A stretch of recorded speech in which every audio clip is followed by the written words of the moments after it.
This shit is unbelievable. Unbelievable. All these hoops I have to just jump through. Just to get to my fucking lady.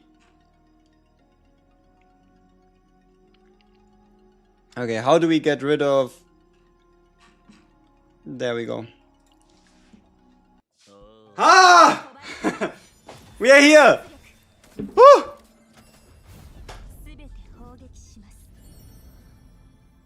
Alright, alright.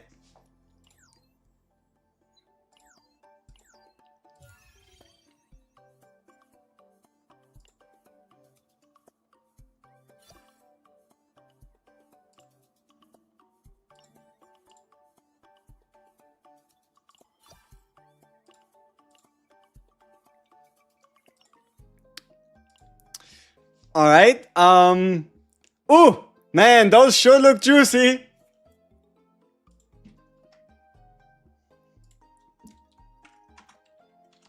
Cause, I gotta be honest with you here, I was a little lazy with getting summons. So, if we want to do a lot of summons, we might have to make it happen. So,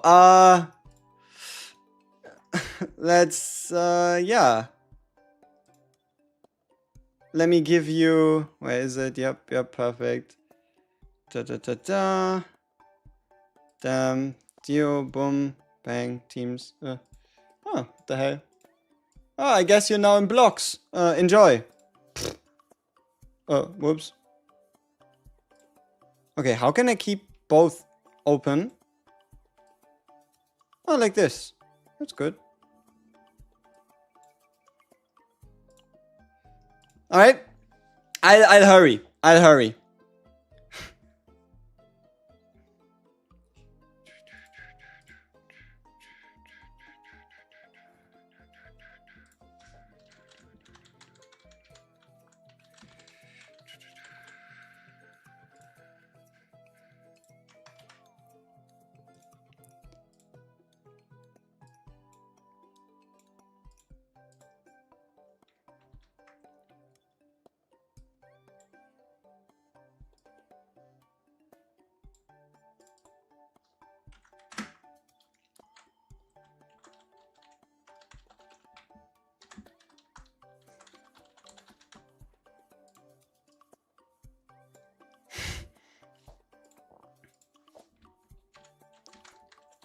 I'm discovering summons I didn't even know I had.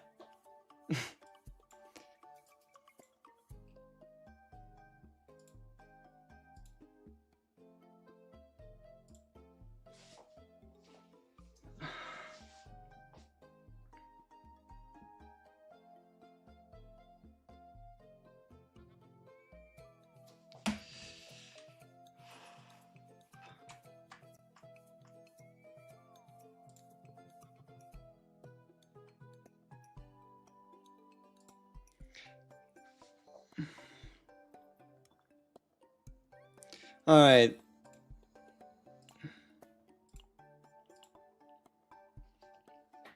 We all got it, right? Let's go. Okay, while you are there and while I'm doing my thing, let's see. It's only been like 10 minutes since she released. Got her already? Question mark? Alright, there you go. Make it happen on the poll while I make us do some more summons. Did you get her already? It's been 12 minutes since her release. Who got her already?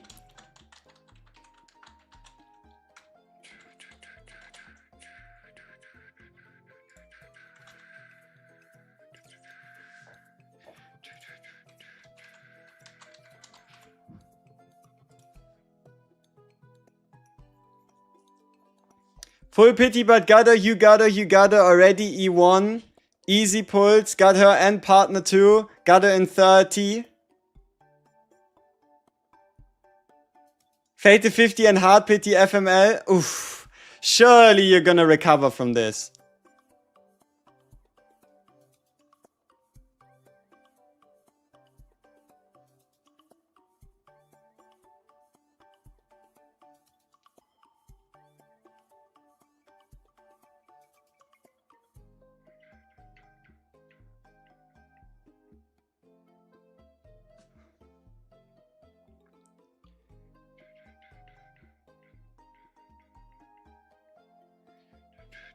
2 in 1 temple? That's crazy.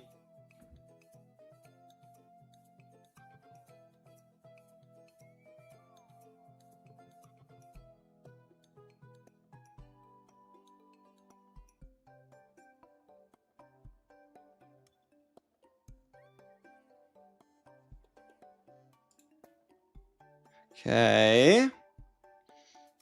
I don't know why this takes so long. I'm not doing this on purpose. Uh-huh.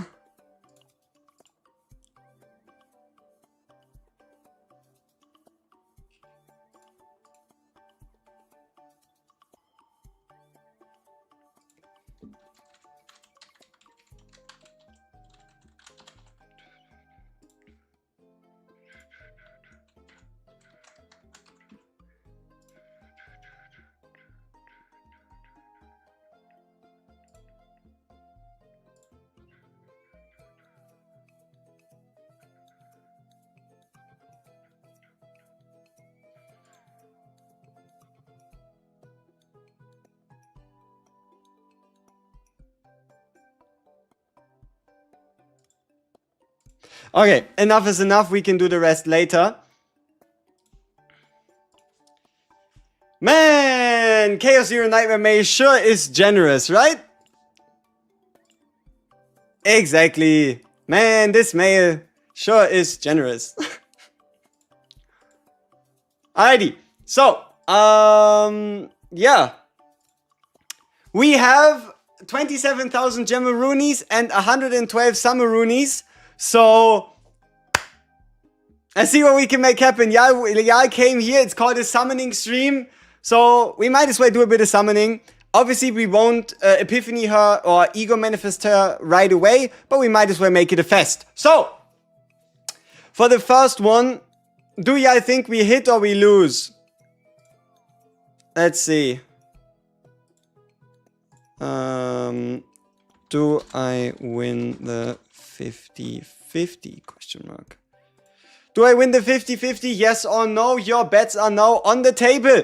Let me know. Also, maybe we hit early. Potentially. Oh! We do hit early. Okay.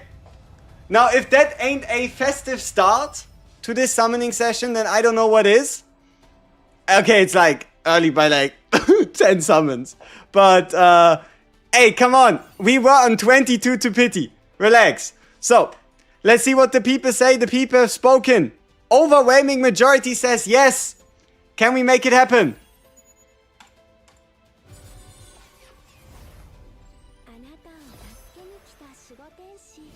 That is number one. One temple, one Sereniel, one dream, and one wish. There we go.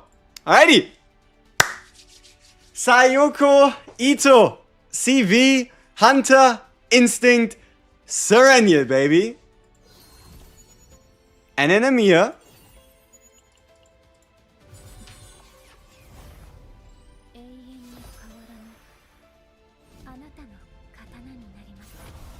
I am innocent.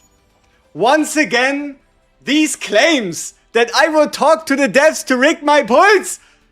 Audacious. Disgusting. You should be ashamed of yourself. I am innocent. I would never do such thing. No, no, no. We play clean. We play fair. Streamer client is fake anyway. Right? First temple of the day. It all makes sense somehow. What you mean, Devika? Unsubbed and vlogged? Ah, god damn it. Alright. 68 rescues for the guarantee. Alright. Sure, might as well make it a bit more fun. How many for guarantee? We have 10, we have 20 to 40, 50 to 60, and yikes. Alright, let's see if you can guess correctly how many it's going to take us to get the next Sereniel. First temple. See? We're all human here, right? Only human after all, right? I can not pull a 5-star. We are the same. Right? Yeah, sure. Huh? Oh no. But yeah. So it wasn't the first 10 pull. Full pity, don't you dare. Don't you dare. Hey, we're closing back in. All of a sudden, we can almost reach our hands together and be friends again, right? See, this is already 3,200 gems of my sincerity to you in showing that we still are one community, right? So, yeah. I will atone for my sins. Apparently.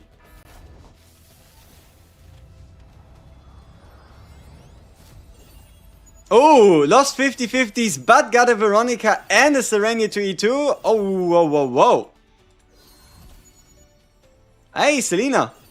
Nice. Oh, we didn't have a Selena memory. Not bad. E1 in 100? Damn. You already have the new limited character. Is it worth going after Peiko? I would say so, considering she's a limited partner. So if you have the resources, I would say so, yeah.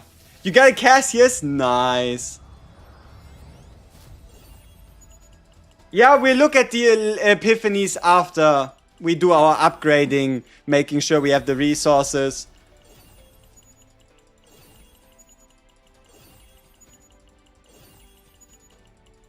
What if you have the same resources but you're free to play? Do still try to get one copy of each and then let time tell you what you should do. Is E4 worth it? I mean, E4 is the biggest power spike, but nobody has played the character yet. So, how would we know how important the E4 even is? Huh? So, yeah, it's not looking good, people. I think everything does have two sides, right? Sometimes luck may be good. Sometimes luck may be shit. Alright. How close can we get to full pity?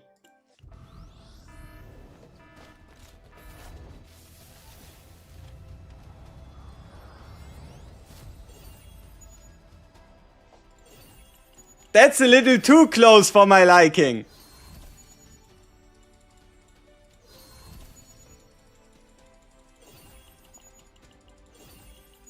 I think this is a case of yikes. This might be a case of yikes. What you mean guaranteed an 8? What you mean guaranteed an 8? This some bullshit. Alright. This better be her.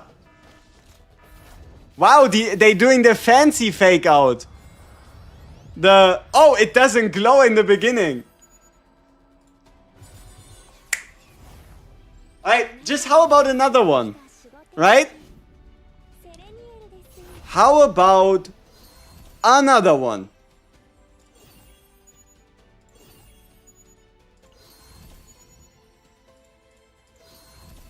Oh, double Nia. Okay. Okay.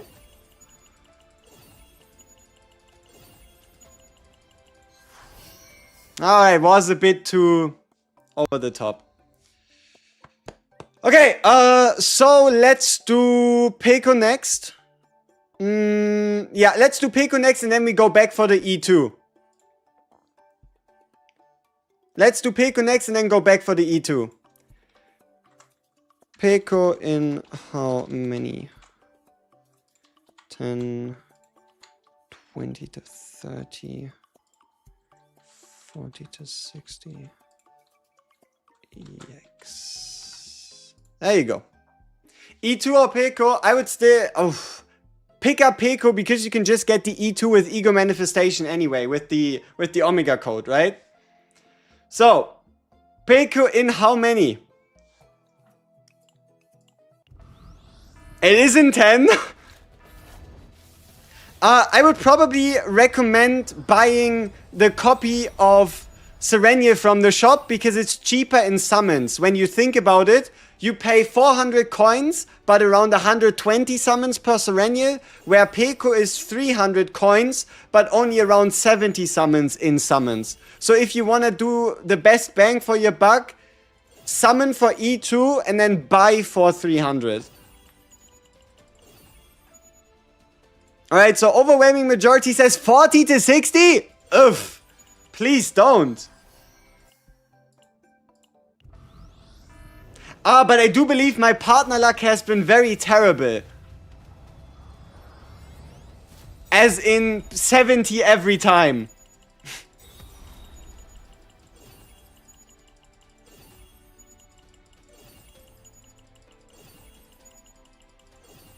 Come on.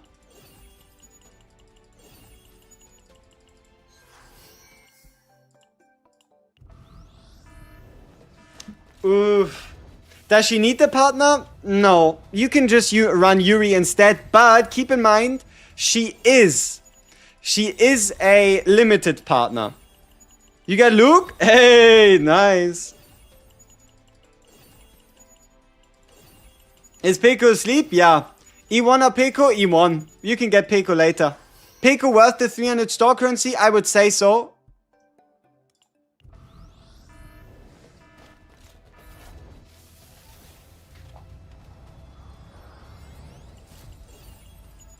Where's that luck from the beginning?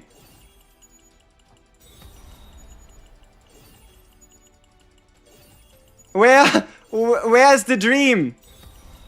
Where's my hope? We started off so well.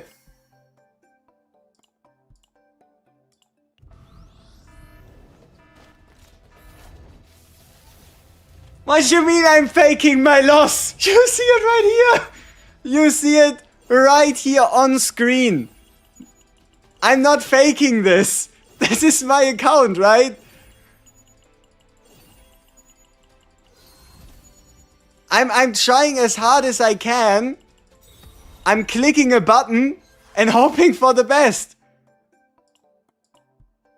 Please. No! No! No, stop! Fake out, please!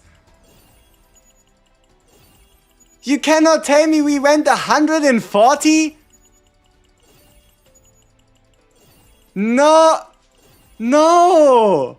That's not fair! You can't do that! Where's the Christmas spirit? God damn it! Ay. Full pity it is. Another case of yikes. Another case of yikes. See? Oh, we hit her. What? What?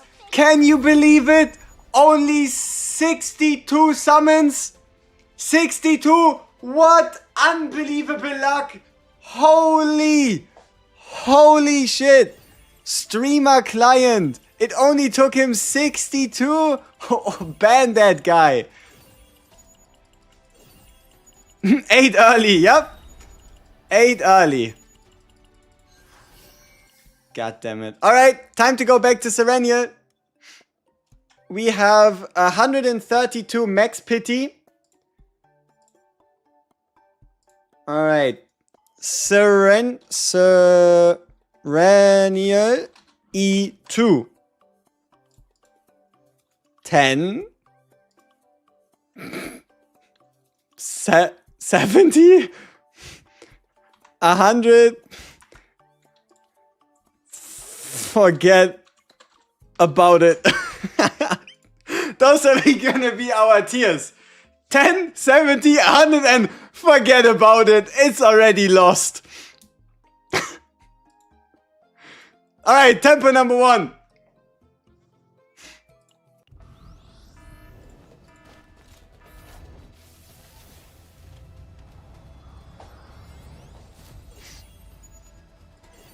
Hey, fake out, right? Okay. Lucas. At least we're getting a lot of high value 4 stars that give us 10 currency. That's an upside, right? 20. We're not getting the Christmas spirit. Yep. Apparently, I wasn't behaving this year. We're getting the coal. We're getting the coal. We're getting punished.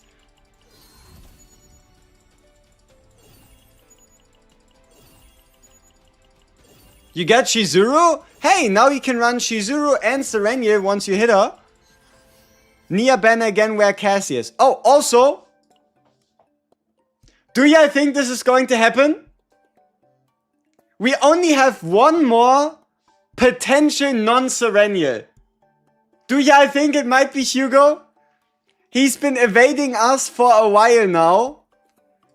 So he's the only normal unit we're missing. And look at this. It's not like we didn't try, right? It's not like we didn't try. So let's see if we can evade Hugo one more time. One more banner. Hey, I got E1 by accident. Do you think it's worth it to get an E2? I would say so. But you can also play with her for the day and see how you feel about her at the end of the day. Banking on another Orlea. Ooh. If I could pick any character to lose my 50-50 to.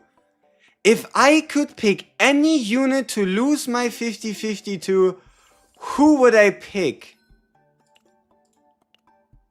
If I could pick any of my units to lose my 50-50 to, who would I pick?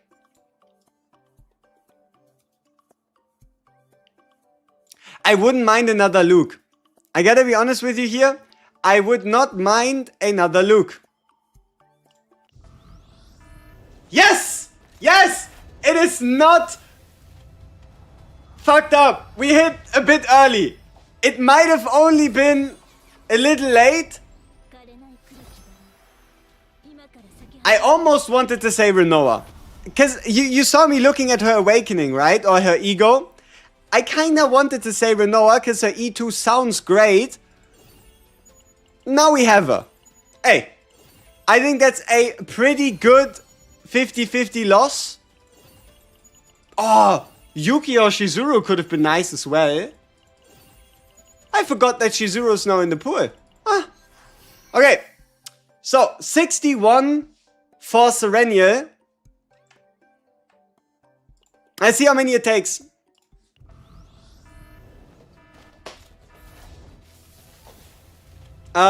Best artifacts. We will go quickly over gear and stuff after. Condolences. I appreciate it. We're doing it all for a bit of entertainment. You have a potential demographic for Sereniel. What do you mean potential demographic? Everybody. Everybody got Sereniel on her Christmas wish list, and I shall show you the reason why. I shall show you the reason why in a second. And it has nothing to do with her kit. I mean, it does, but a specific part of her kit. Let's just make sure we back our Sereniel first.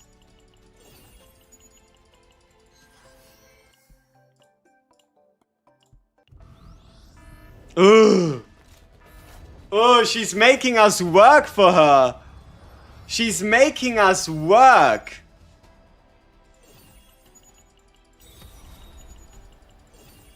Damn.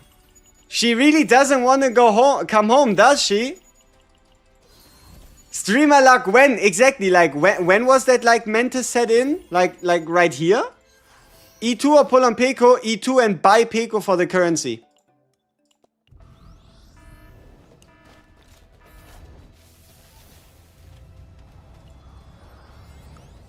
YouTube may not like the lobby screen. We're good, we're good. 50 pull, I won 50-50, 200 pulls remaining. Congrats. Is there any more buffer than DPS? No, she's more DPS than she is a buffer. Is E through a must? No.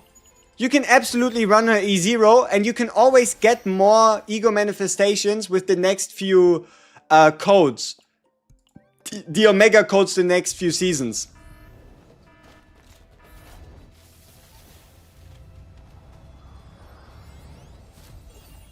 What?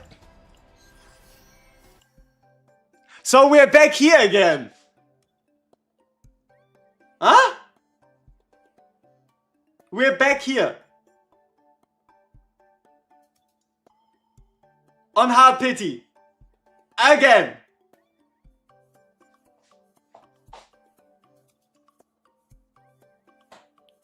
Alright.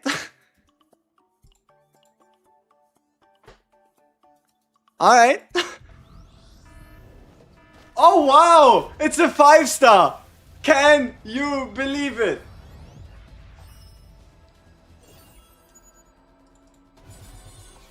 Who could it be? What? It is Sereniel! No way! It only took too many summons.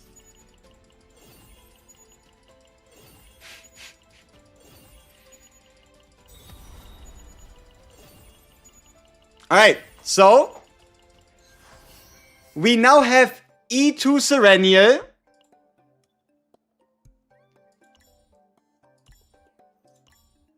But for some reason, I don't believe we're going to have trouble if I wanted to get the E4. I'm not entirely sure on the hows or the whys, but I do believe we should at least be able to afford E4 somehow. But I don't know why. Huh? Alright, yeah. So.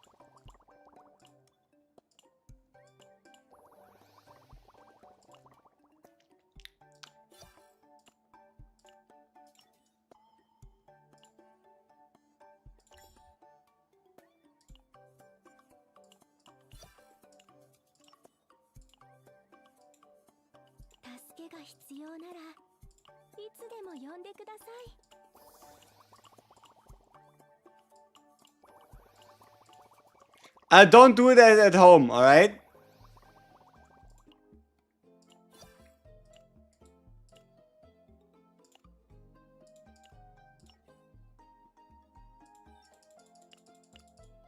Oh! I'm slipping! No! Oh! Oh! Oh! No! Why is it a normal lobby tune? I was hoping for like a Christmas jingle. Ah, damn it. I gotta be honest with you in person. You know, in person this is even more... What is the word for this? What would be the word for this? It's more... imposing. I don't know. It definitely feels like there's an earthquake going on somehow.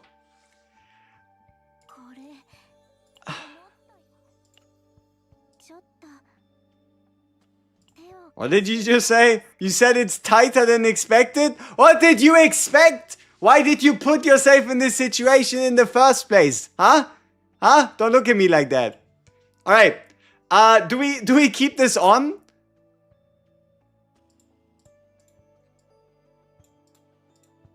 There's no way. There's no way the devs did that.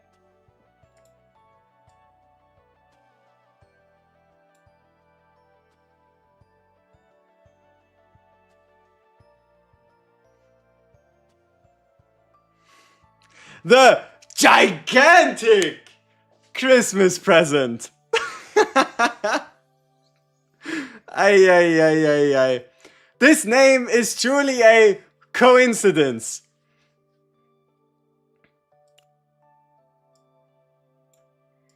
Put the fries in the bag. You know you want it. Alright. Let's get some level ups in. Oh yeah, seasonal shop. Ah, seasonal shop. We need to get our upgrade materials. Oh, 5 summons. But I can't afford... Oh! Fashion! Fashion pulls. We need to make the most important decision for our account today. Which... Yeah, definitely. We need to make the most important decision for our account today. Which skill do we fashion pull max out? Yeah, I think that is of utmost importance. Everything else can kind of wait. Oh. I mean, don't mind if I do.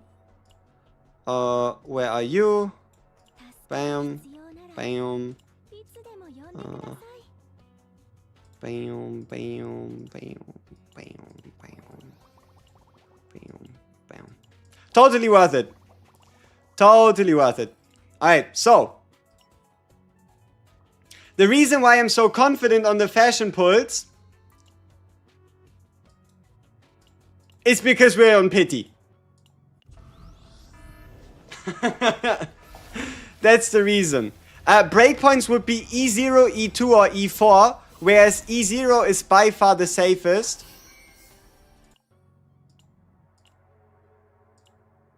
Partner storage? Oh. Okay. I didn't know that was a thing. Alright.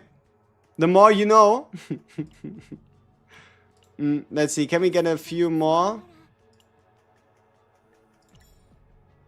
Anchors. Prism modules. 6. Okay. 2 more temples. Can we hit another Serenial fashion pull? Is she worth getting the dupes? I would for the moment stay on E0.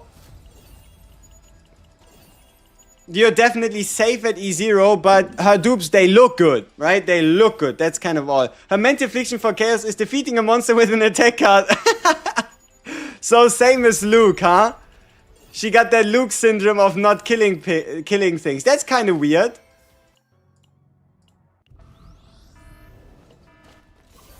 Hey, another one! Yes! Perfect! Okay. Okay. So we have 2 card motion restorations. Okay, so. Cake. Assets. Style. We have cake, assets, and style. What do we go for? I don't know. I feel like plasma missile. But also, what if you go for homing laser and it actually gives you an animated one for all the homing lasers?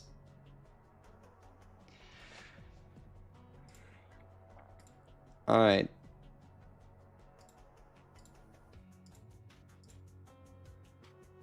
Let's see who we should get. So, let's see. Which to pick? 2, 3, 2, 5, 3, 5. Okay.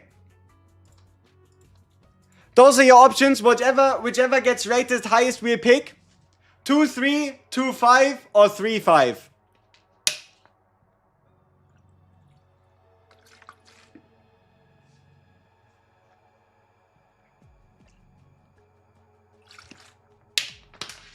Three, 5?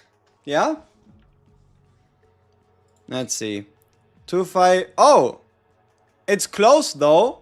3, 5, 2, 5, 2, 3. 3, 5 seems to be winning though. Alright. Number 1.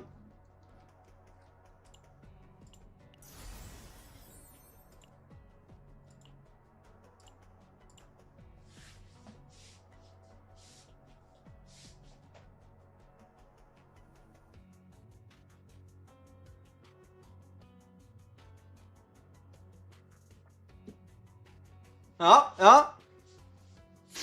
Alright. And 5.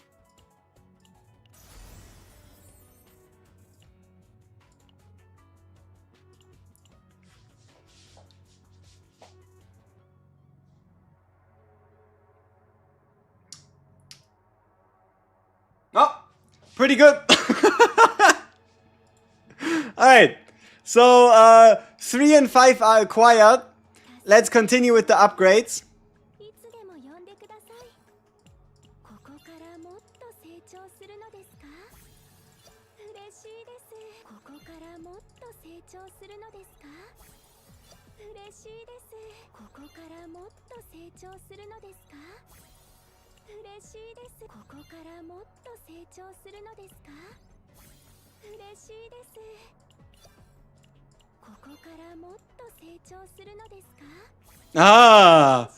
We're going to get that with the story. We're going to get that with better missions and campaign. Don't you worry about it.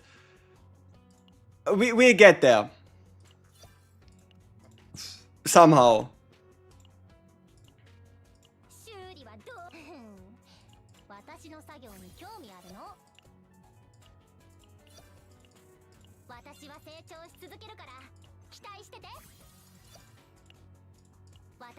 I might have underestimated Peko. There might be some farming in order.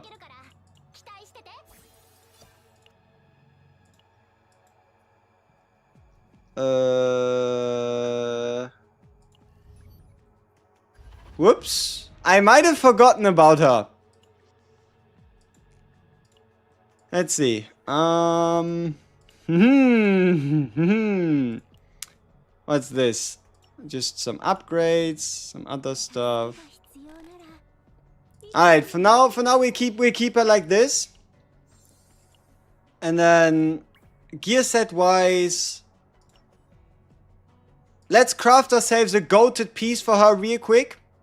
Just, you know, super fast. So the way you do this is you go to Judgment of Flames. You go to option settings, you click crit chance, you click apply, you use one of these cubes, 100 coins, and as a reward for doing so... Oof. This couldn't really have gone any worse. Okay, so apparently we're not using a Judgment of Flames necklace.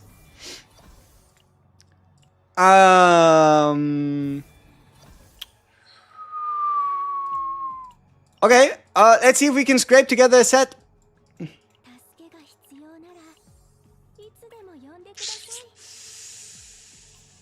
Okay, so we have a imagination, we have a shock. We need... I think we have a half decent idea. Or was it a denial? No, suppression? A desire? It's better than nothing. And then I guess we need to take the suppression.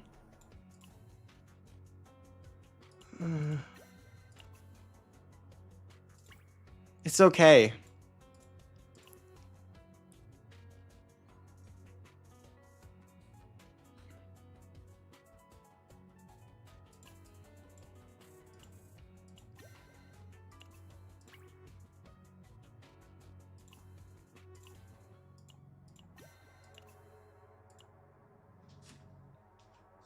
Oh, why is it 13%?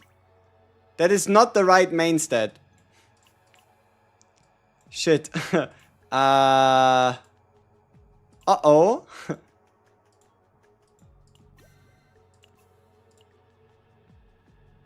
I don't know. I don't know. Let's make sure we get these out of the way. Right here. Oh, I don't know how many crystals I actually gained. Oh, fuck. Yeah, I think I might have gotten locked out by maintenance. Ooh. Uh-oh. Uh-oh. Yep. Merge. How many can we merge? 27. Ooh. Ooh. 'Tis rough out here. Okay, if Serene's critical chance is greater than 30% plus 10% damage amount to homing laser. If the crit chance is greater than 60%, add an additional 5 to the modifier, meaning it's plus 15. Ooh. Hitting 60% crit chance on her seems quite important. Add a 50% chance to create a homing laser on pulse fire. Okay. Ooh, we might have to do some potential farming. Oof. The homing should be unique. Pretty much. It's pretty much guaranteed to be unique. Okay.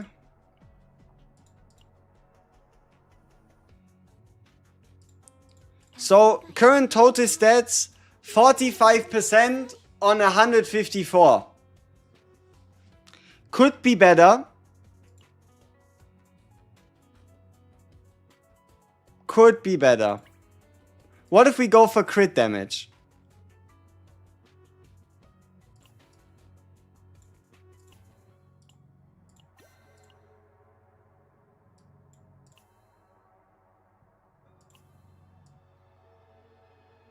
Am we gonna lose crit chance, eh?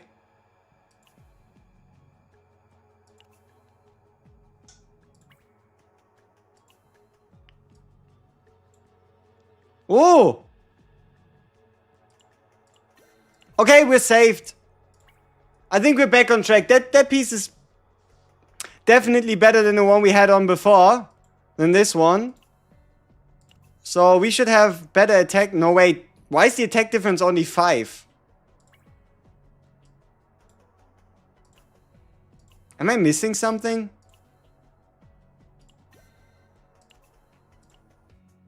Ah, okay. So 827 versus 847. Okay, so 25 attack. Hey, 25 attack. That's a win. That's a win, I would say. But wait, no. Now our crit chance is even less, right? No, the crit chance stayed the same. Ah, so we're fine then. But how is it the same? I'm getting confused. Also, she looks like Renoa. I thought I equipped this piece on Renoa. I gotta be honest with you here. I thought I equipped this on Renoa.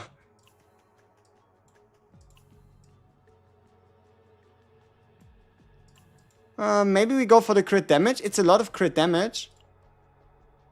Yeah, I guess this looks better. Bit less attack, but at least 41% additional crit damage.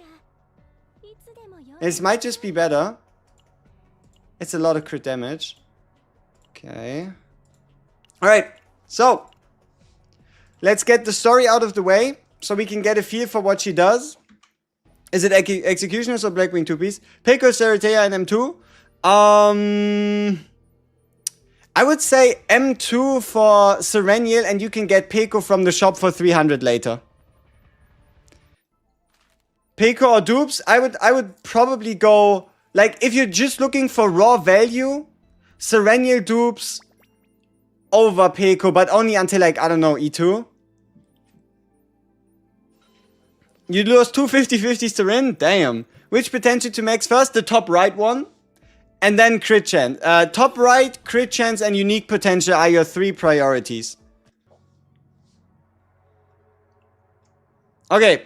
So let's get our help section on. Because that's why we created it. Because there's going to be a bunch of questions in regards to the same answers. So let's make it happen.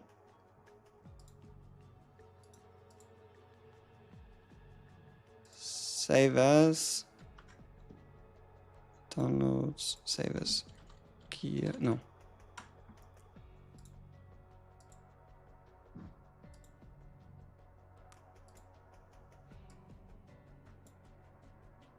Export as. Teams. Gear.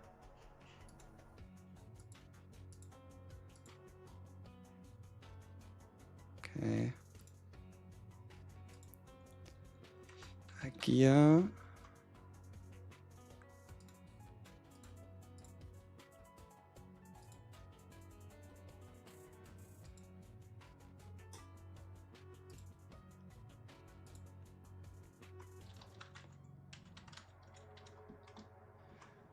Okay, so let's get one of those already on here.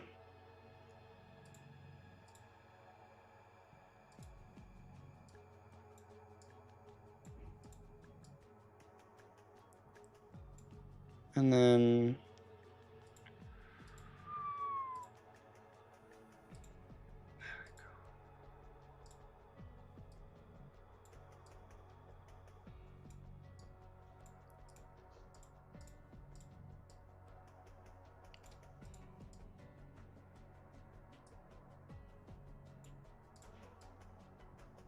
yeah, I think it should be alright for now. Let's get through the story so we have it out of the way. Is Sereniel M2 very overpowered? It reads strong. Nobody can really tell you at the moment if it's good or not. I love Yuri would be sus anywhere else. Probably. All of her dupes are OP? No. I would say the E3 is not OP, the E5 is not OP, and the E6 is also not OP. E6, E5, yeah, E3, E5, and E6 are definitely things that aren't going to be a crazy power boost. Why are we playing Renoa Shizuru? I want to be using somebody else. Thank you.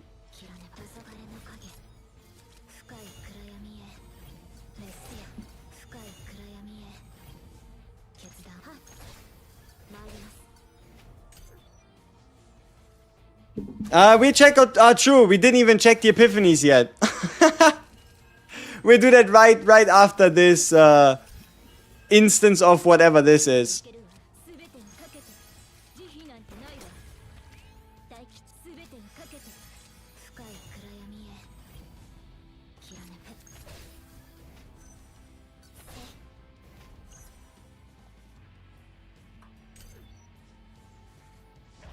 Peko buy or pull? Peko pull, Sereniel dupe buy. Is going to come out cheaper.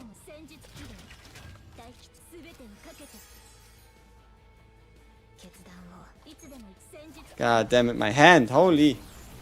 So full. Crit?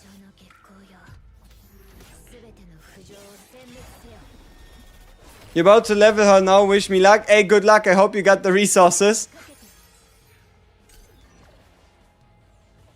Did they reveal info next unit? No. Bro got the world record for fastest Sereniel bench. Oh, come on, they didn't give me a choice. It's not like I'm, you could say benching her intentionally here, you know?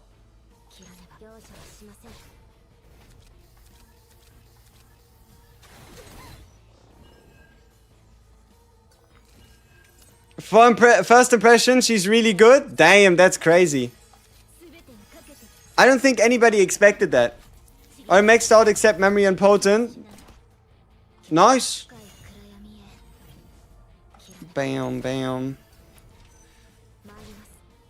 Alright. Alright, let's try and get the team.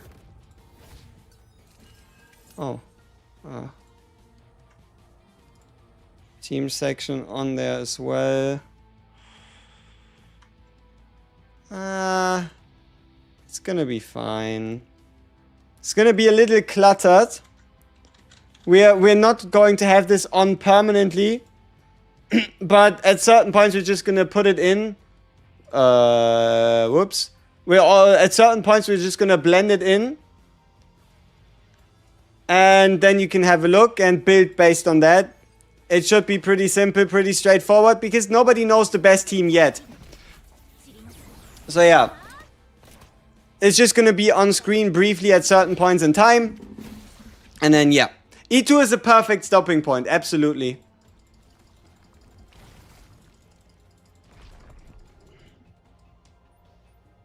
Pretty much everyone. Yep, pretty much everyone. What Shizuru build? Find out yourself. Honestly, any Shizuru build should go well. But you could try to play a non-stacking build.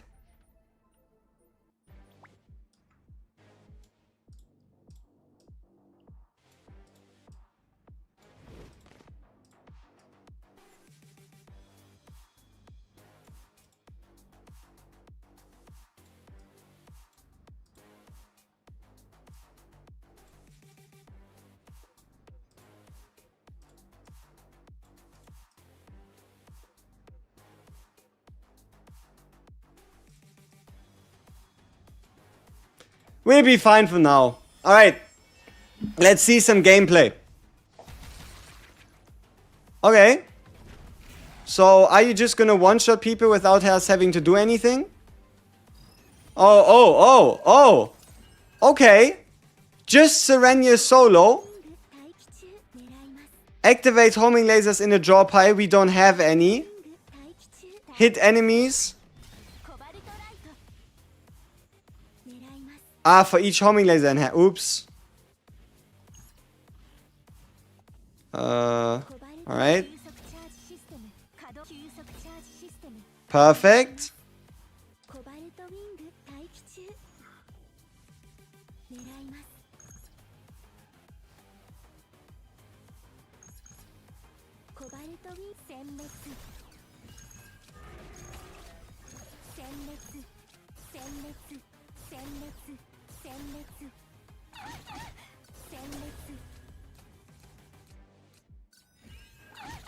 Okay.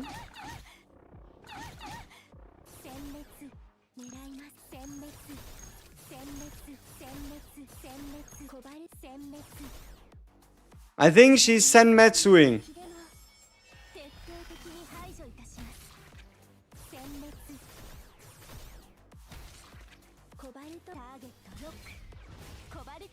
Ah, we did that one too early.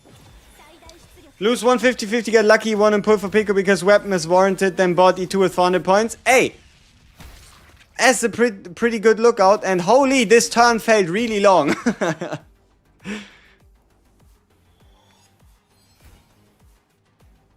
Oh. Okay. Ah, but we don't have to play this? Annihilation complete. Alright. I would just recommend you try out Shizuru. Wait, why is... No, Shizuru and Rei are the same size. I think it just looks different because it blends into the background. Okay, epiphany time, people. So for the moment, we'll get rid of all these pictures. Which epiphanies are her strongest? Let's see. So, big hopes. We haven't seen a single homing laser epiphany yet. What do we have? From left to right. 163% on Ravage, move to hand, destroy. What is destroy? Activates effect on target Ravage or when the target is in a Ravage state. This is going to be a 2-hitter. But, look, no afterglow. So, I think this might be a bit on the weaker side. We'll have to see, obviously. Okay, next one. Damage, 3 afterglow. Straight upgrade. Homing laser, 1 cost. Create 2 homing lasers in the discard pile. Seems good. Seems like really good value for 1 cost. 0 cost, 1 afterglow. On Ravage or at the start of the turn. Move to hand. So you're guaranteed to get it on hand for the beginning of your turn, which seems pretty nice for multi-turn fight. Okay. Move all homing lasers in... Isn't that the ult? No, wait, the ult is exhaust pipe. That's the same thing. Holy, 5 just seems disgusting. Alright. So, 5. Goddamn. plasma missiles. So this is the tenacity damage one we've already seen. Plus 60% damage amount for each decreased tenacity bar of the enemy. Meaning it can turn into a 700% damage. It's a single target hit. Instinct weakness? You see this? Instinct weakness? Okay. 122 damage to instinct weakness plus 60% damage amount to homing lasers for 1 turn. That is a no-brainer, no?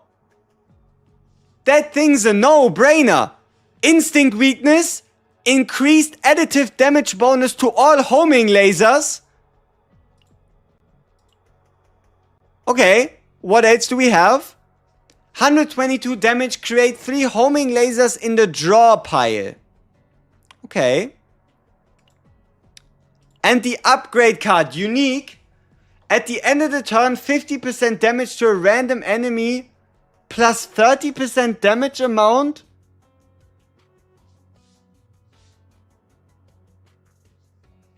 Plus 30% damage amount for each homing laser moved to hand.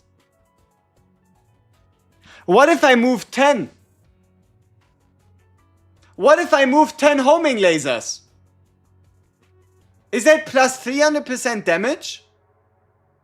But it's only for the end of the turn hit. It's not a damage increase. It's not a damage buff. It's not a damage buff. It's just improving on the end of turn hit. Okay, okay. If this was like a damage buff for like her, based on the amount of cards you move. Okay. Shining Core. 3 homing lasers. 2 homing lasers. See, this is where the exhaust 4 comes from. So this would create you a homing laser with exhaust 4. Now why? Why would you do that?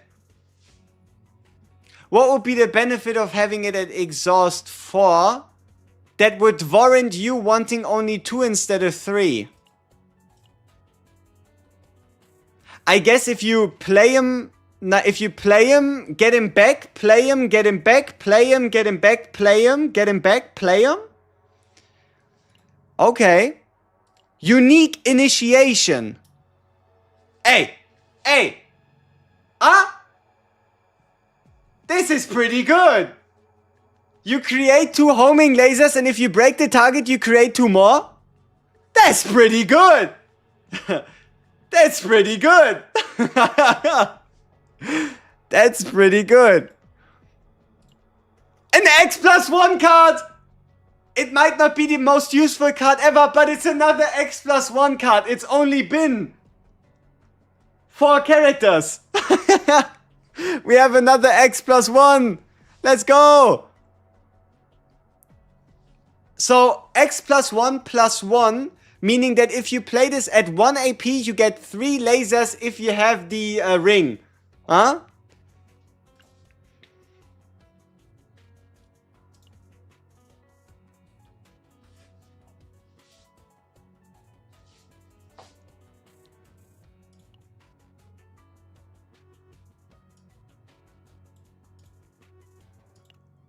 Okay. So this Shining Core allows you to create an Epiphany standard homing laser, which could create 2 more homing lasers. So the way you see this is you can trade this Shining Core upgrade for another homing laser. Okay. So you can trade in the Shining Core for a permanent homing laser. Like this one. Move all homing lasers in hand to graveyard. In graveyard to hand. The laser is not extra damage.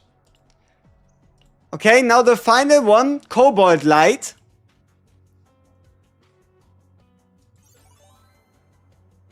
Alright. If you ravage a target, decrease the cost by 1 with this one dealing 4 tenacity damage. Retain. Add 1 hit until use max 5 times. Why out of all places do you have retain synergy? I mean, it's appreciated, right? It just comes out of nowhere. So now you could run Sereniel, Beryl, or Leah. And you have yourself a full retain synergy team.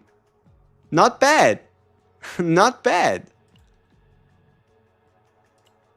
4 hitter, 1 for each target hit. That seems to be really good. Add 1 hit for each laser in hand. And then the last one, weakness attack. And if this ravages the attack itself, I think. If this ravages, it activates again, turning it into an 8 hitter. Okay.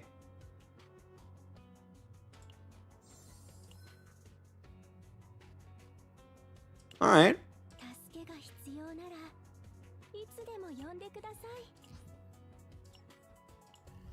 Alright.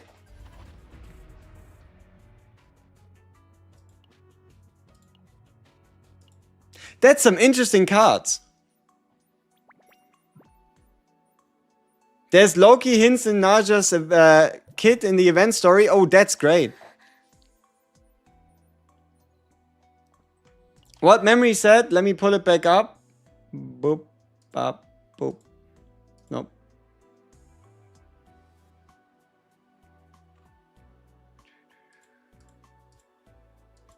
There you go. So I assume the best free-to-play partner is Yuri? Yes. Definitely. Do priority stopping point E0, E2, E4. Yeah, but if you want like the best value, I guess I'd probably say E2. But we still have to try out or play around with the E2 and see how important it is. Partner must pull. She's limited. That's why she's a must pull. Not necessarily because she's crazy strong. In the New Year card or E2 Veronica? What's the New Year card? The best team with Shizuru and Raid? That's the team I'm going to be running for now. Sounds the most promising. Yeah, you could run Veronica, Kalib, Maylin, Beryl, Selena, Hugo, Yuki, Haru. All of them should work alongside of her. Do you think Naja and Nine are going to be seasonal 2? Hell no. I would say we might see our next seasonal character in April. Got pity twice together once, kept pulling Nia, which already have max dupe. No! If you pull a character you have max dupes, you get 10 shop currency instead of 4, meaning you're probably, if you pull it like 4 times, you made like 40 currency, and you need 400 or 300 to get her partner or a copy for her.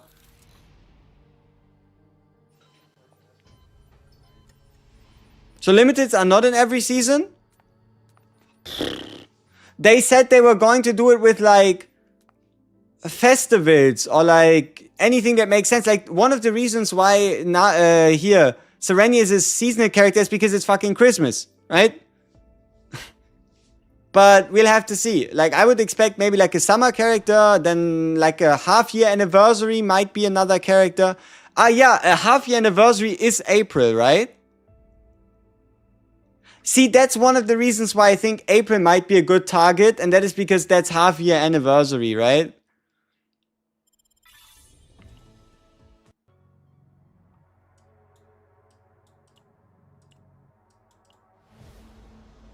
Oh, a chaos?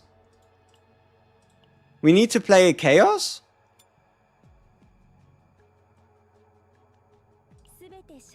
Okay. Got shafted for Luke, bro. I'm gonna cry. No, Luke is great. You got both, but with guaranteed I have 2k gems now. Time to save. How is Shizuru and Ray so OP? Yeah. No, it's not a new chaos, but it's the story chaos. where we just have to play it for the story, I guess. Big difference. Yuri has better utility. And Pico has better damage output. Okay, that's a long one.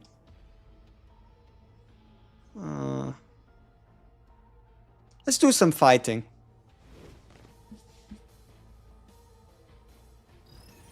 Oh! Nausea. Companion initiation, retain, retrieve.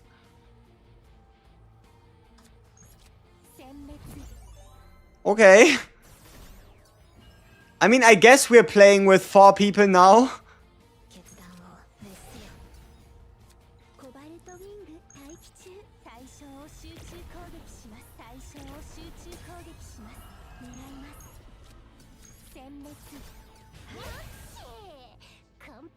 But how does Yuri work? What does she... what does when you shuffle get damage? A damage increase when you shuffle your deck. You know a kid already hearing me out? No, I don't want to hear you out. She's... Yuri... Naja is not the star of this show.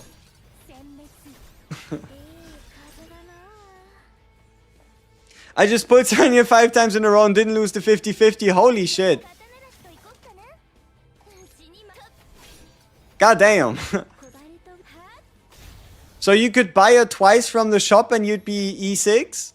Damn. Who's that besides Shizuru? That's Narja.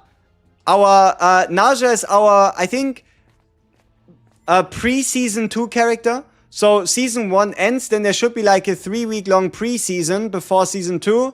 And that's when Narja should release. How worth is Serenia E2? It's hard to say at the moment. Honestly, I would recommend going E0 and waiting for now. But the value of the E2 lies in guaranteed 2 homing lasers on turn start. Plus the inability to dead draw by drawing the homing lasers you create. Because you'll always draw an additional card. You're starting to get pumped for Lea's rework at a E5 KW? Damn. In terms of damage, Saratea higher than Yuri? Probably not. Maybe if you have like a ton of fucking crit chance. Why would Ray be the best? Because you do not need AP, and she's the most reliable damage dealer. Or damage buffer, you could say. Like, yeah, pretty much. Especially if you're running both her and Shizuru, you're just gonna have the easiest time getting a damage buff out. But if you wanted to, you could obviously still run Mika, right? You could technically still run Mika, never play out the card. Or you could run Cassius or anybody like that to draw. But yeah, no, it's just most reliable damage booster.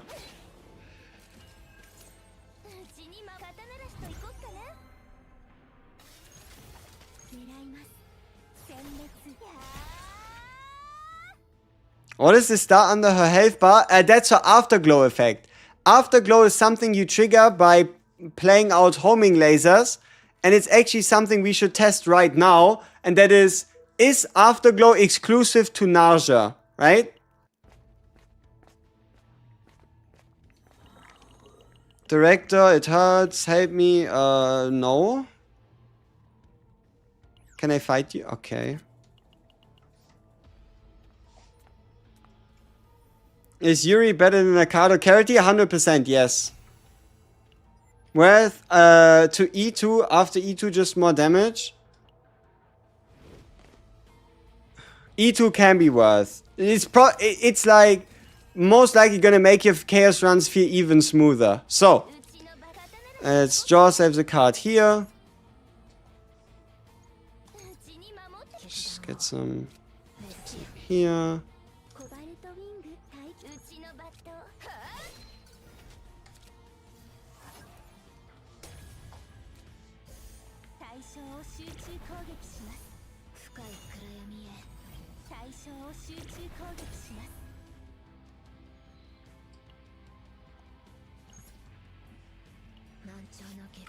Why is Shizuru good with Sereniel? Because the inhibit buff from Shizuru provides a lot of value, or the card itself, but it doesn't prevent you from gaining AP by breaking the enemy, which is the whole point of Sereniel, in her being a bit more of a DPS, but also you could say AP generator in breaking enemies.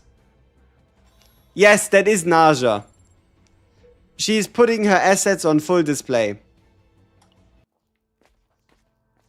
They buffed Haru's anchor shot? What do you mean? Oh, it's a piece of paper.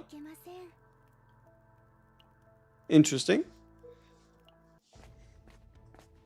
Initial thoughts after playing her for a bit, is she worth picking up? Do not skip her. Like, as dumb as it sounds, don't skip limited units in gachas. Especially not one released on Christmas. Just get a copy and then you can chill, right? At least make sure you have her checked off. If you need more dupes, you can use the dupes from the seasonal shops. If you want the partner, you could technically summon for a buyer from the shop. But at least just make sure you have her. It's always better to have than to need. Sereniel partner's not Pico. There you go. It's right above my head. I hope it's big enough. Charity for Sereniel, I would use Yuri. 3-star Yuri instead. Game changer? Probably not, because you don't need her to change your game. We still haven't seen it, but it might be Great Rift. Because they did say Great Rift was gonna be about breaking enemies, and there should be nobody better than Shizuru to do so. Pico ego skill is strong. Pico is limited as well, yes.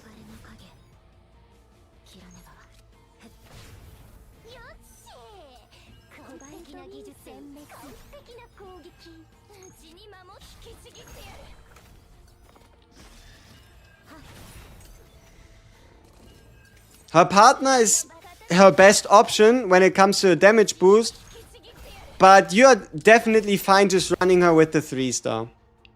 What are we looking at here? It's the event story. The event story as a chaos. There's apparently a chaos where all of a sudden you're running 4 characters with a showcase of the next 5-star. Or not showcase, but she's just there. Naja, that is. She's just kind of chilling there. But she doesn't really have any abilities. You also won't find her in her cards here. She's just existing.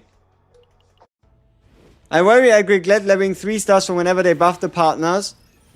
Yeah, but by the time they buff the partners, you'll have enough resources made already, because the changes to partners or whatever are going to happen in February. It's gonna be February. You have all the time in the world to make those resources back and then some. Don't worry too much about the here and now. About the future. Just worry about the here and now. February is a long way ago. Is a long way.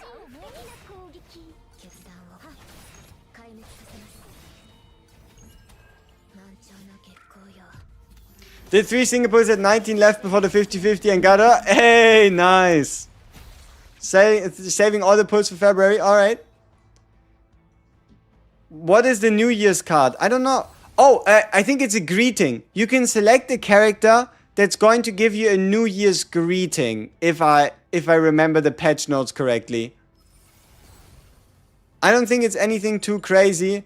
It should just be a, okay, which character do you want to give you a New Year's greeting when New Year's comes around? Do you know when the skip button will be implemented? I think they said the January update?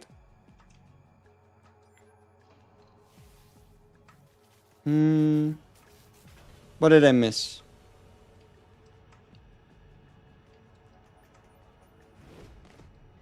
I got Luke and her in 17, now I got every unit in the game, congrats.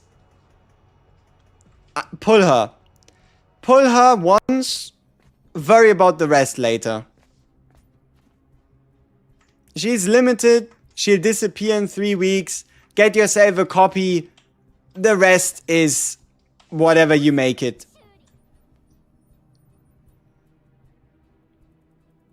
Should I aim for her E1, E2, or one copy will be enough? One copy is fantastic. 2 or 3 are just bonus, at least at the moment. We're still running Chaos at E0. We'll see if we really feel that need, you know, to do more. So, New Year's greeting should probably be here, huh? Towards the first light, view story. Damn, so many events, so many things to click.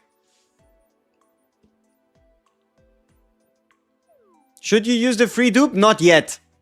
Not yet. Give it at least a day. Alright? Give it at least a day. Caterpillar, imagine 12 ambush cards. Exactly. Is E4 worth using the Omega code?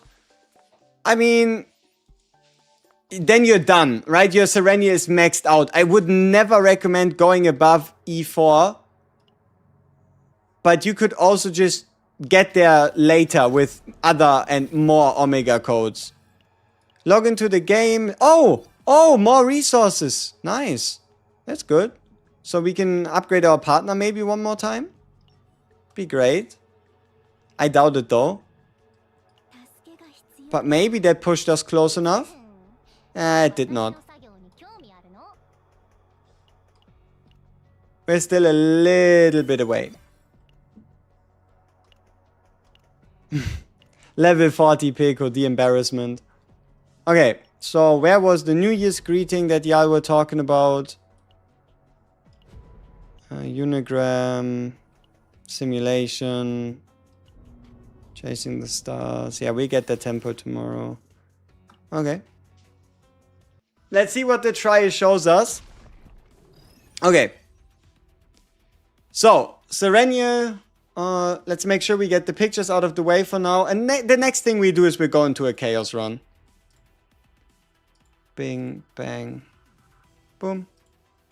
Alright. So, Sereniel is a Ravage-focused DPS who uses her homing lasers to grant herself the Afterglow buff and rapidly depletes her target's tenacity meter, which in turn allows her to return her homing lasers back to hand.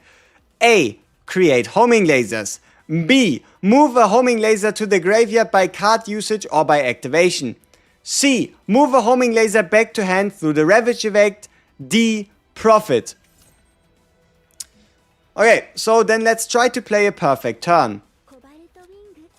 We are going to give ourselves some homing lasers, activate them onto the targets,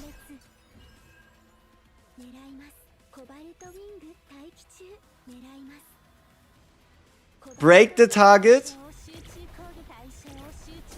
get the homing lasers back, use them again, and then let's see. I think they might have been... Yeah, activate a homing laser. Okay. But I think the other ones have been exhausted already. Alright, so now that we have this out of the way, what's the next step? This is not going to be enough to ravage. Huh. This could ravage though.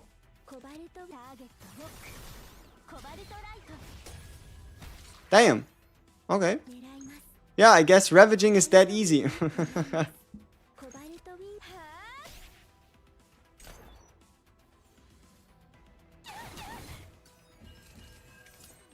Okay, so we get ourselves more homing lasers. We attack with the homing lasers. We use another homing laser. And now we can just activate the homing lasers to get the ravage effect. And then we are done here. Alright. What's this? Ooh.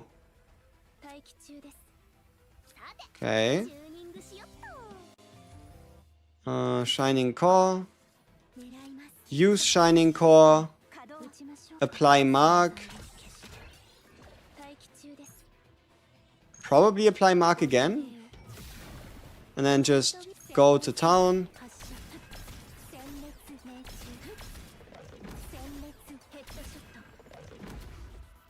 Ah, we almost ravaged the guy.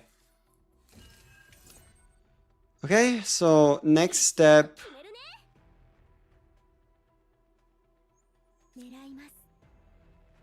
Use Adagio. Get rid of a homing laser to draw 2 more of that unit.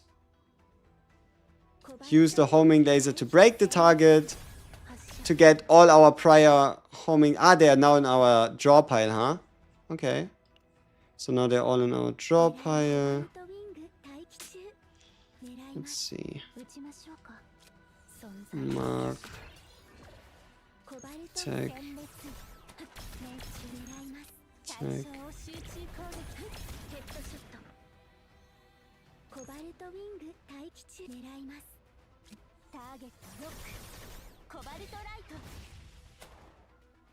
Okay. Interesting. You gotta E2 and bitch, she's insane. She better be, eh? We gotta save the homing core. Bing, bang, boom. Oh, come on. Oh, shit. Ah, tenacity damage. Yay. So now they all come back. Fantastic. How the fuck are you supposed to get crit over 60? Okay, so 3 base, 10 from potential, 27 from the amulet makes 40, and then you need 4% average crit chance on all other 5 pieces. Your average crit chance on all other 5 pieces needs to be 4%, and then you have 60%. Ta-da! Super easy, right?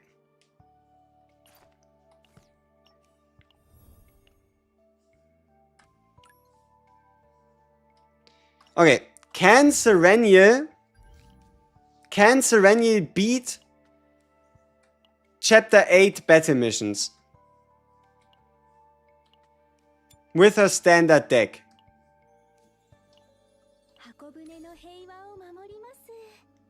Solo. Standard Chapter 8 battle mission solo Sereniel versus everyone. Let's see how she does. Okay, we get ourselves homing lasers. We use the homing lasers. We get more homing lasers. We attack. Alright. Okay. Next step, we do the homing lasers. Get the homing laser back. He's already ravaged. Oh, damn. Ravaged. Get the homing laser back.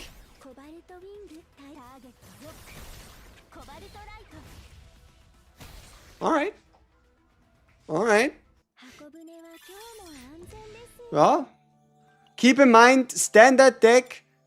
Level 55 with level 40 partner solo. Not bad. Not bad. Bullying 101. Yep. So, homing lasers. Attack with the homing laser. Oh. Misplay, but big damage. I did not intend to break the 2 of them. But, alright. Yep, instinct weep mobs. I know. It is definitely favorable to her. But let's see if she can put on a show. Ah, these guys, hey, they're cheating. They don't have a break bar. Now what? Huh? Now what are we gonna do if they don't have a break bar?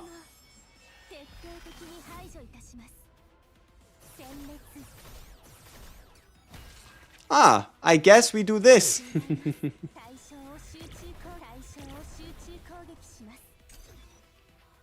But yeah. Mr. VG, this is the TMI, but there's a handcuff and a whip in the background that Uniga. Damn. That... I just pretend I didn't read that. Not because you said anything wrong, but I think it's because it's better for all our sanity. Does she have AoE? No, but she has multiple different target hitting single targets.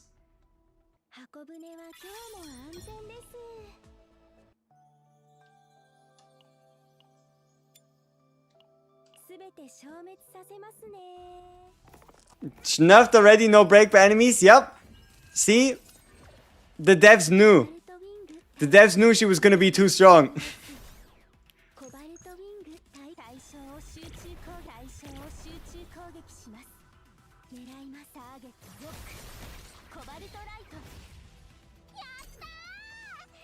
E2 Serenia or E1 Serenia with Peko?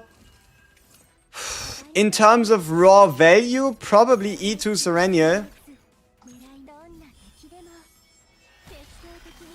Or you use the ego code to do so. Yeah, the 2 times event starts the evening of the 30th. Alright. So, homing laser, homing laser. Shining core. Homing laser, homing laser. Welcome back, homing lasers. Homing laser. Homing laser. Attack. Cobalt light. Homing laser. Plasma missile. Pay shooting star.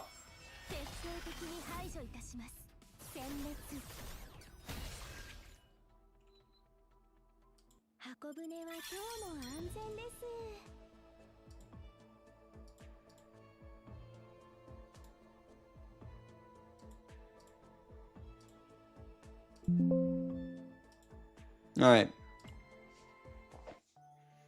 Must pull? I mean, she's a limited unit released on Christmas. You better pull her. Otherwise, you might as well summon till next save till next Christmas.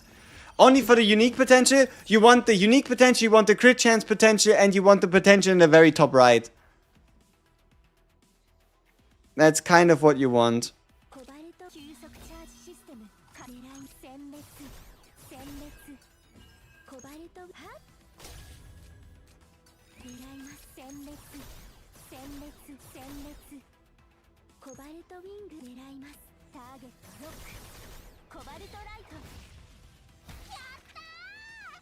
Yeah, exactly. I mean, the minimum crit you want to give her is 30, and the preferred would be 60%.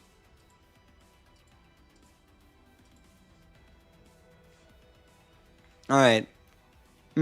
Shining core. Homing laser. Homing laser. Homing laser.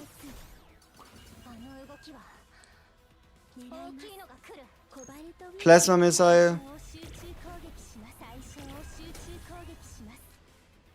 Homing laser. Homing laser. Homing laser.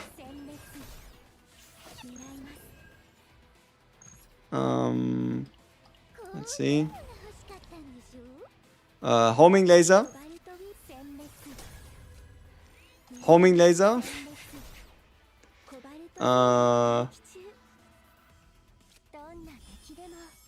Yeah. Homing laser. Pulse fire. Alright. Good stuff. Bam.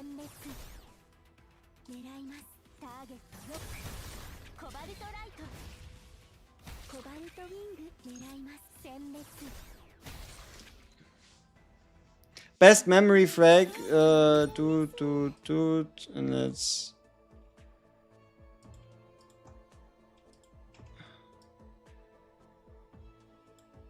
Alright.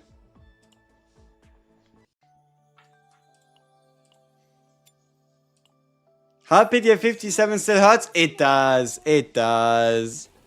Peko and Yuki, big difference. Yuki slightly more damage. Peko more damage. Yuki more utility.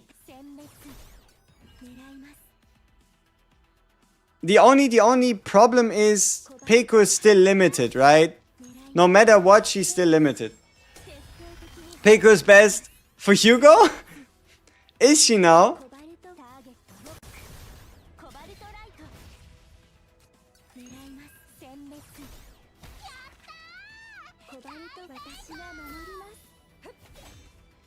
What's a good team with no Shizuru? Pick any of these combinations top left and you should be able to find success.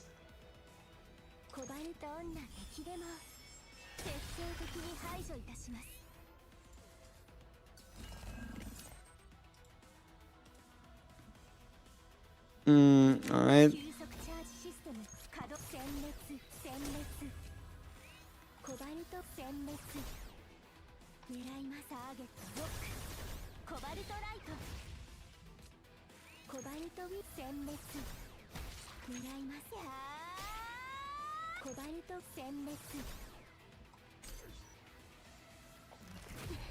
Must pull? Must pull because she's limited, not must pull because you need her. Can used cards move to hand? Only if they're not exhausted. Yeah, because they're actually not yes, they don't really count as used. They kind of count as like played and then you move them to hand, yeah. Because it's move, so you can get the used cards. Alright. Bam, bam, bam.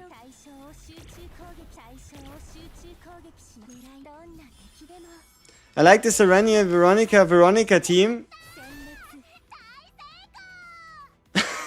Shut up. You know what I mean, right? Is Pico worth buying? No, I would buy a copy of SERENIEL rather than a copy of Pico, and that is because you're going to save yourself more summons. If you look at it like this, 400 coins for around 120 summons for a SERENIEL, or 300 coins for around 70 summons for a Pico. So you'd technically be better off summoning for Pico and getting the copy for SERENIEL from the shop.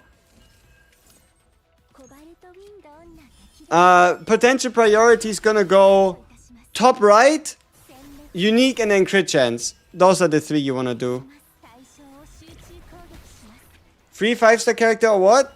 You have the Omega dupe from the shop, but there is no super Christmas present free 5-star if that's what you're looking for.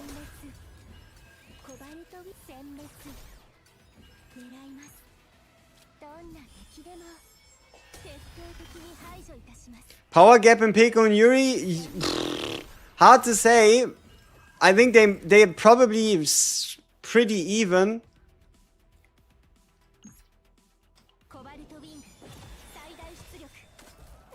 No, there's just one Omega code, the one from Shizuru.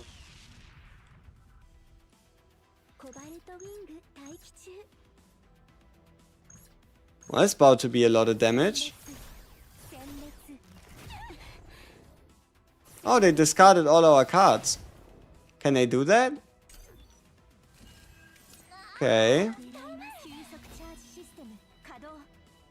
Let's see if we can defeat all of them here.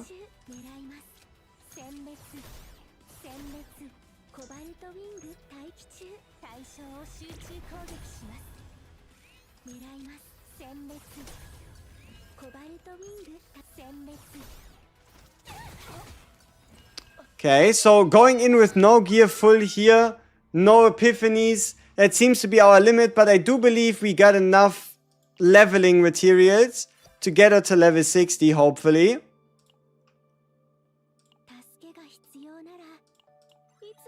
We did. So the only thing remaining is to just get that partner up to 50, and then we are going to be good to go. 50 partner, 60 her. Should be fine. Okay, can you beat this? Can she beat her own partner trial? She should be. Huh. Not on auto though. Where's the fun in that? So much AP.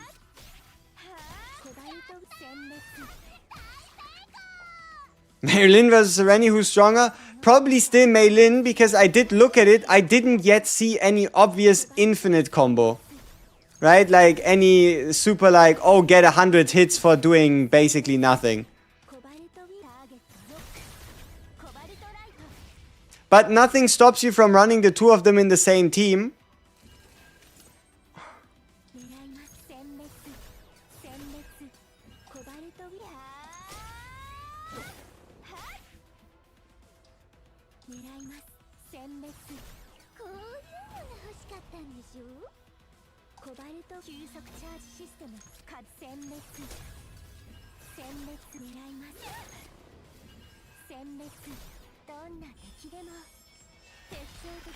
Favorite team by far at the moment would be the middle one. But I didn't even yet have the chance to play it because we still quickly need to get the partner up. And then we're ready to go. So I'm still a bit unhappy with my gear set. Our potentials are looking a little lackluster. But enough farming is enough farming. We'll fix her up after. Right? As you can see, potential-wise, we are 1 out of 10, 1 out of 10, 1 out of 10, 2 out of 5, 1 out of 5. And unique potential. Level-wise, we're level 60. And memory fragment-wise, we do have the 4 set with the 2-piece. But I'd like to be a bit higher. But overall, it should be good enough. It should be good enough. So, yeah, let's take on our first Chaos run. Let's go with tier 8, 14. Okay. So, tier 8, difficulty 14. Or I guess difficulty 8, tier 14. Let's see. We didn't steal any of her pieces. She's fine. And then Ray is fine as well. We might be better served getting ourselves the card draw from Nyx. Okay. Here we go. First Chaos. Yeah, I'll remove the things now. I just have them whenever somebody needs to get a question answered. Eh? Do you think currency for pulling in collab banner is different? No. No way. Okay, Big Game Hunter increases the tenacity damage of the first attack card used by 100%. Doesn't sound too horrible. Obtain 1 among 3 random neutral to legendaries for 100 credits. I guess we can just go with Big Game Hunter for now. Put that onto her at the moment. Just get some more tenacity. Even more tenacity. No, we're not going Veromika. Alright. Here we are. We have the Shining Core, Tsukuyomi, and Snack Time. Pretty good.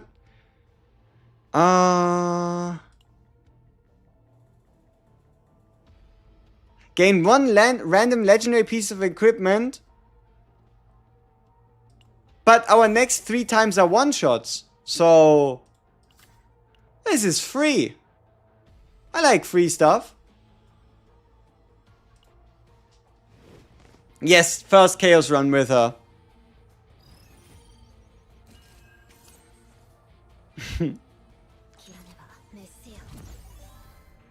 Is she worth the Omega code? We're currently running her E0. So we'll know based on how she performs here if she's going to be needing it. But at the end of the day, who is more worth it of a free 5-star dupe than a unit that you can only summon for 3 weeks and then she's going to disappear? Right? At the end of the day, who is going to be more worth it if not a limited unit to use the Omega code on?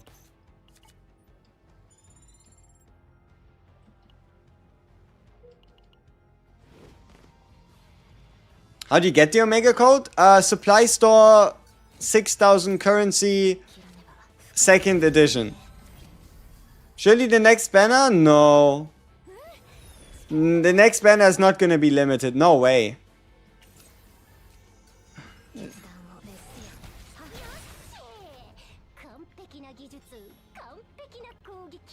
Ooh, okay, we get us this plasma missile. And then...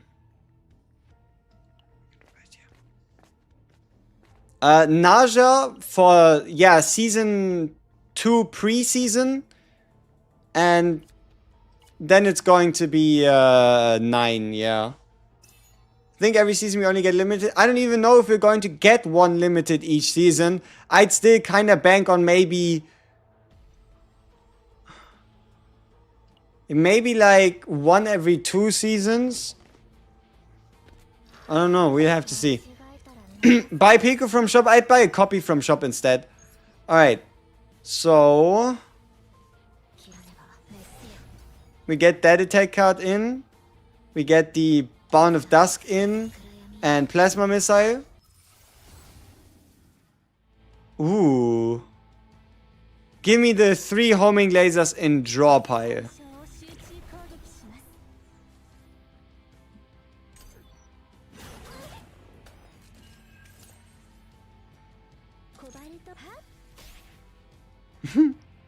Cute. Nothing happened.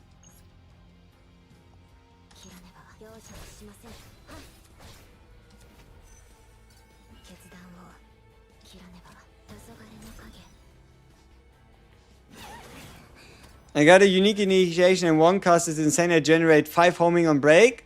Nice. Okay, so we do the homings.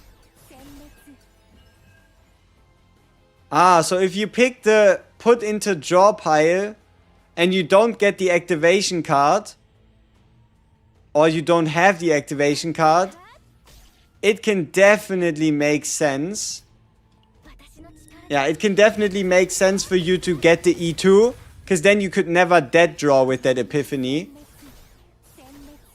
It is, as expected, pretty good QOL at minimum. Yes, she doesn't allow AP. The interesting part is she doesn't allow AP gain or loss. Right? Cannot be influenced by AP gain or loss, except for what is given at the start of the turn or on Ravage. So they decided to reword the explanation to make it a little bit more clear.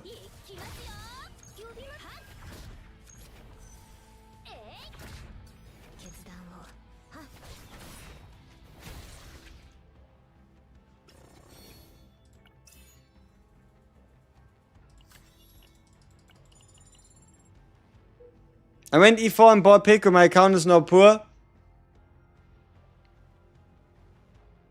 I agree. Your account is probably looking a little bit emptier. Huh? A little bit emptier. I try with Khalib, seems broken enough because of how fast Ravage happens. Yeah. That's also one of those things I thought about that should go quite well.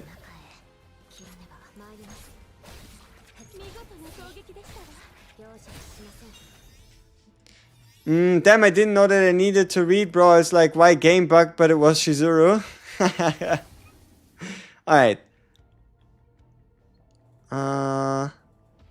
Give me the 1 cost reduction for the highest. By 2.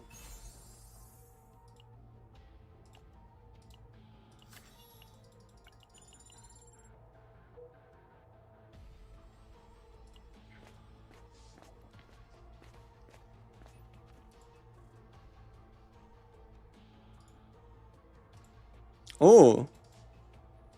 Let's have that on here for now again, just for a little while. Just so you can answer some of your questions. And then we can swap back over. So, what would this be if we weren't to try to go for a Serenial deck? So let's get rid of Magnetic Field. Last tempo you got an E2? Hey, on the brink. You played 15 of the homings in 1 turn? That's a lot. Pity carries over, yes.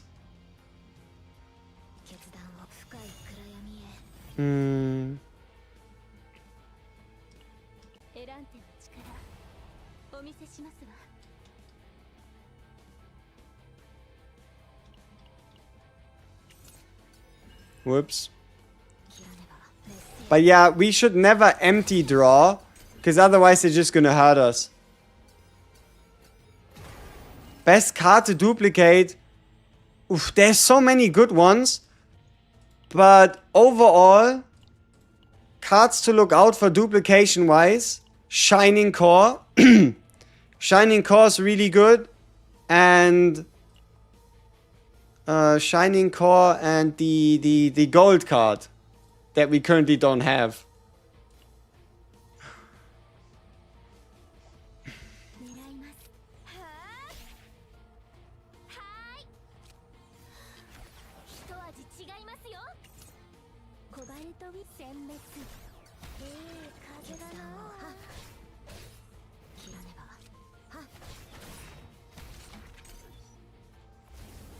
Cobalt Light. Wait, Cobalt Light? Maybe not. Maybe... Okay, let's see. If the fourth guy... I guess once you get to E2... I guess maybe Shining Core and Homing Laser? These two?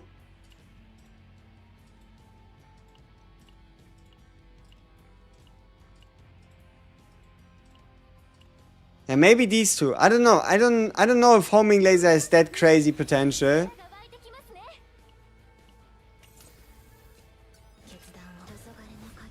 Oh. He ate our card. That's not good. New Year's card is from towards the first light after you spend the ether. Oh, alright. I guess we see it later then.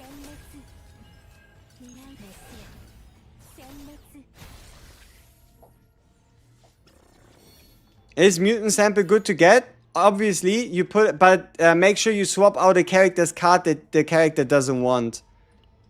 Or I guess you don't want, huh? Alright. Abyss mode on the battle missions as well. Yeah, so many things added. Don't use Carity, use Yuri. 3-star Yuri. Don't use Carity, use Yuri instead. Will I test Selena? I don't have the resources at the moment. Honestly, I don't have the resources because I was mainly farming for Sereniel gear. So I don't even have the resources to build Selena at the moment. Yeah, the XP on the battle missions is crazy. The normal battle missions, a ton of XP. The hard mode battle missions, a ton of XP. And then even Abyss missions, 3 chapters, a ton of XP. Why Yuri? 16% attack damage boost. Damage boost upon you shuffling your deck. So you playing through all your cards. And also 2 draw ego skill, which is just incredible value.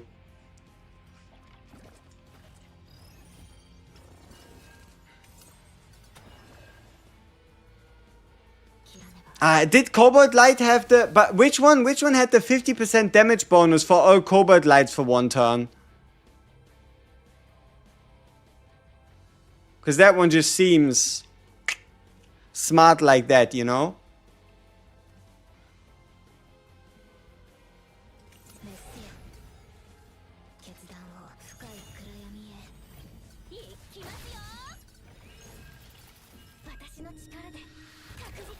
New partner is permanent 25% crit?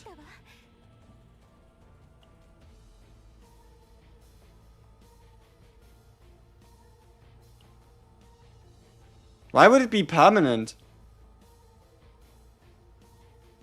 Ah, you mean this buff that she applies is permanent? Yeah, now the way it reads makes sense. So you apply the buff and then you get a 25% crit chance increase every time a target gets ravaged, which can happen once per turn. She is damn strong. Yeah. Yeah, the ranking still makes sense. I still stand by the ranking. Still, don't underestimate 2 card draw. But 25% crit chance, it's up there.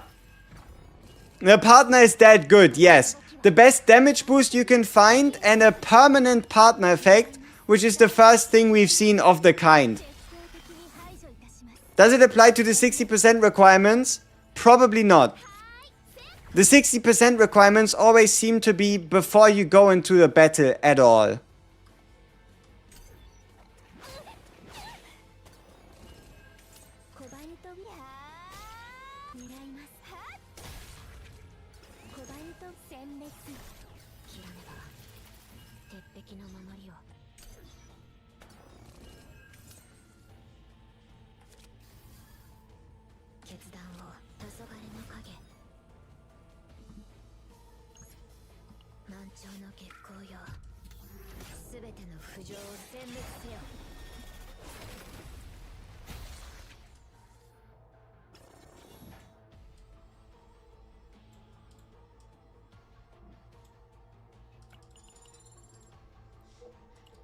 Just get E2 time to get a partner. ID.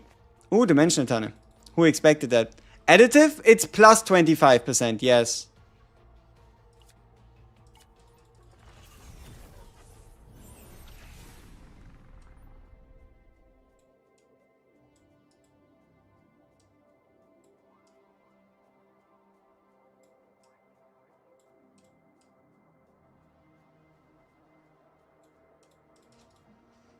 Oh, Ecstasy of Violence is never bad.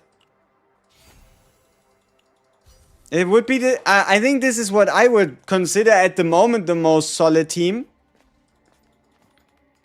Easy skip? No. Dupes worth getting? Yes. Just bursted from Sereniel's Unigram story and animation. Potential is unique, then crit chance, and then top right. But I guess it goes in a bit of a different order. What happens if I were to press the triple forward arrow? Good question. We shall check that out the next time.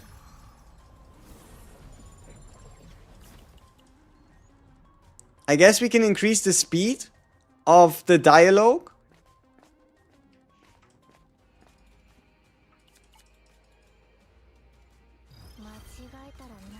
Alright. So yeah, every event you've already seen, you can increase the dialogue speed of.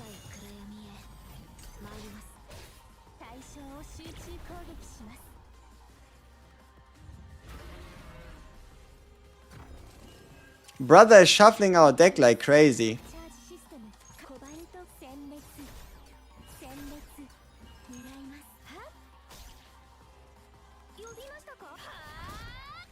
Ah, we almost broke him. Yeah, she's currently E0. Does the homing laser L generate the firepower too? Yes. But it only generates one stack, so it uses one, but it replaces itself. See, we use it here to give us one, and then this one uses the old one and gives you a new one. But the Afterglow seems to be only usable by Sereniel. So it's her exclusive resource.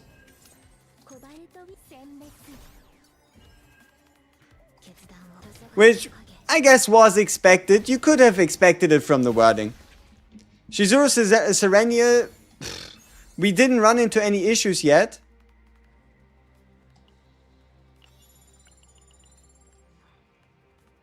That's all I can say. What about Peko? Peko is... Honestly, Peko has a permanent 25% crit chance increase, you could say. So the way this works is this Peko ego skill right here applies a permanent buff that says every time an ally inflicts Ravage, you can get the 25% crit chance increase at 1 for a turn, right? So you apply the buff, and then for the next few turns, if you Ravage, you get the 25% crit chance increase rather than it just being a 1 turn.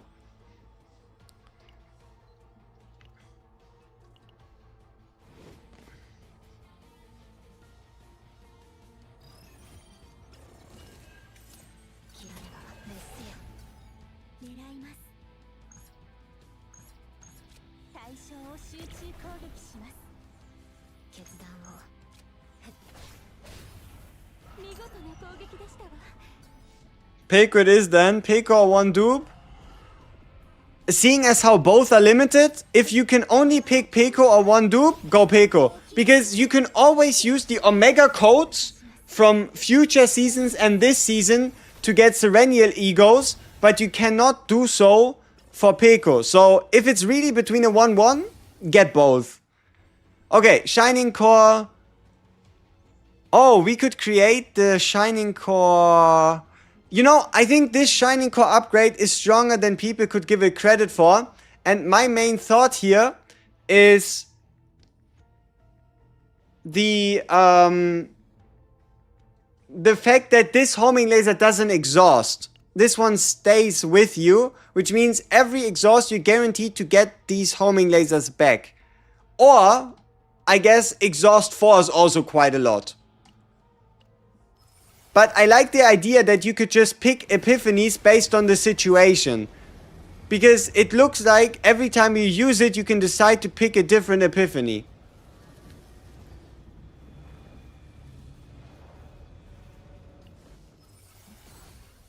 Best ego stopping point would probably be E2. If you had to stop somewhere. The homing lasers that generate fire, it should include homing laser L, yes. Anything that starts with the words homing and laser should be considered a homing laser.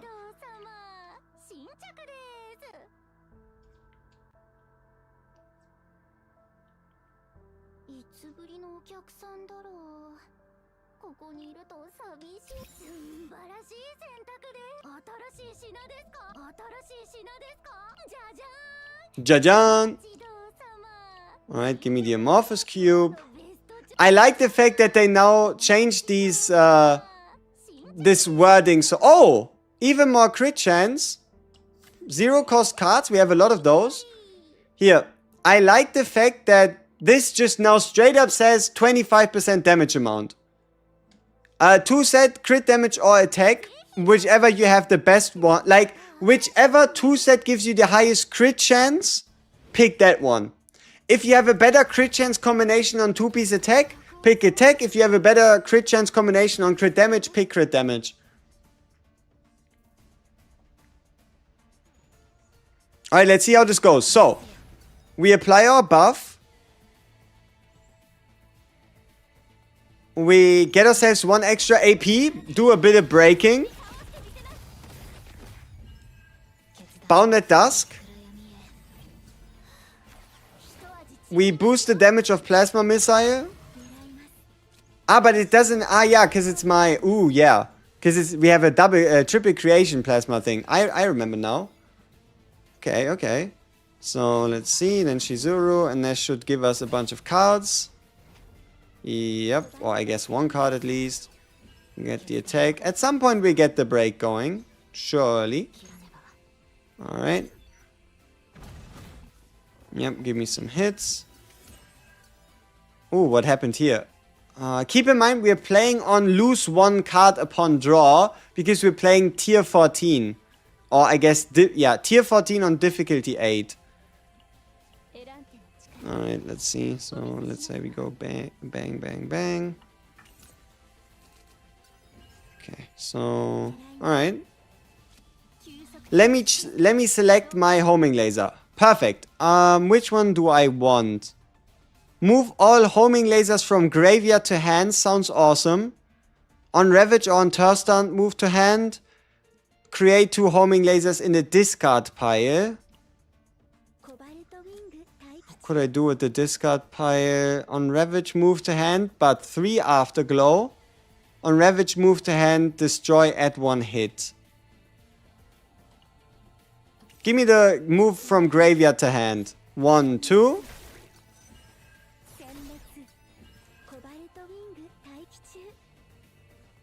And then right here we break him. So we get him back. That's a lot. So we can use them all again.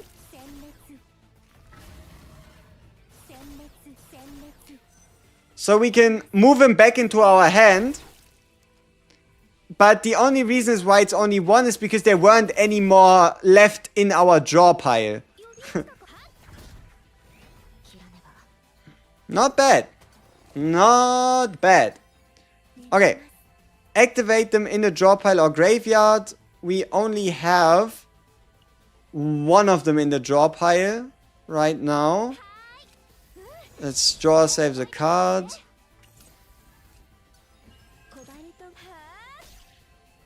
Okay.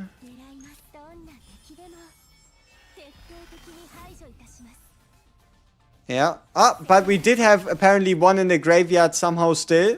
Great.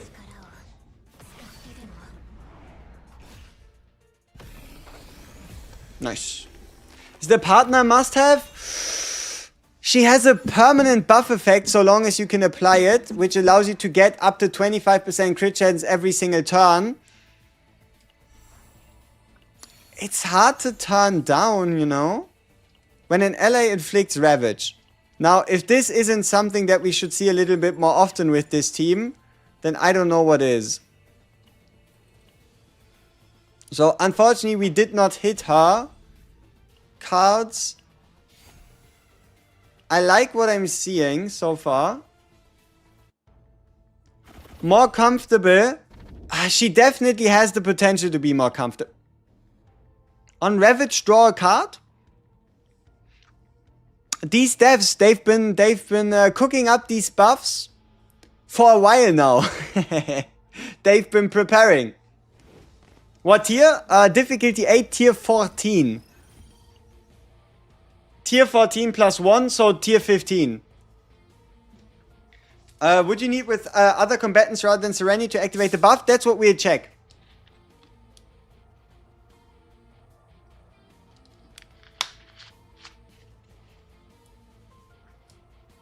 Best stopping points, E0, E2, or E4.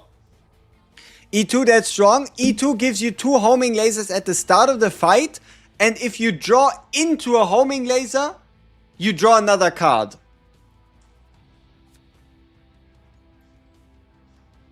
How much better is the partner over the 3-star? 10 to 15? Like, in terms of damage, you'd get a significantly bigger damage increase from running Peko. But in terms of utility, the 2 card draw from Yuri is just unbeatable. Damage, Peko. Utility, Yuri, sorry. Alright, let's create... Oh, I like this card. Just like, okay, create whichever homing laser you want. Which homing laser do I want this time?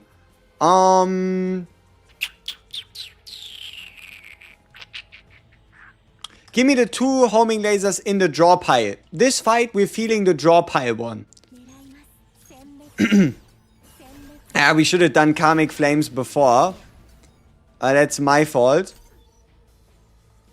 Why are the 3-stars so good? Good question.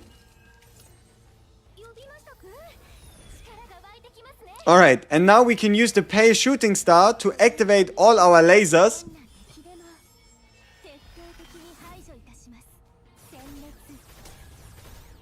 Nice. And now we can use them again.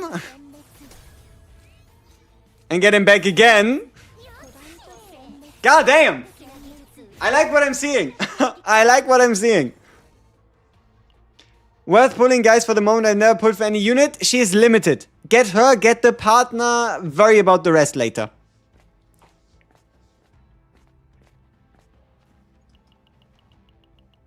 She's affinity level 23. She's currently affinity level 23. Our Sereniel is E0. She has nothing right now. If you draw 3 lasers on the E2, only if you draw the 3 lasers at the turn start. And that is the assumption. We don't know for sure. If anybody, Void, Greed, and Hope, right? If anybody knows if it's... Because it's only on the turn start draw, but I don't know if it's multiplicative per laser.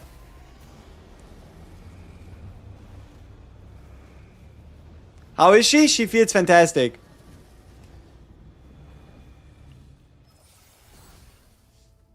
$5-2 Peko advisable? If you have $800 lying around and you do not have anything else better to do in the Christmas season, then spend on Chaos Zero Nightmare and your Sereniel is already maxed and you really, really, really, really do not know what to do with your money? Sure. Under any other circumstance, don't do it. Alright? Under any other circumstance, don't do it.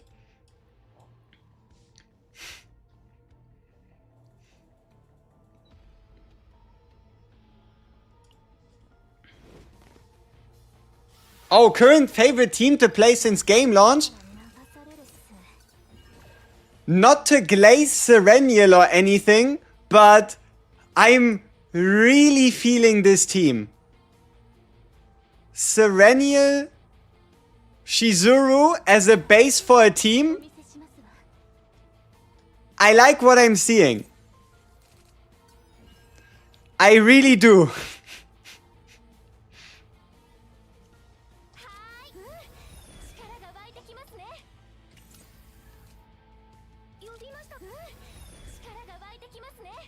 E2 or partner?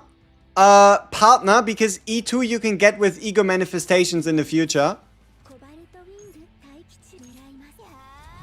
I wish Pale Shooting Star had retain. That might be like the only thing I could think of. I wish it had retain. Shining Core? I would say Shining Core. Yeah. Yeah, Shining Core, it's just too good. Especially, you know what? She is one of the few character. Oh, wait.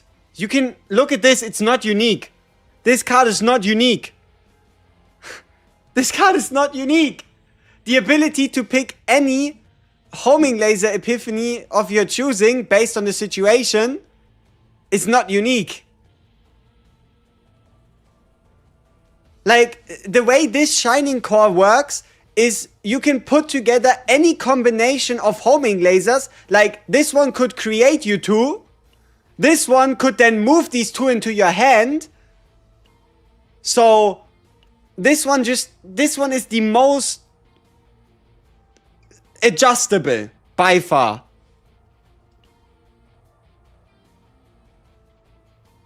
But no, I think that the strongest one is the one that boosts homing laser damage for a turn. That one is just disgusting. So, look at this. We create two in the draw pile and look what happens. Ah, okay, so you have to create them first and then ravage them. Okay, okay. Could have worked with her creating them first, then doing the damage and getting them back. But I guess that would have been a little too good. That one makes the home laser not exhaust, so ult loses its benefit. Yes. But also, if you do not exhaust your homing lasers, you can always get them back. Right?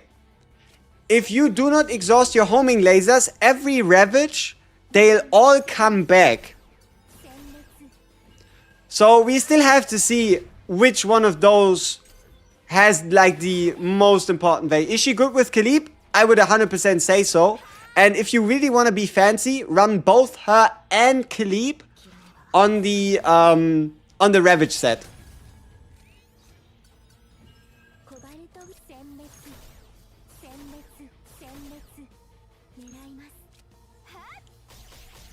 Is E2 enough? Yeah. Is E0 enough? For now, we're playing on E0. I haven't yet encountered any bad issues. It's just like you might be building a deck where you could be better off having the E2 just in case to like ensure that your draws are smoother. But Ravage set better than 2-2-2? I would say so. Oh, at the start of the battle, damage reduction in one draw? Hey, that's a really good chess piece.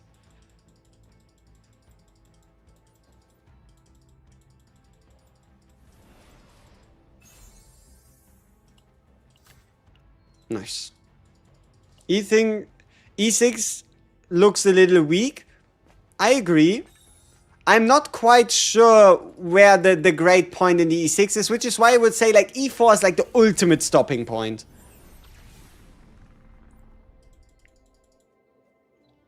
How does Ray feel on the team and would a Cassius be better? I gotta be honest, I haven't yet gotten a lot of value out of Ray. All things considered, I haven't yet gotten a lot of value out of her. So...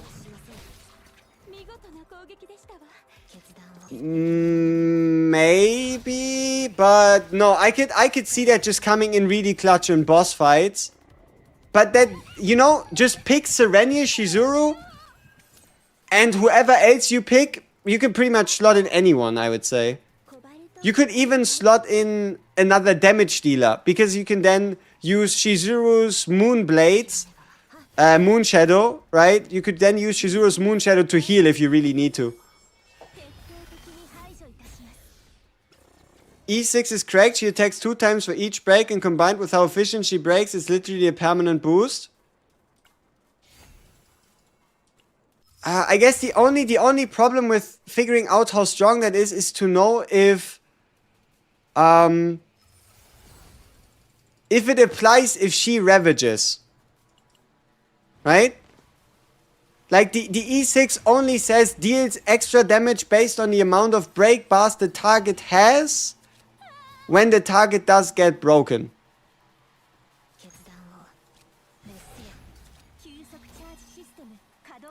Okay, which homing laser is the best here? Give me 2 in the draw pile. There we go. Or in the discard pile, I guess. So now we can then use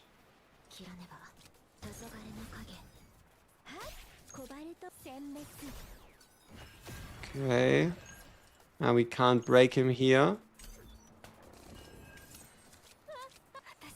Hey, welcome back. Bling.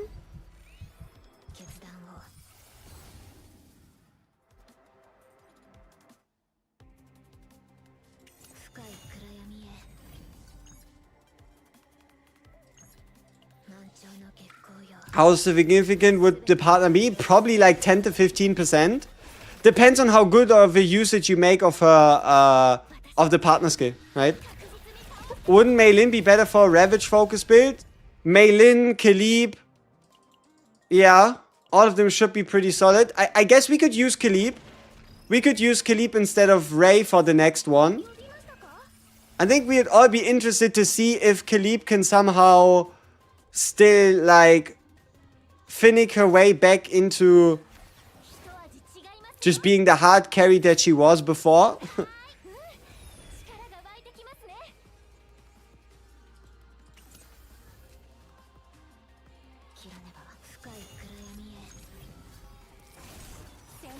I don't know if Shizuru, who can be the third if you were to use Ray.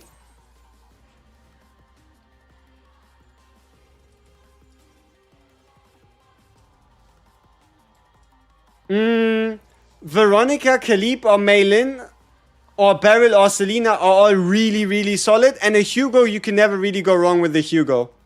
Homing Laser is a unique card, yes. If you level unique potential, Homing Laser increases in damage. The 2 temples and both had a Sereniel. Is Shizuru really her best pairing? It's the most obvious one at the moment. Is it truly the best? Only time will tell. But it is by far the most obvious. That also feels the most prevalent. It's kind of like a, oh, okay, so this is how the devs wanted you to play her situation, you know?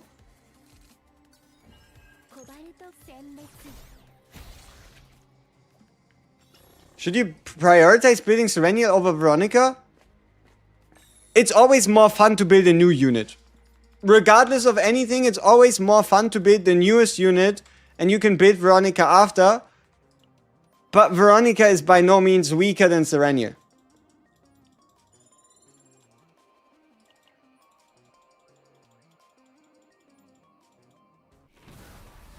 If you were to go Pekopart, no, you couldn't do crit damage on crit percent because it wouldn't work for the...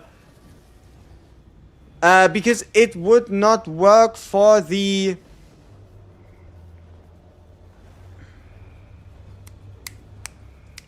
For the unique potential. The unique potential in the top right. I'm not quite sure how strong it is, but you probably want to go towards that 60% crit chance.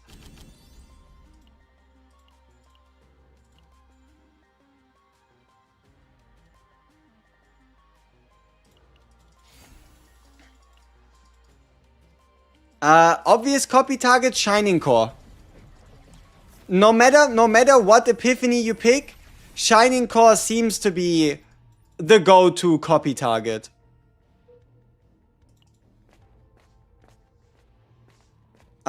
Yuri would be better than Carrot in another Shizuru situation. It's just too good of a buff with too strong of a partner skill. But this time, the difference between Yuri, like last time, the difference between Itsuku and the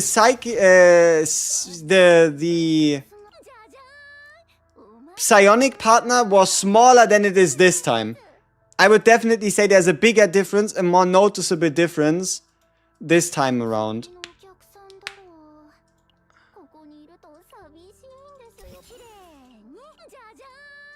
Jajan. Jajan. Vehi Zehi, whatever the hell that means.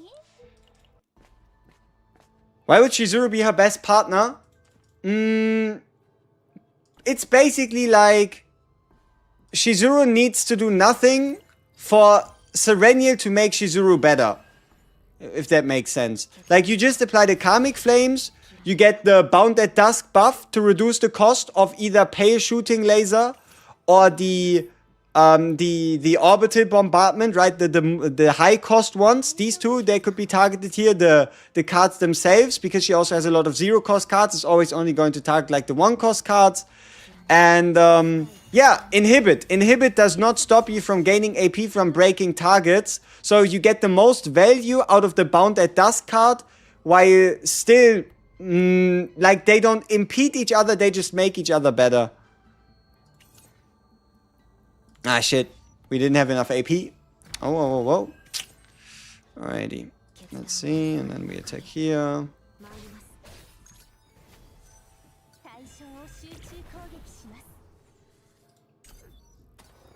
Which memory? Yes, we're using Ravage and it. We are currently using Ravage and Attack set.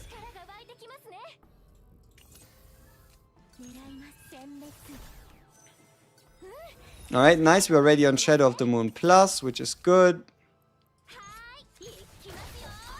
One sec.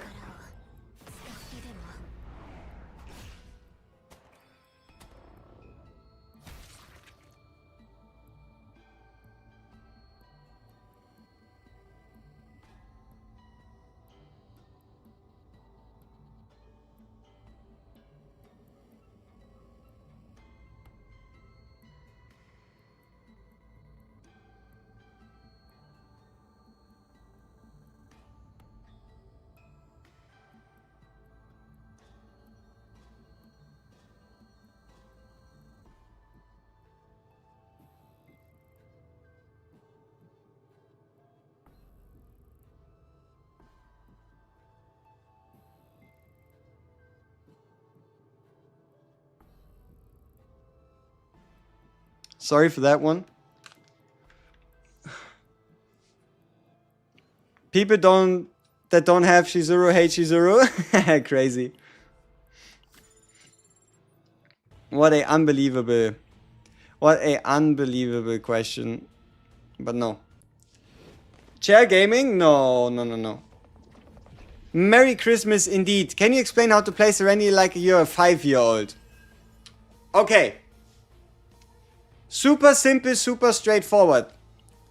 Get as many of these fuckers as you can, okay? The more homing lasers you get, create, and play, the better. Right? Step 1. Use and get as many homing lasers as possible. Step 2. Make this very bad bar disappear, okay? Make the bad bar below the enemies disappear. Get all your homing lasers back. Use them again. Good job. No.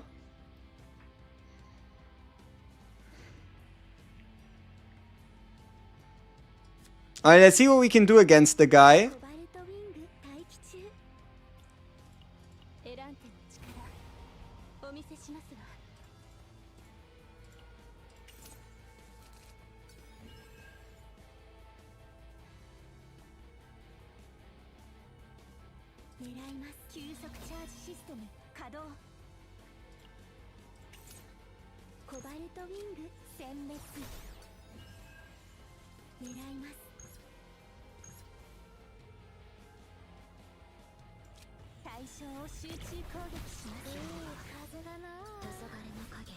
Alright.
Is homing laser unique or a common card? It should be unique.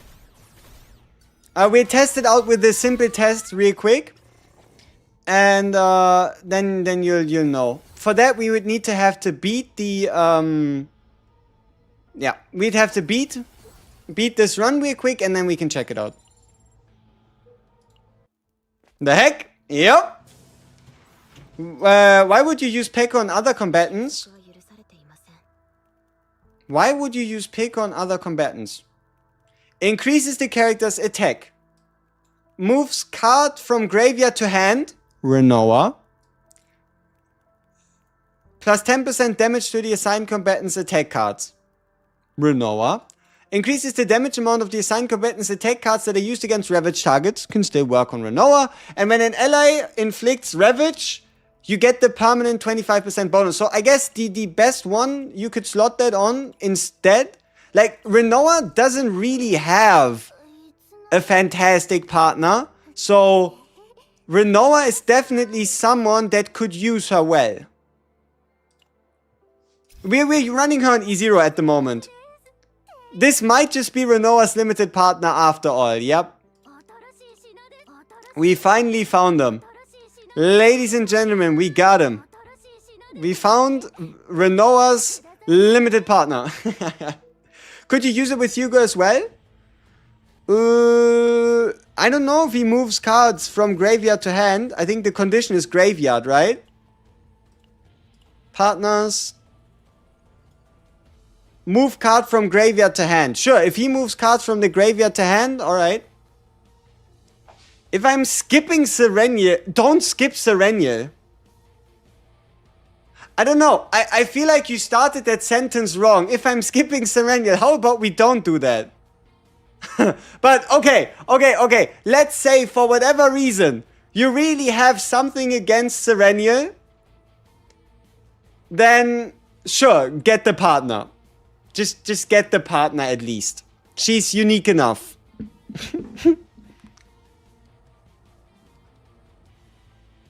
Alright.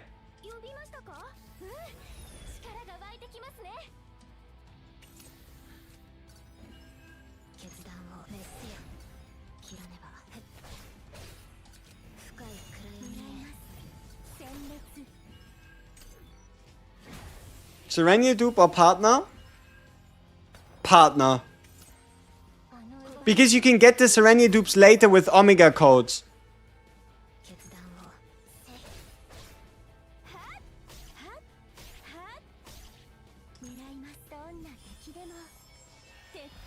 For me, Yuri T4 free to play 16% permadeck is better. Sure. Alright. I said this guy.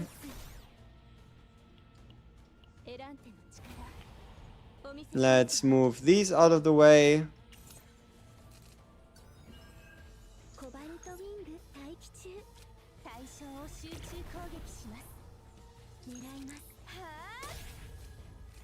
Perfection.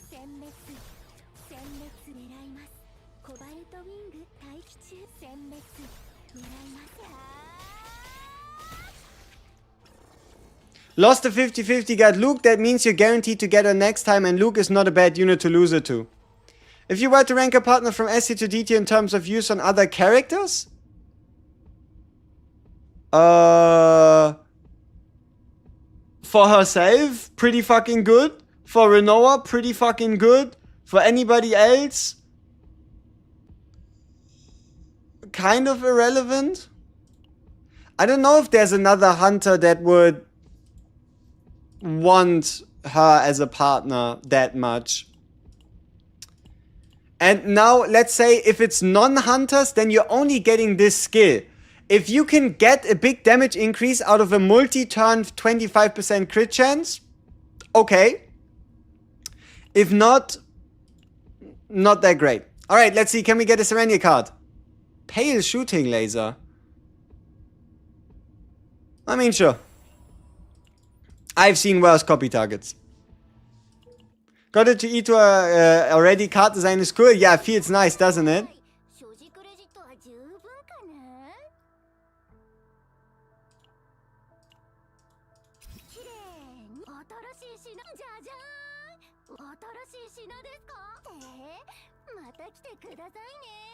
Can Serenia manage reliably against non-instinct type enemies? Yes, and the reason is her afterglow. Let me show you the afterglow right here. So, let's see if we can get a good example. Perfect. So, Shining Core. Boom. And let's say we pick the create 2 homing lasers in discard pile. Boom. So, we now have a stack of two stacks of afterglow. Afterglow makes our next 2 attack cards deal 1 whole tenacity bar, regardless of enemy typing. Regardless of enemy typing, we get that damage.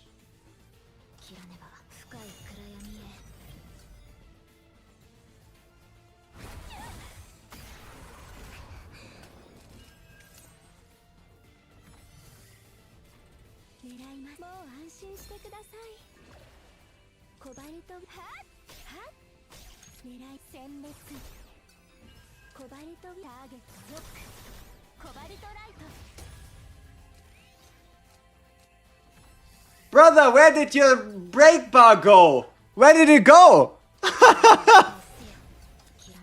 Alrighty.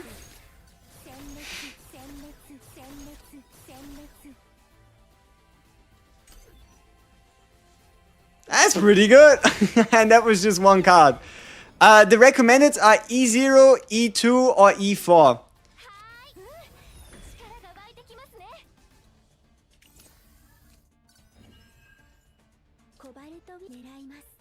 Ooh. How many cobalt wings do we have in our graveyard? 3. So we should be able to activate all 3.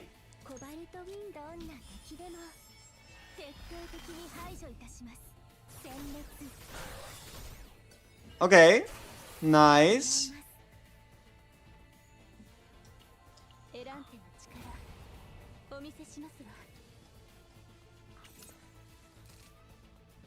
Alright.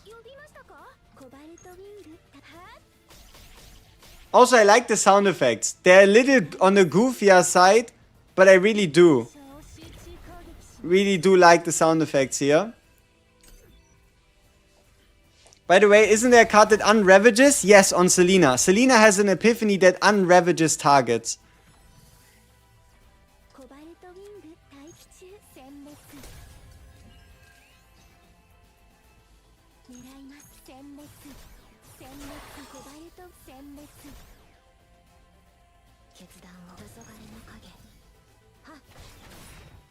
Which Shizuru build are you looking for in the team, or does it not matter much?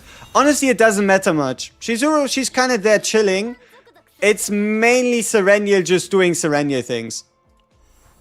Like, she really does just... Yeah, she just enjoys the ride, you could say. Alright, honestly, this turned out to be a pretty decent Sereniel build. It started off pretty rough. But I think we got somewhere.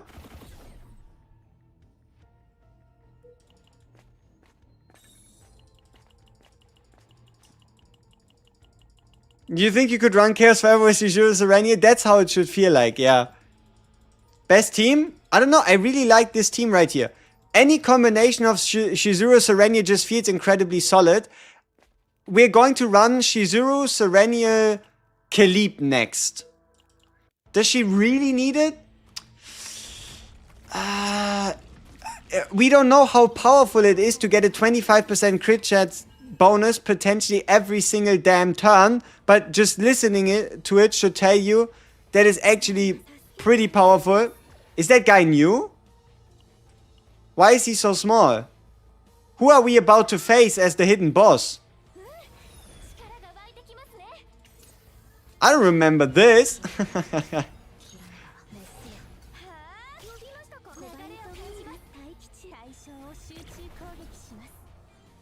Okay. Okay. Now I'm looking forward to this quite a lot, actually. Okay, which homing laser would be the best? All homing lasers in graveyard to hand. We don't have a lot in our graveyard. Create 2 in discard.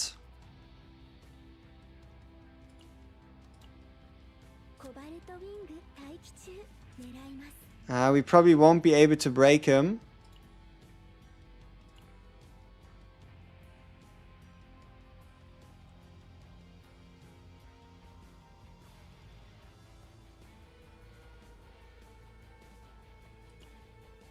Just give me the 2. The more homing lasers I can create, the happier I'll be. There's a clear correlation between homing lasers.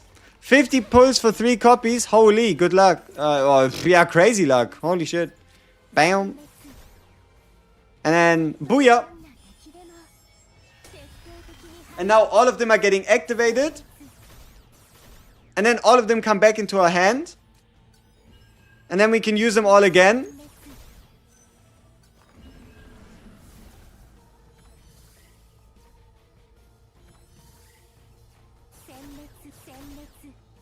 And then we can get them all activated again.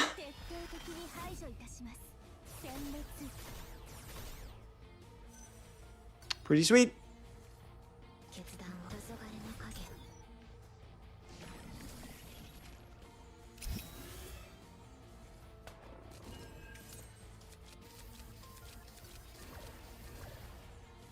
Okay. So, give me the morale.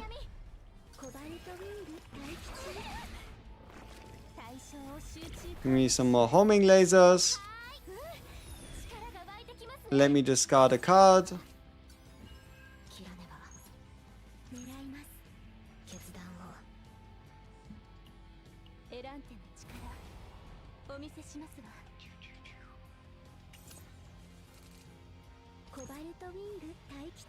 Even more how many homing lasers do you need? I don't even know if we can do anything with that many homing lasers. I do feel like if you're going for that epiphany with the homing laser in draw pile, you kind of want the E2. You might just kind of want to. Yeah, the 4th one would come back guaranteed at the start of a turn, yes. Okay, so what's next? Oh, double boss fight! They updated the hidden boss. Is the hidden boss now actually crazy? Okay, another HP recovery. Maybe he has now better loot? That could be great. I got 35 lasers in 1 turn, it keeps going its peak. Nice.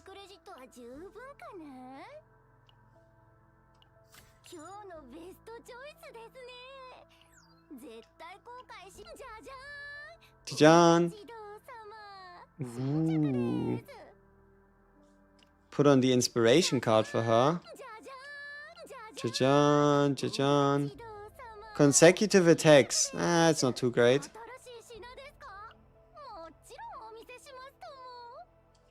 And another card removal. Is there a card copy on that boss? There's no way, right? I probably would have heard from you in chat if there was another card copy. Yeah, it probably would have told me if there was another card copy. Should you remove the basics? Yes. The basics still... Ooh. Damn, this guy. Look at him. Look at this guy.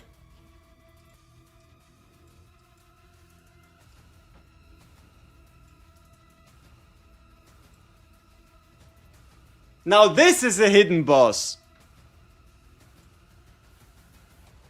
Yeah, look at how tiny we are. Look at us. We're so tiny. Damn. So, new hidden boss. Alright, alright.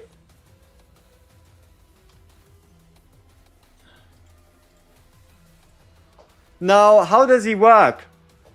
Decreases damage taken by 30%, decreases on hit. At the start of the turn, create a substitute in the draw pile, increasing his damage amount for each substitute. Beginning of Desire. S tier Nihilium. Okay.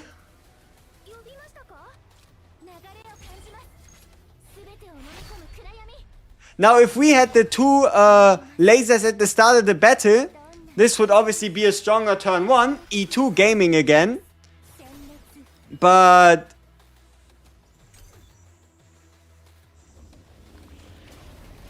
Alright, so we get hit with the damage, which is fine. We have ourselves snack time. We can get rid of the Spirit's Flame Ward. Get some other hits in. At least get rid of the Mucus. Okay. Thirst. Substitute. What is this? Ooh. Inspiration. Draw 1. Decrease the cost of this card. So it's actually good, but only if you can draw into it rather than just get it. Okay.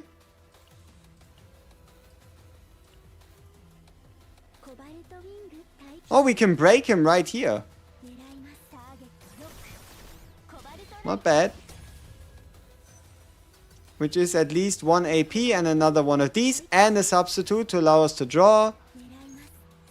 And some Afterglow. And then the Shining Core. Give me the... How many do we have in the graveyard now? Probably only like 1.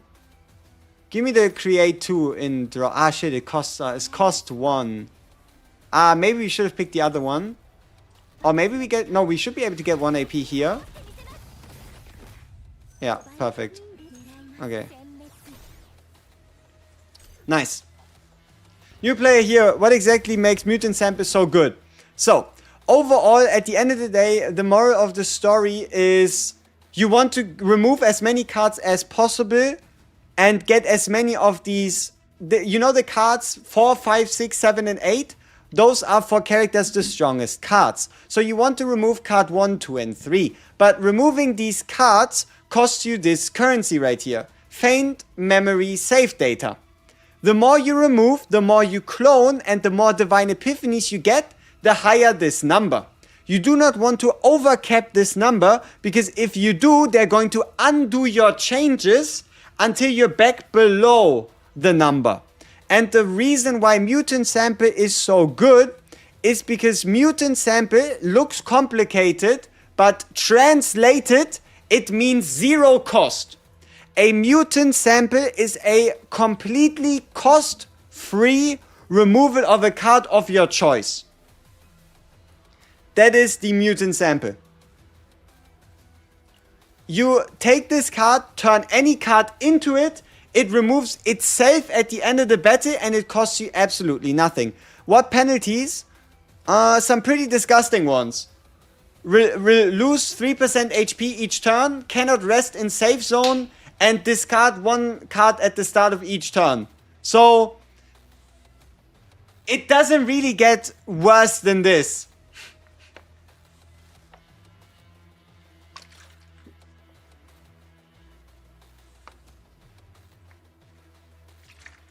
What's the Ravage set? It's the 4-piece new set. The 4-piece deals 50% increased damage on Ravage. Did something just happen? What just happened? Did I click something? Why are we almost dead?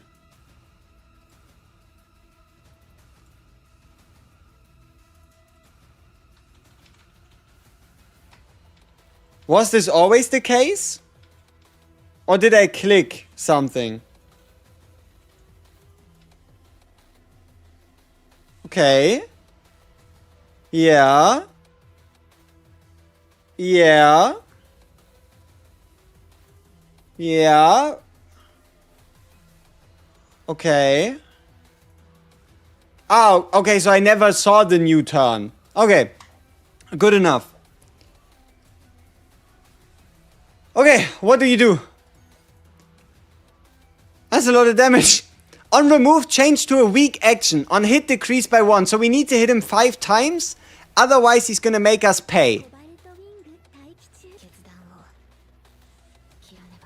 We should be able to do that.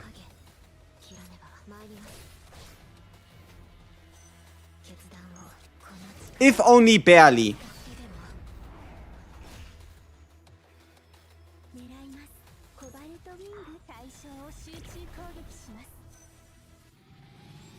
Dimensional distortion. Oh, there's the person in there. Ooh. Okay. That's awesome. So let's play some homing lasers.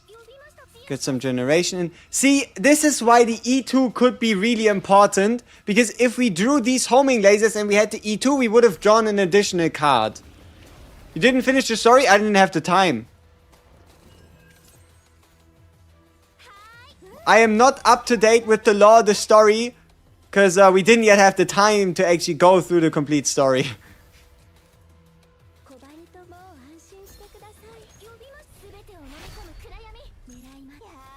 Nice, Ravage. We should have played the homing laser before. Because now we would have gotten another homing laser. Alright.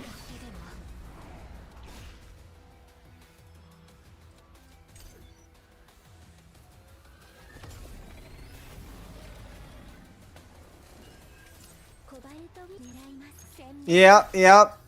If you're playing the route of creating as many homing lasers as possible, E2 certainly has its value.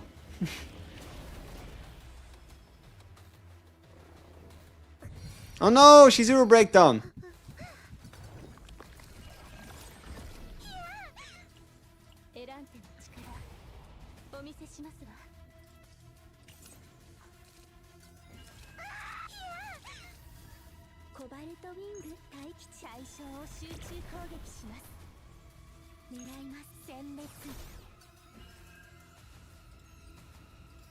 Ooh, we do not get the... here... on remove?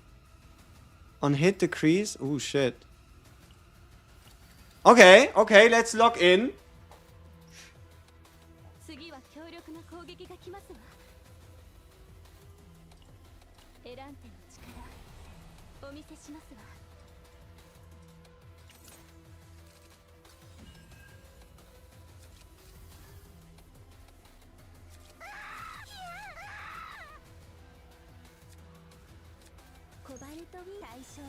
He has 7 stacks.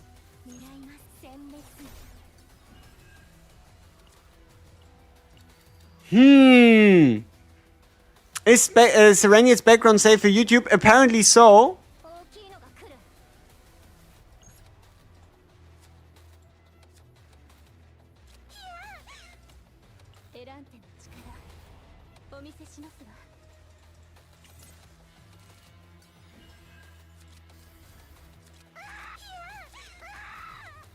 Even with 4, we do not recover.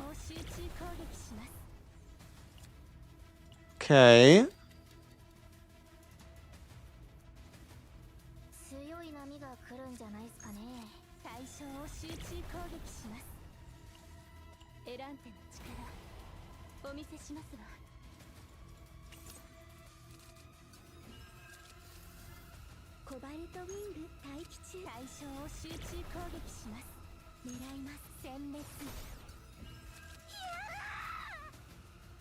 Alright. We did try mostly everything we could have, but keep in mind... Ooh, oh shit! What? We got hit with the planetary space, what? But we still have 1 turn left. 1 turn! We got all the damage we could have out of the last turn. And this, ladies and gentlemen, is how you beat the boss. There we go. Hey, see? And he can drop purple equipment. And they did make the change that now you would be able to swap out purple equipment even if the character already has it. Right? So, for example... Hey! Hey, devs! I was glazing you! Hey! You said that in the patch notes! I was just glazing you so confidently! That's not fair! Now I look like an idiot! Does it need to be the same slot? Ah, shit! Why? Why though? Cause you would then get 2 different ones. Yep, makes sense. Alright, sure. I take the L. Cause otherwise, yes. Which kind of weapon are they gonna give you if you put it into a different slot? Nothing? So, alright. Alright. Close enough. Close enough. Yep. The overglaze was a bit of too much. I think we all agree Sereniel carried this run. As she should have. For a first deck. 1 run. We did not start with a removal card. It's not too bad. We got a plasma missile. We have a double shooting star. We did not get a cobalt light epiphany for some reason. We have the 0 cost 40%. We have the amorphous cube. And we also have the 1 draw 1 damage reduction. Lab 0 was this. Plus 4,000 with 1 run. How they buffed it. Every difficulty above 5 now gives 4k per run. Meaning you only need to do 2 runs for the whole weekly. Partner, 3-star partner. Partner if you can afford it, but 3-star partner is not bad. I want to dupe Shining Core. I want to, but I didn't get to, right? Okay, so now that we've played a little bit more with her, is there anything obvious we realized? Any insights we need to share?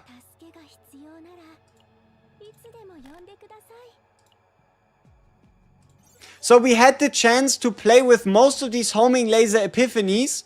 My current favorites are the Create 2 in this card pile, because it works really well with a space activation laser. Or the Move All to Hand, which is kind of similar to what her ult does. This one I think is also quite nice. This one seems to be the most safe because you'll always get it at the turn start. This one is best for breaking targets due to it giving you 3 afterglow. And I think this one is a bit weird. Because you would have to destroy the target with this card itself to get the double hitter. Is it too late to start playing CCM right now? Hell no! Just go into the game, and if you want to, you can re-roll and until you hit Sereniel right here.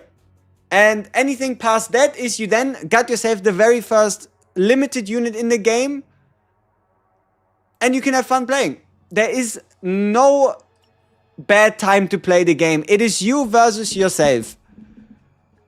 What does Afterglow do? 1 guaranteed break damage plus 50% multiplier to damage against broken targets. Yes, this is the current set we were running on her. The Judgment's Flame, 50% damage to instinct cards used against ravaged targets, as well as also the attack set. So if you get the +1 hit if you ravage or if they are already ravaged, both. Now that I think about it, it does say both. Activates on target ravage or when the target is in a ravaged state, which does mean I need to re-evaluate this card as being a little better than I would like to get it credit for. Because if you do activate it from the graveyard, which it doesn't exhaust, or if you do activate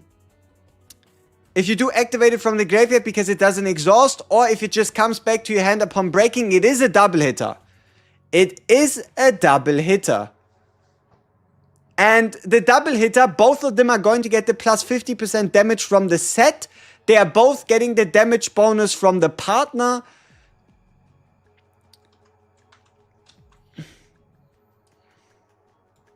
Alright, let's try to rank him.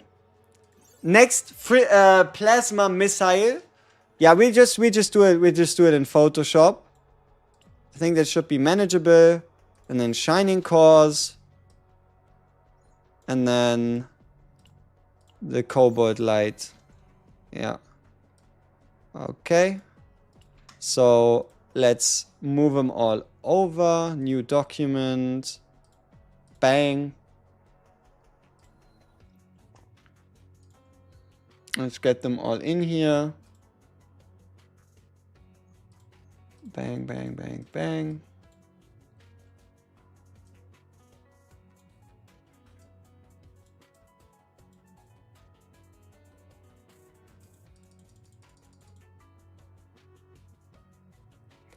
Okay, how can we make this fit?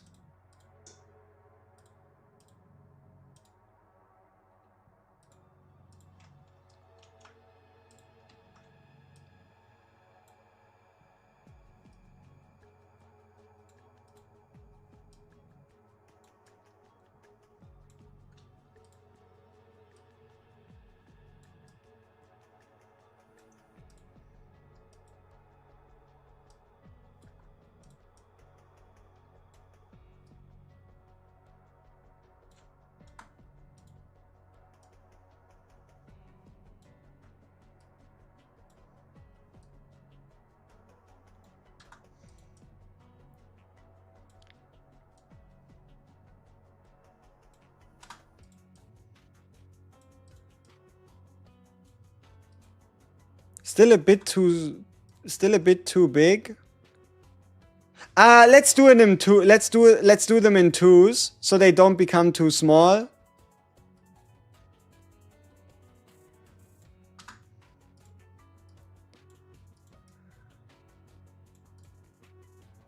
What's the order in game? It goes homing laser, plasma missile. All right. So plasma missile, homing laser, and then copy.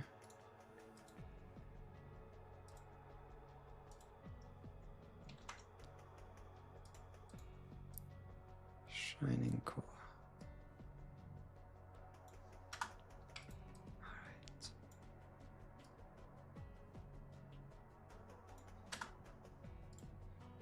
Okay, let's give it a look. So, text 1.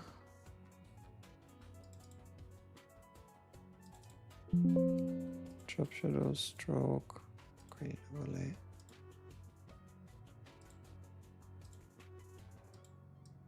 One.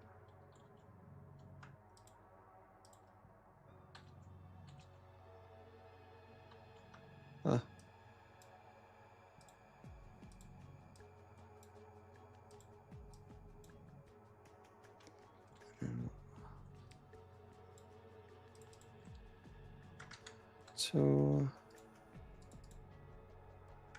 3,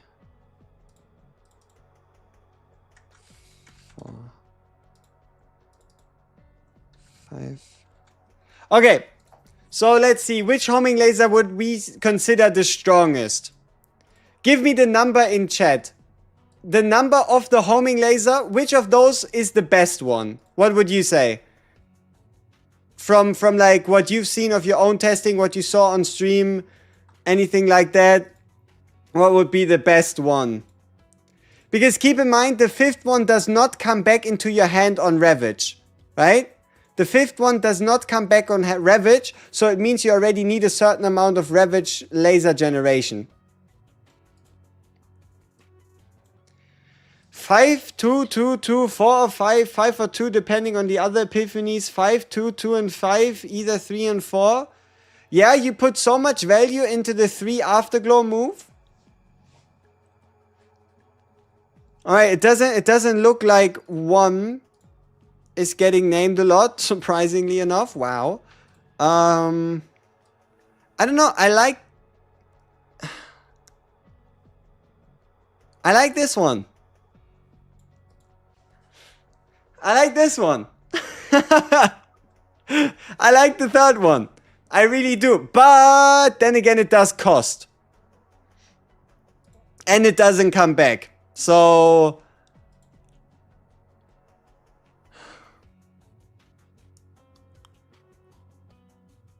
Hmm. 2 equals Afterglow equals huge damage. Yeah, but most of the homing lasers, they just do their Afterglow themselves. But yeah, it does lead up into bigger damage for all the other cards that you need. Yeah, okay, okay. I guess 2 might just be the most solid choice. And then I'd probably pick this one. Ooh. Ooh, I don't know. All of them are pretty damn good, so we might have to change the numbers. So then it's not 1, 2, 3, 4, 5, but like 1, 2, and like 3 maybe. So...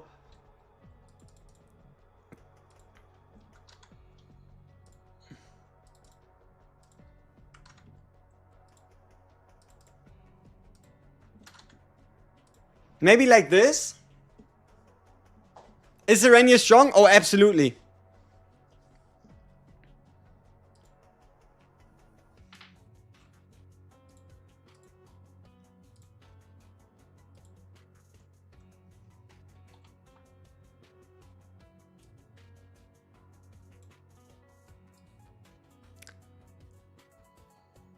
Okay, let's figure out the rating for Plasma Missile. Plasma Missile. More tenacity damage, which could really help with you breaking. Just more raw damage. I mean, this one has to be a no-brainer. Like, this middle one is cracked. What is plus 50% homing damage for 1 turn and instinct weakness? 3 is really strong. Like, 3 is really strong.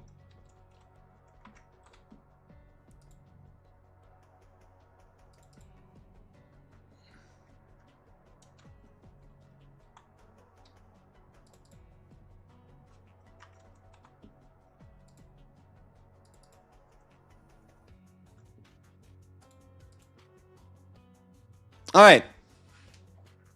That'd be my ranking. That'd be my ranking for the current epiphanies.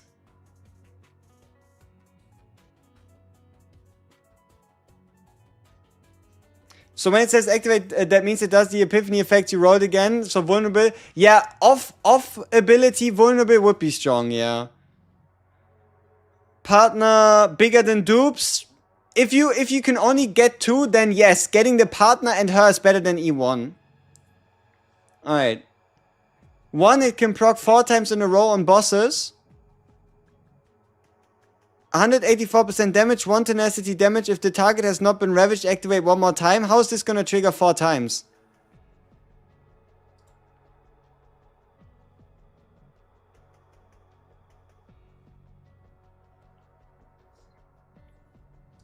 The homing laser, I mean, we can check it in-game right here, right? What does the game consider a homing laser? Homing laser, homing laser, homing laser, homing laser, homing laser, and homing laser L. So, this should answer your question on how good is it, right? It works on all the homing lasers.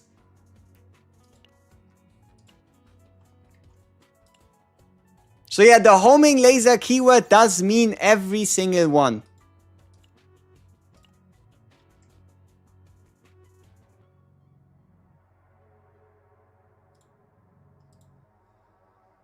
Do they saw someone use it and it does continuously activate until it's ravaged? Oh! Oh! Oh, you're right! You're right, you're absolutely correct. It's the wording. It is the wording, right? It's the wording difference. But no, I mean, it does say, if the target wasn't ravaged, activate once more. There's no way this... What is intentional and what is...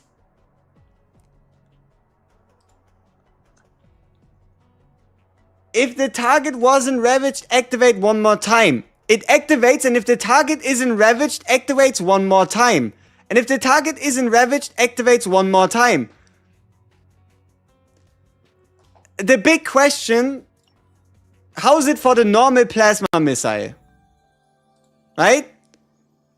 Because there's no way the normal plasma missile does that. So, it might just be a bug with the other plasma missile epiphany. Because otherwise that should be too much. Like, imagine activating the card 10 times on an enemy.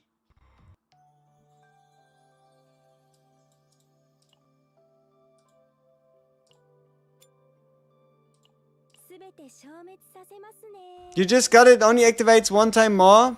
It does. Who are we meant to watch?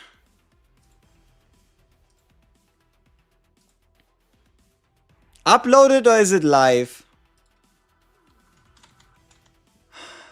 I think it's this guy, right?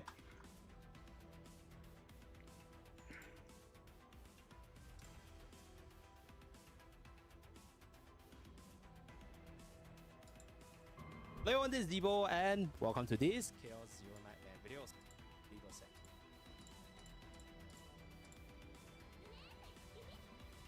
So you're meant to tell me it happens here? We want to complete our combo here, guys. Oh?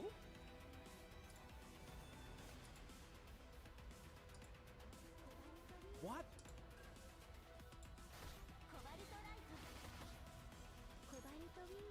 Yeah. Our cost is increasing. What? Where?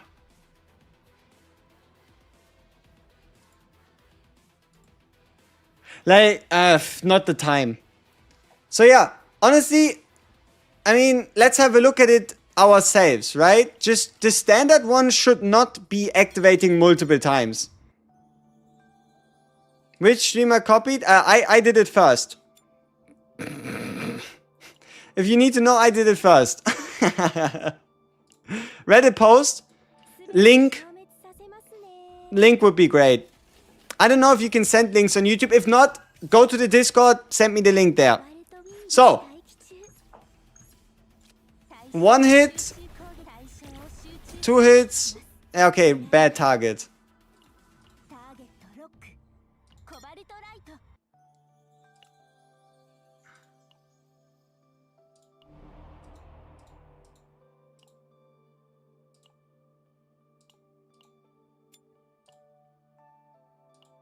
Which card do you think should be removed and which card to copies? The shield needs to go. And then probably the 2 basics as well. And the best card to copy, the safest, is probably going to be Shining Core.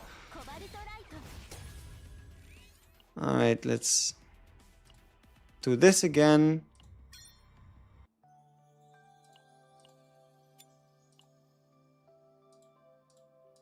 Try it on the event boss, they have big bars. True.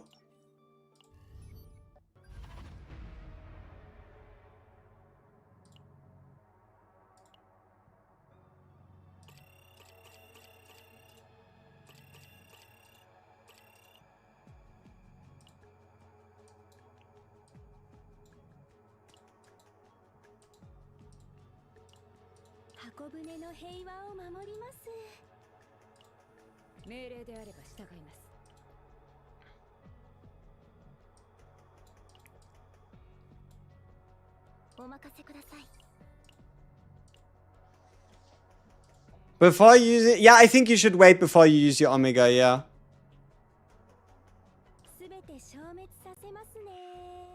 Alright, let's see. So what you want to tell me, the guy that said it in chat, is that this Epiphany is going to trigger like 20 times against this boss? Whenever we can get it?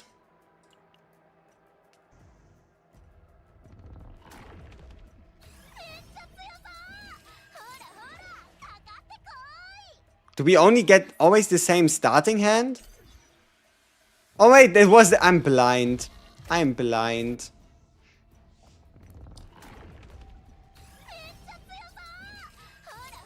Okay. 1, 2.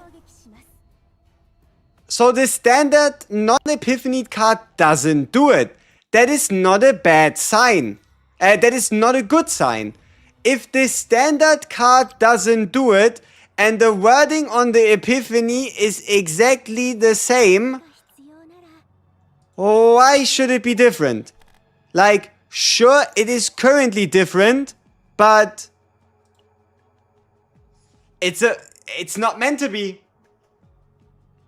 It's not meant to be. Like, look at this. You really think you're getting double the tenacity damage, 50% more damage, and infinite hits until broken? No. No. Most likely not.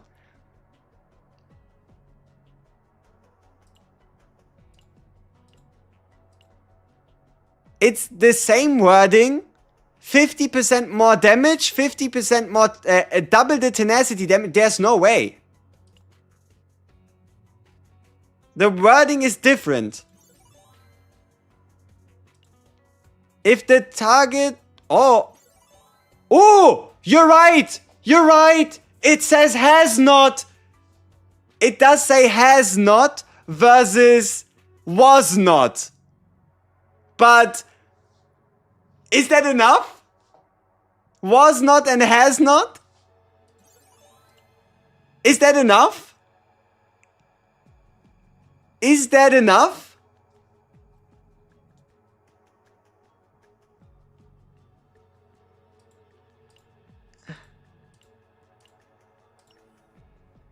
Alright, let's get the card ourselves.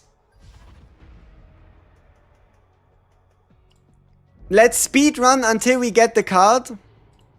And let's try it out. Only one way to find out, just get it.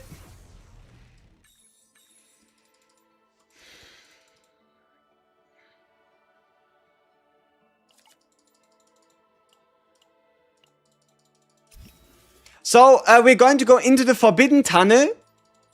And we're hoping for the pick your own card Epiphany. That's mainly what we'll be going for.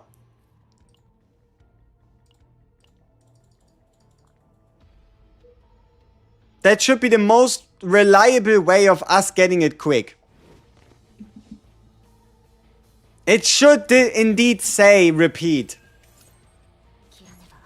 It does say one more time, not infinite. It's probably still a bug, but at least the wording isn't exactly the same.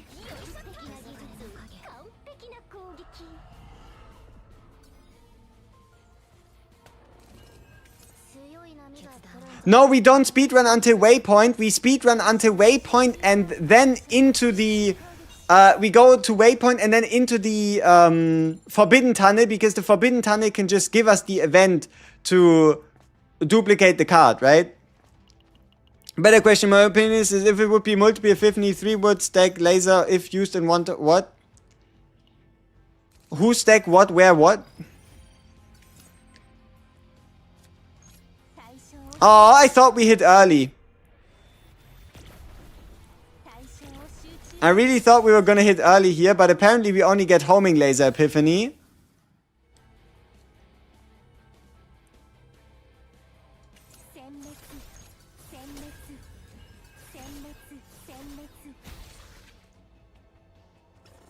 What do you mean escape? We haven't even... Why would we escape already? We haven't even gotten a chance to select the plasma missile card.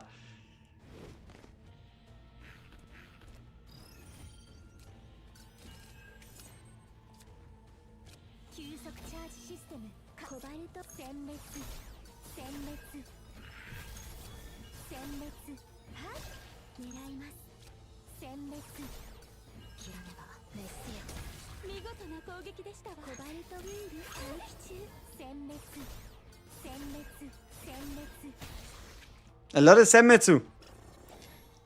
You can still reset, but I wouldn't recommend it anymore because the fate. They changed the 10% HP fate into gives you a random common card into one of your decks. So what you should do instead is you go to the waypoint and then reset.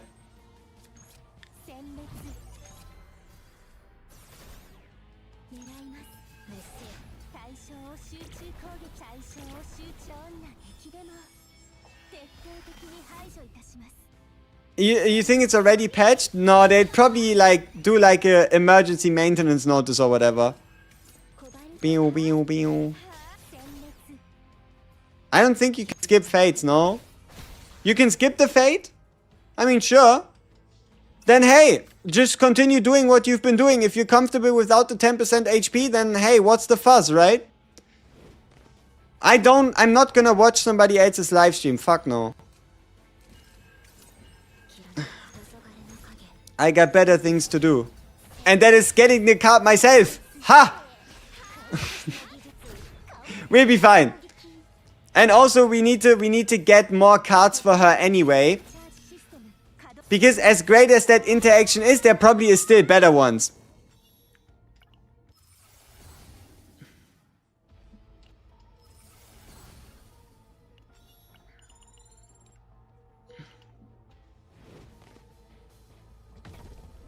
As the first limited character, there you have your answer. As the first limited character, is she a must pull? You meant to say she's a limited character, so I'm going to pull her. It's not worth it. It's not worth it missing out on a limited character. You're just going to regret it at some point. Well, sorry for the ping then. Just thought you'd like to see it quickly. Hey, Shadowrunner, all good. Appreciate it. I appreciate it. It's just apparently we need to test it ourselves. And if it does work, then why would I not try to get myself a deck like that, right? Appreciate it. Thank you very much. And again, nothing against you or anything. All good. Not to worry there. Ooh, sorry for Godfather. If we're leaving early... just kidding. We're gonna smack that on Chizuru though.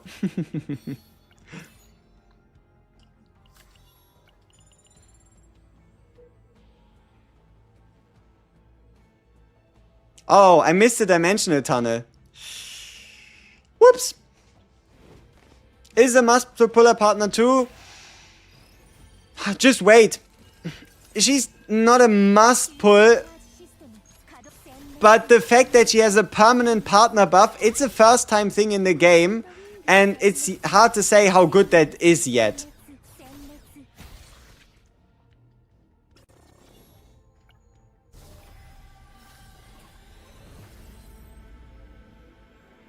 There you go, huh? Divine Epiphany even. So, if this works, then it works. And we can even do a temporary return so we can continue the save data. So, if this activates 100 times, aren't we about to get like 100 stacks of agony?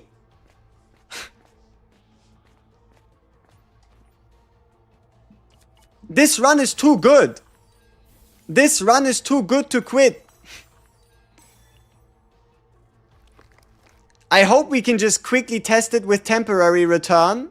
Because everything is going in our way right now.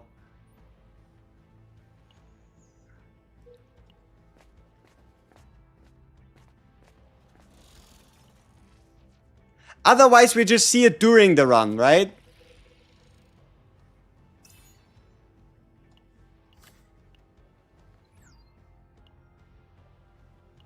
Okay, so let's see if people were talking shit. Good forbidden cards, the usual DPS ones. Okay, so let's see if we were getting kept for the last, I don't know, whole time by this Zebo person. Oh no, wait, we don't have the save data yet, do we? Okay, we have to finish the run. Because, let me be honest with you here, as great as it would be, okay? As great as it would be for me to quit here and just we can test it, I'm not giving up on this run. Period. Not happening. I'm not gonna give up on this run. It's looking too good. Exactly. I could escape. I could. But if this truly works, why would I escape with a deck looking like this? We gotta remove at the run. We gotta remove at the beginning. We have the mutant sample on her. We got a useful epiphany for plasma missile if it does work. And we already have a good homing laser. Right? 1 activation, 2 activations, 3 activations.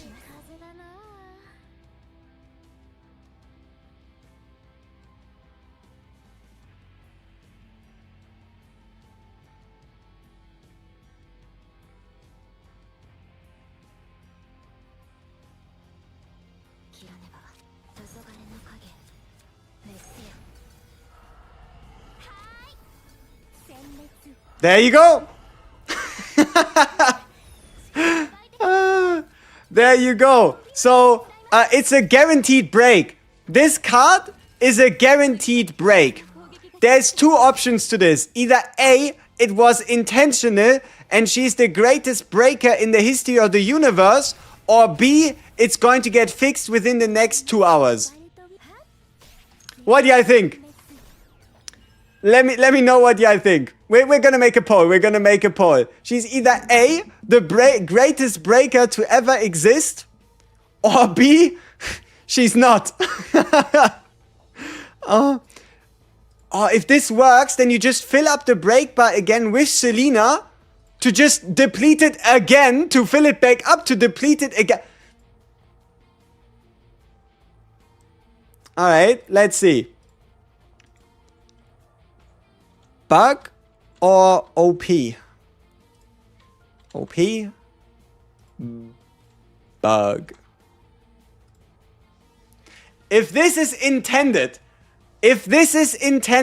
then it is the funniest interaction in the entire game up until now, period. The problem is, if it's a bug and OP...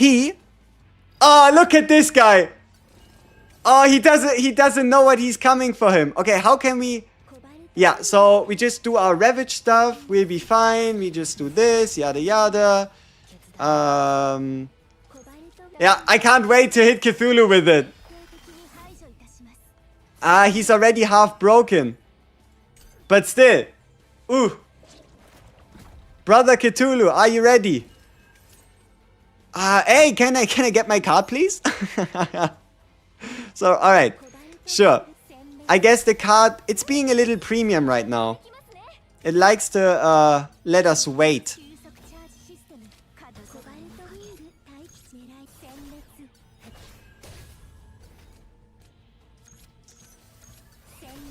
Oh shit. Whoops.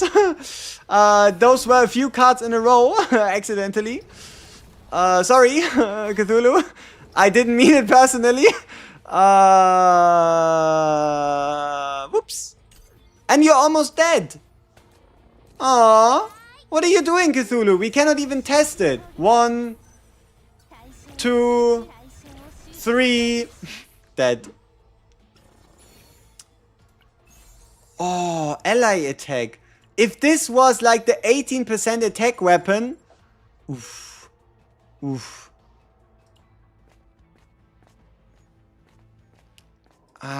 It's not the mouth, it's not the double remove.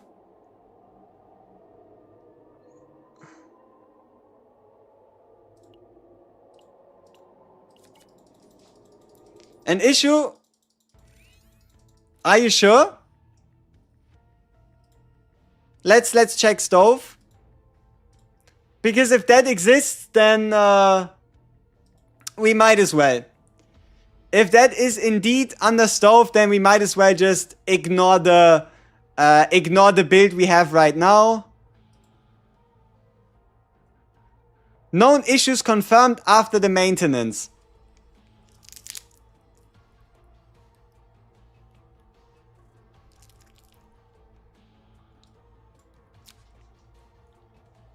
I told you the card is shit. Alright. So it's another Shizuru situation. Alright. I guess it was fun while it lasted.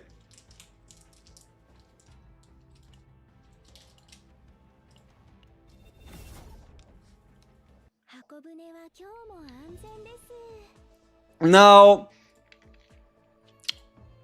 If it's like this anyway, we might as well have some fun with it, right? So long as this exists, we might as well just have some fun with the interactions. Like going into Nebula Distortion, picking Cantress, putting in our new deck.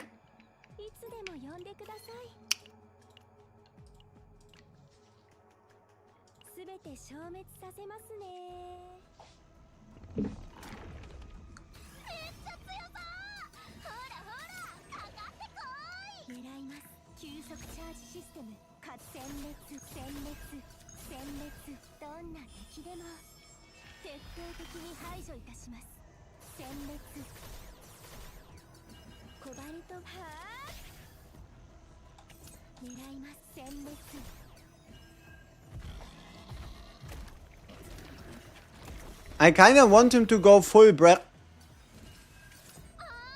Oh shit. I almost choked. Oh, that was close. Jesus. Oi, oi, oi. Oi, oi, oi, oi, oi. Ah.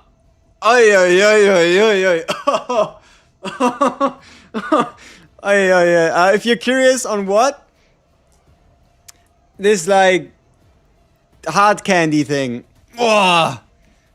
I'm awake now. God damn. Whew. Back in business. Yep. Okay. I mean, look at this. This already looks wrong, people. Be honest. Be honest with me. We've been playing this game for a while. Do you really think a one-cost card should be doing this?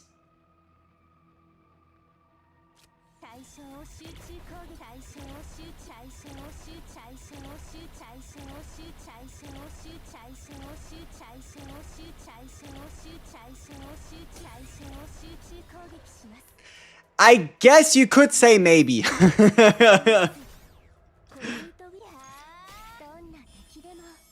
I guess you could say it seems balanced, works as intended. Ah, seems about right. Perfectly balanced, exactly.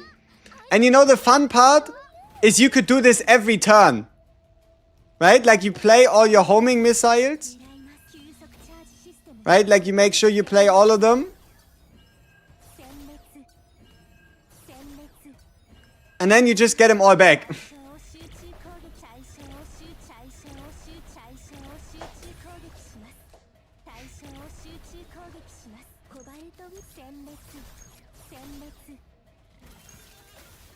Obviously, this is not a good deck. This is not good synergy. The character is half finished, but it would have been a little too good to be true, huh?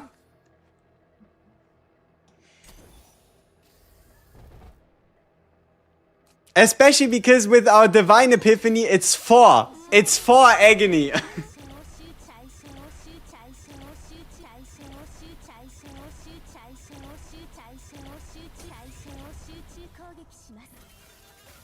How do these things make it into the game? Huh? What are these people doing?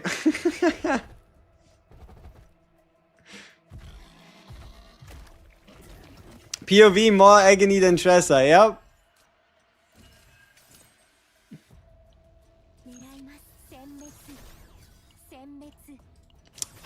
Sag.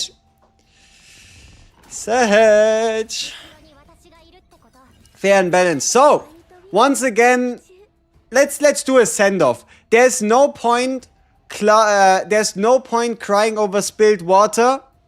This is fixed. This does not work. This is unintended. This is only meant to be a two-hitter.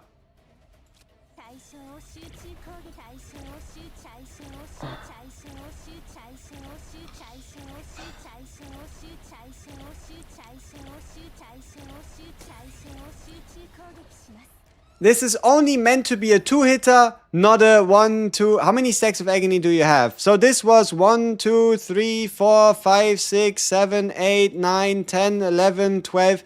12 hits for 1 AP. Alright, so back to actual theory crafting. Back to actual theory crafting that makes sense. Once again, I'm giving this a 5. Fuck this card. I know that's obviously too rude, but that's just because it wasted my time, you know?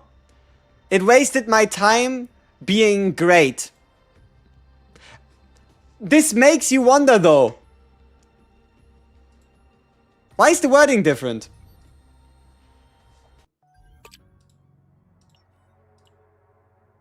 Now, I really thought we would be onto something, seeing as how it says was not and has not. But apparently it's just has not and was not, because that's just the same thing, right?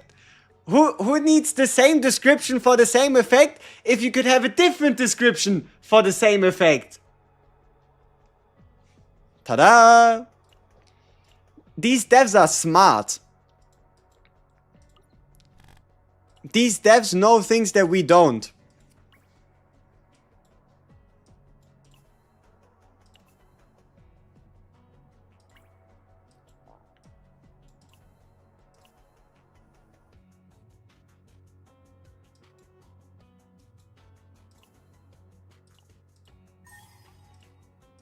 Oh, maybe all into flat? No. Okay, where do I get my Khalib 4 piece?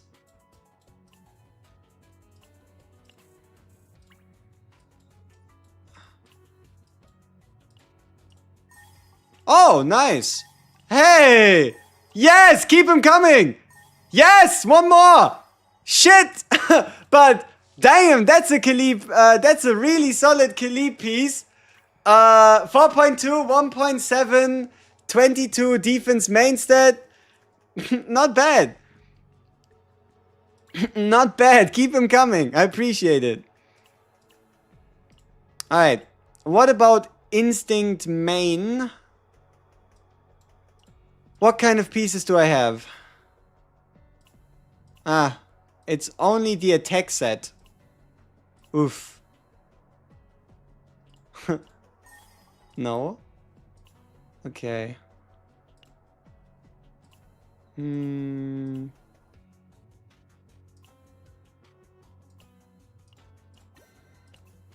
I guess we're running attack set. Because why wouldn't we? Right? Why wouldn't we? So this is our Khalib. With a partner any second now. Burger lady.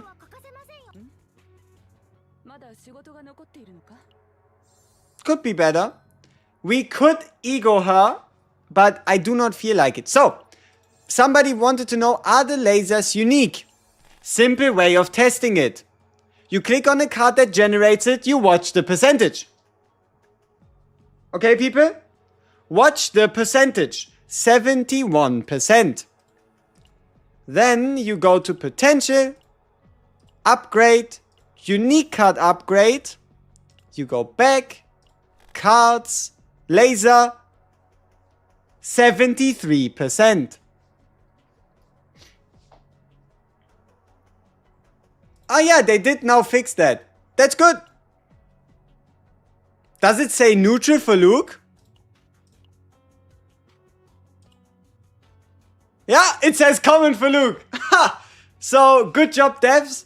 Another useful feature. Not bad. Finally, you know what a card is if looking at the top left.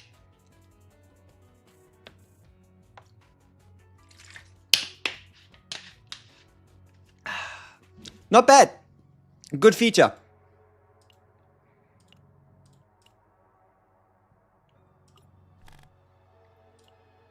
Shining Core is a unique card. Homing Laser is a unique card.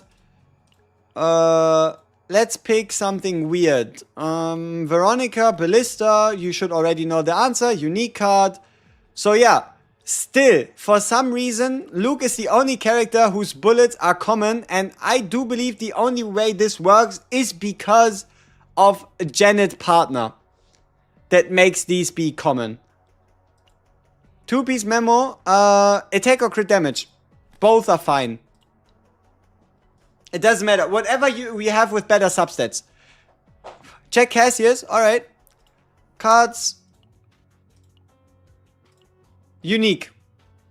But that doesn't mean they get increased because these values are fixed. At least for the 000. 000 doesn't scale. 111 at least scales, and these two obviously don't scale. So the only thing you're scaling by increasing Cassie's unique potential is 111. The free-to-play partner is Yuri.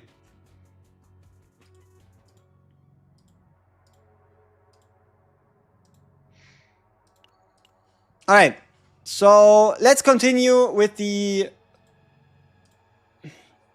Let's continue with rating the epiphanies real quick. So...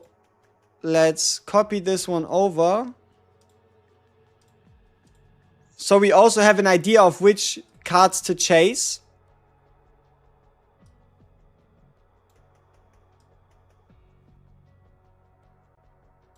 So, create 3 homing lasers is solid. Create 2 on Ravage, create 2. Really good. Like, just seems really damn good. Select and create a homing launcher. I'd say is probably second tier. Exhaust can become really useful, allowing you to play them multiple times a turn without them going away.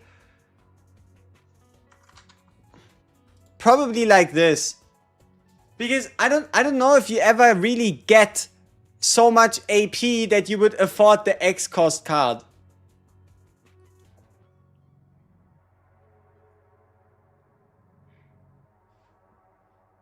Yeah, middle is unique and initiation. Pretty strong.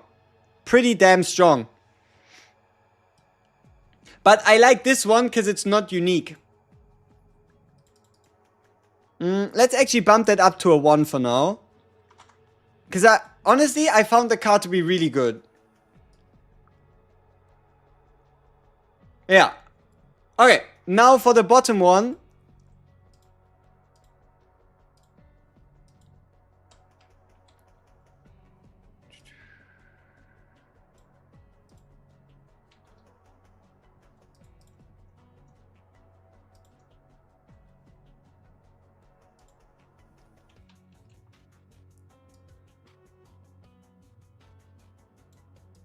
Cobalt lasers.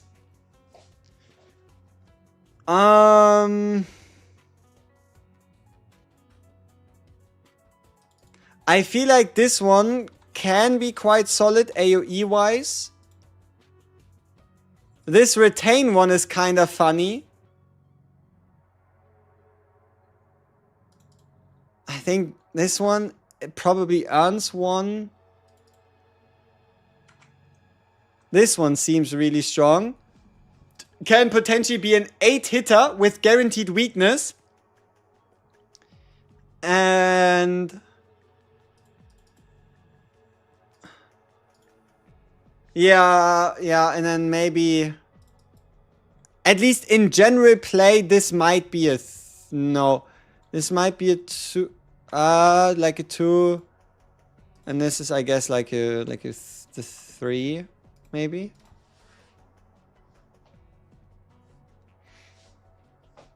Shining Core Epiphany 3 must be requiring Selena. Epiphany 3. Create 1 homing laser for each target hit. Oh, you mean... Which one? 1 is the best, yeah. You go in order. Best option, second best options, third option. That's kind of the way you look at it. Yeah, still, it is 3 cost, yeah. But to get an 8 hitter, I mean, I guess we could maybe put it down by 1. Probably. Yeah, she can make targets get ravaged again, but I'm not quite sure if that's needed for any of these epiphanies specifically.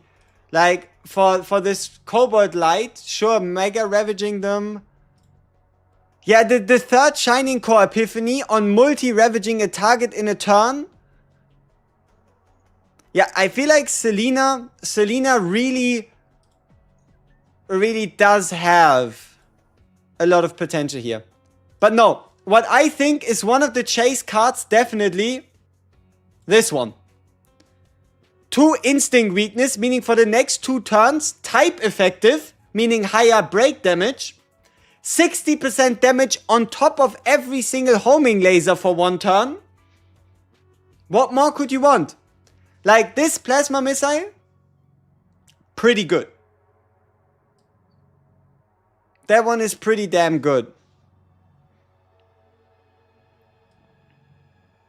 Okay, so for every one of you that want to take screenshots, take them right now. I'll move myself out of the frame. I'll move everything away. I'll give you like 20 seconds.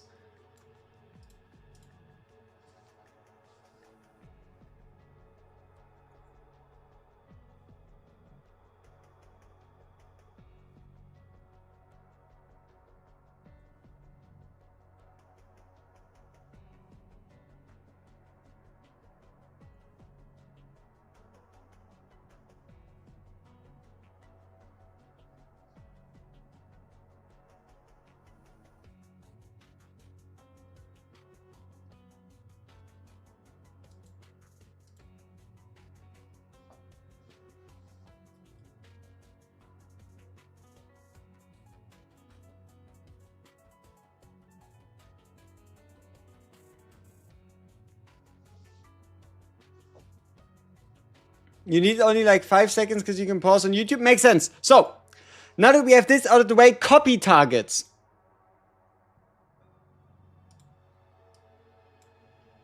Which cards would I consider worth copying? Which cards could we see be really strong if you had multiple?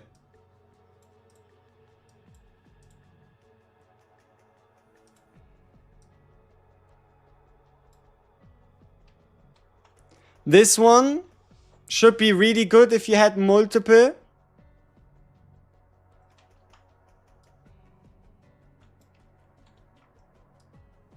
Now you might think, oh, you funny, but I guess we should have put the word copy on it before you took the screenshots, huh? Only now thought of it, but, alright. Let's see. Maybe, you know, I kind of want to bump this one up. It did actually treat me a little better. The turn start one. Is there a laser that I would prioritize copying?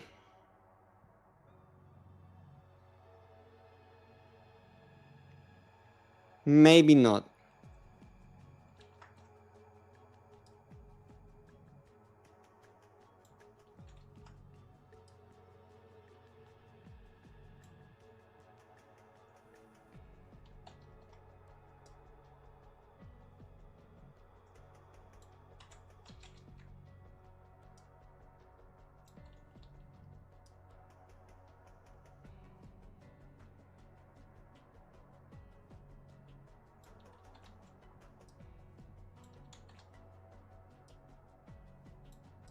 Maybe like this?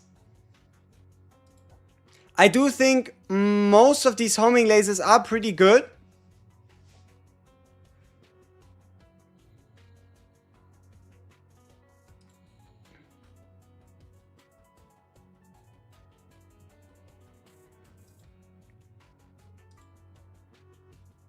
Alright. I count down 5 seconds, right, for each. 1, 2, I guess I count up. 5, 4, 3, 2, 1. 5, 4, 3, 2, 1. Alrighty. So, you should have a phase-free screenshot if you want it. Can you test if Plasma Missile Epiphany 3 homing laser damage stacks if used in one turn? For that, we'd have to find the card. But I would assume it does. The same way the cards from Shizuru did stack. Besides it being a limited unit, can we already see if she's a must pull or not? She's strong. We didn't yet play around with a crazy amount, but we can already say that for sure. She's strong. Didn't we leave this run? Hey, I could have sworn we left this run.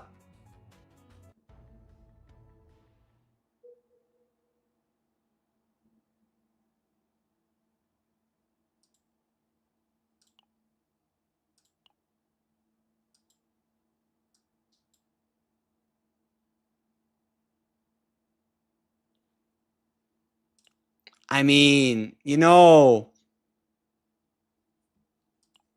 if you want to give me another run, I don't mind. Like, personally speaking, I've heard worse things.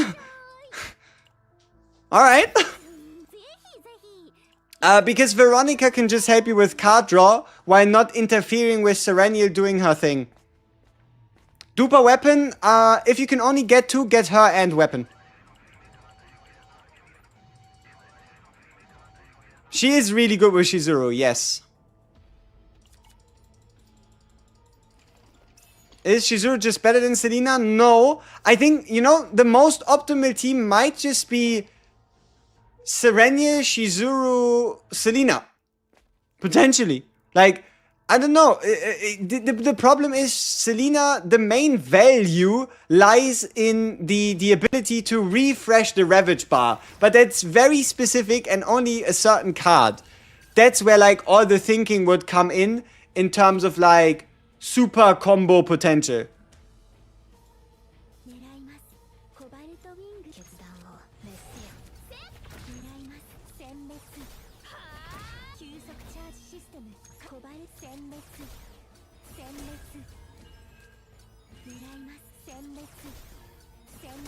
Oh, look at them coming back.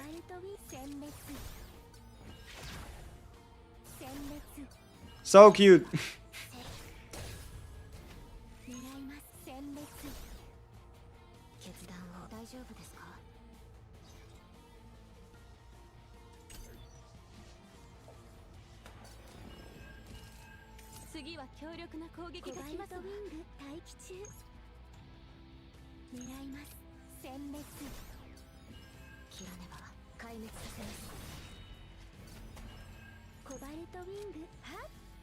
Welcome back.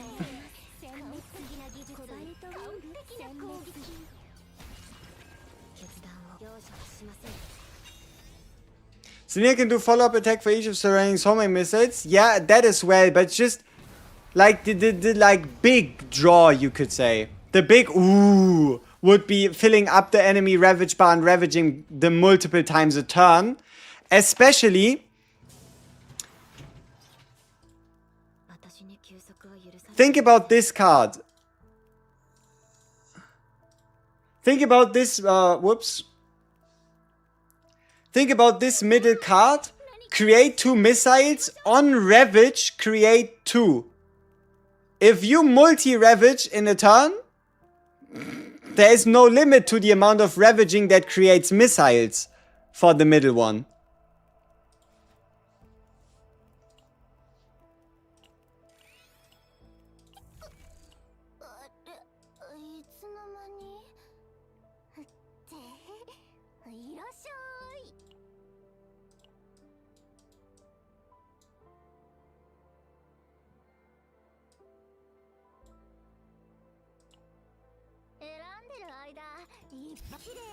Now, if you're wondering, okay, but what the hell are you doing?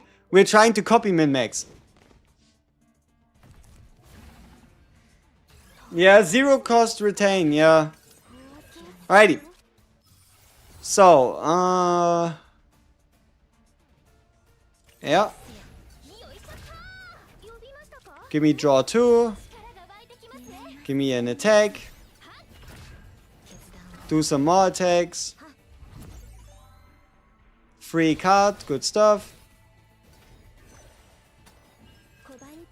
Break that thing. Ah, but it's currently a little wonky. Alright? So, ignore most of the missile performance here, alright?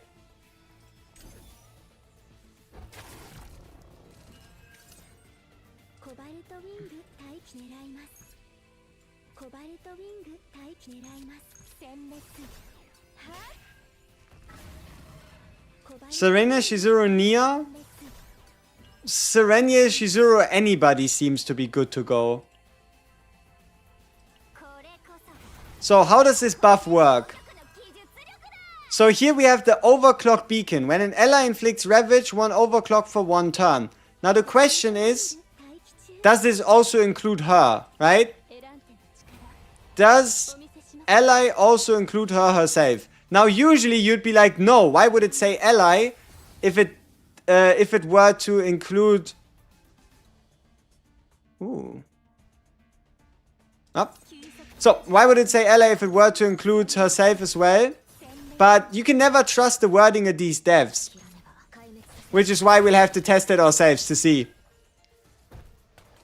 She's the ally of the allies. So, we break. Overclock +1. Our crit chance is currently +25%. And just in case, for those of you worrying, no, it does not get shown in the status info, but you can sure as hell be safe that it does in fact work. So yeah, buff activates, life good, we all happy. Good stuff. What about an endgame team? Isn't Shizuru kind of mediocre on endgame content? Where? Shit. So does it look like we get another like multi-copy deck?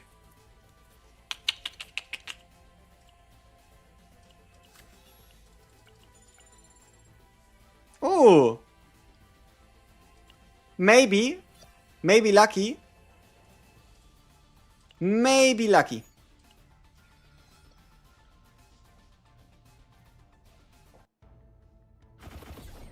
You can't wait for the reroll epiphany and select card copy. It's gonna be peak. A whole gimmick is unable to lose or gain AP. That is pretty good for gimmicky fights to cheese bosses. If there is a boss that wants you to lose AP, then the boss just can't do it to you. And also, keep in mind, as much as people like to be, oh, this is so terrible, the card itself is really good. E2 or partner? Probably partner, because you can get the E2 with the manifest ego at some point. But yeah, no. This card itself is really good. There is big value in this card.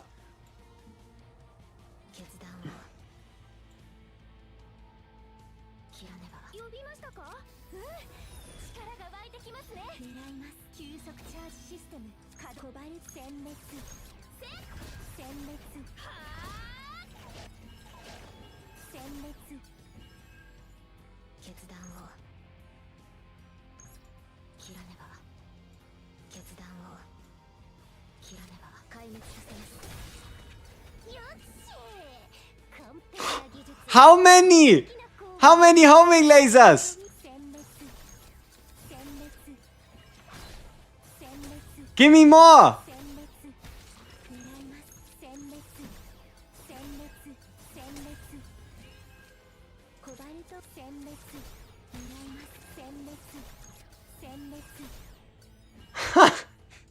Fantastic. That's what we like to see. And that is just from that one unique card. God damn.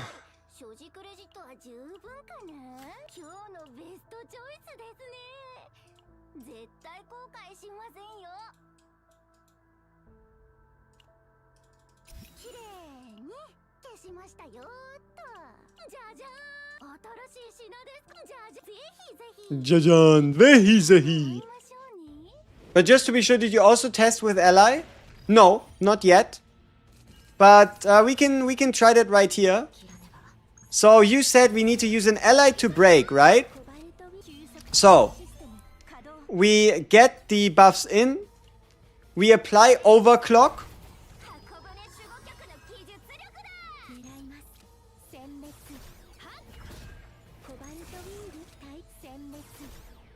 And now we're going to break with Shizuru.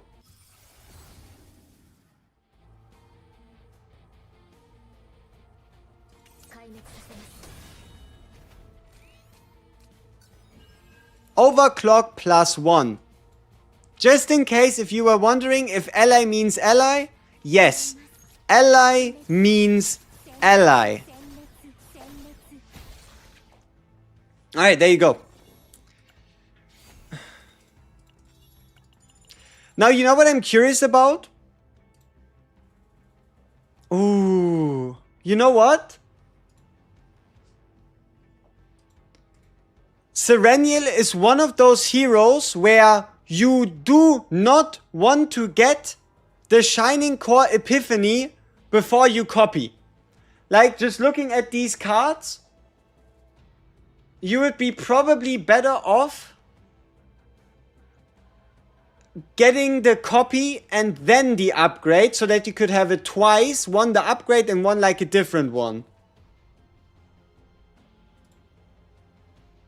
But honestly, it's not too bad if you get it early, because then you could just go for homing lasers or maybe for plasma missiles. She has a lot of targets.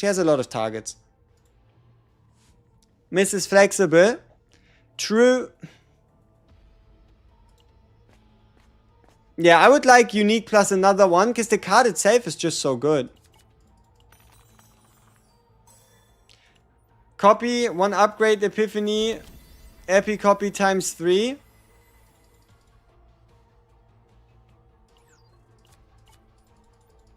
Maybe. Should you pull her or not? Yes. Go for her.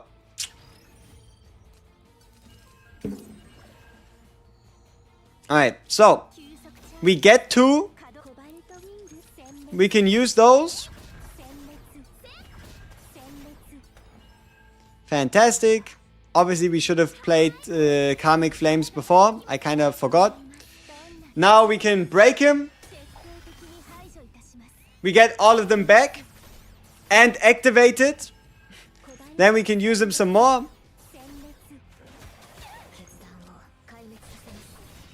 Pretty solid behavior. She's currently E0, yes. Why would Yuri be better than the Foster option? More reliable and potentially even higher damage bonus, combined with the fact that the card draw ego is pretty darn good. Should put a partner as well if you have to pick. Like if it's either E1 her or partner, go for the partner and you can get the epiphany, the egos later with the Omega code. Should you buy the E2 from the shop? You don't have to, but I can already see a bunch of quality of life / chaos enjoyment / combo enhancement possible with it. But if you play your fight correctly, it's not going to particularly give you a crazy amount of more damage. Bonnet Dusk, Epi 5. If 2 cards have the same cost, which one should be reduced or should both be reduced? It's gonna be one of them. Random. Fitty. New patch notes just came. How can you get crit rate? Alright, let's have a look at the patch notes.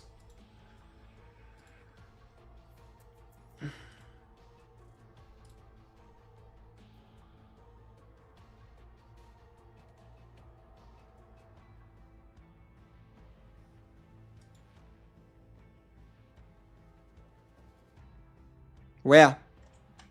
Discord?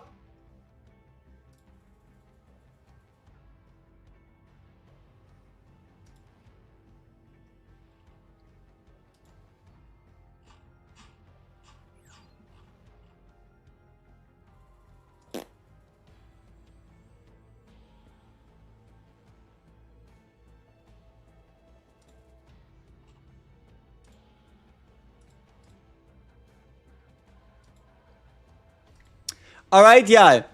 Are you desperate enough? If you are desperate enough and if you really like Shizuru, let me show you this one-time opportunity. You can follow CZN Official EN, repost, and you can receive double exclusive Serenial merch. What does this include?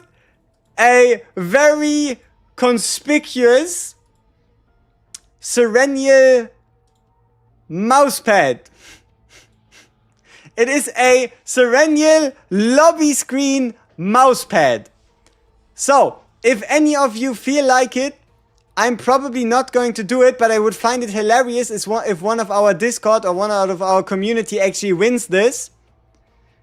Then you can win your very own Shizuru mousepad. So yeah, if you're interested in that, there's the link. Me personally, I don't think I'm gonna win. Alright. What do we take here? Probably the weakness damage one. It's gonna be a bit hard to get the AP cost down. How does Shizuru work with Serenial? Serenial breaks target, and breaking targets bypasses Shizuru's AP limit. And also, Serenial herself has a bunch of hits, or just a lot of hits in general in her kit that can all work towards building up Shizuru's Shadow of the Moon. And the Shadow of the Moon can then, you could say, work as your healer. Right? So for example, we put Karmic Flames on. Then we start our attack 3 times. We get the break. We get even more attacks. Obviously, enemy dead. But if enemy wouldn't have been dead, tis a bunch of hits. Oh, and also, Serenial has a bunch of expensive cards at 2 cost or 3 cost. Like her purple card is 2 cost. Her Cobalt Light is between 3 to 2 cost. So this one always guarantees the cost reduction onto that card, allowing you to play these more expensive cards way more reliably. Oh no, she is both the Shizuru enabler, but also a main DPS. She just does it all. She just does whatever she wants.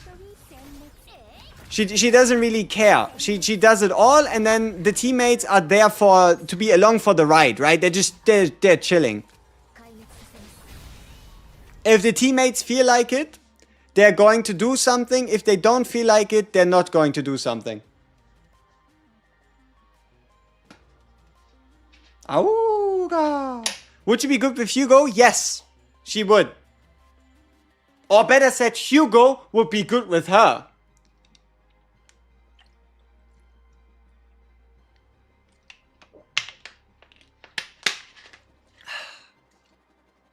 We'll do a Khalib run after this run, I promise. The only reason why we're still in this run is because we technically already left this run, but the game said, no, you stay. Now, on the note of if she good with anyone, you can have a quick look at the team, and you can tell me if you think that looks like she's good with anyone.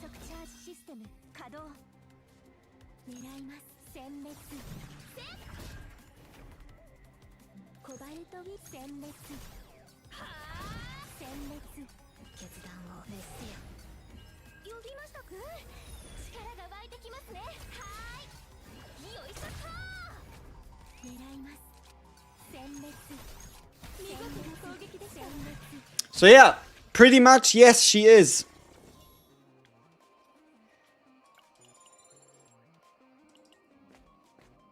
Serenia is like Hugo, but she does it herself. Close enough.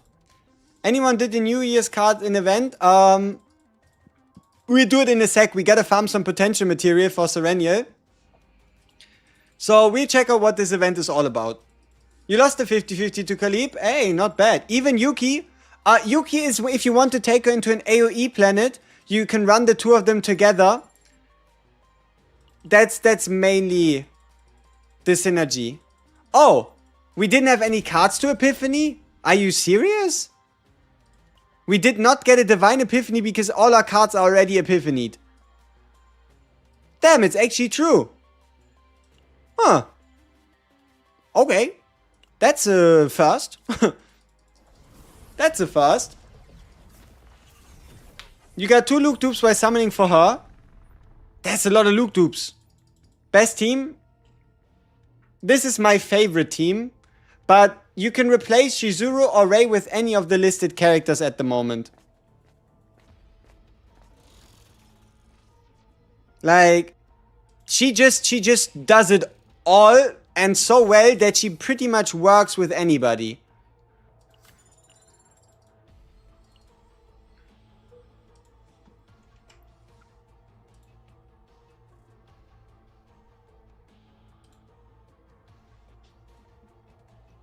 So here you have homing lasers, as well as also their ranking and the copy target.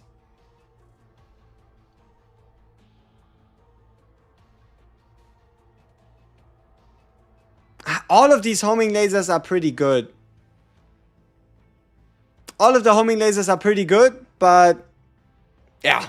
Also this plasma missile. Watch out for this one. Pretty good. Whee. And then just for those of you curious, here's the other half. No. Alright. Ta-da. Whoops. No. Yes. Copy! Copy event, copy event, copy event! Yes! Shizuru, SERENIEL copy, SERENIEL copy, SERENIEL copy, SERENIEL copy, SERENIEL copy, SERENIEL copy, SERENIEL copy, SERENIEL copy, SERENIEL copy, SERENIEL copy. Wrong card? It's okay. It's a copy. Not too bad. What are you supposed to farm? Farm potential. Farm the 4-piece Ravage gear. And farm the partner and character upgrade materials. That's a pretty solid start.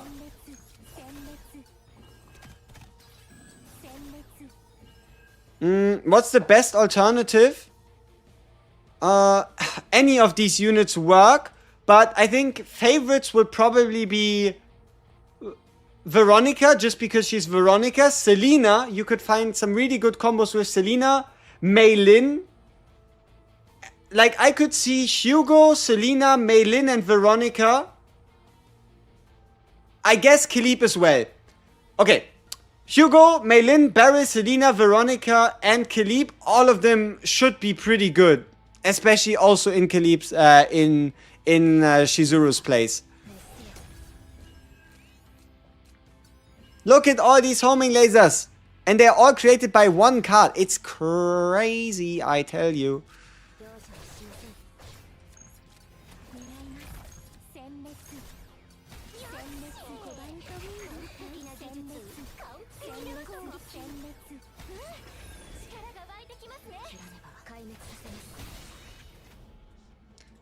Crit ratio, you want to get to 60% for the final potential, but anything 50% is fine. We are currently on like 45%.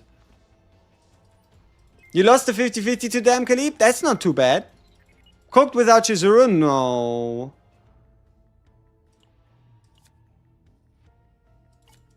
I'm going for E1 plus partner and use the dupe for E2? Hey, oh, sure. Go for it. Why not? Hugo E1, should I invest in him? You need a powerful character? Hugo is powerful. And Hugo and Selena will be a good combination.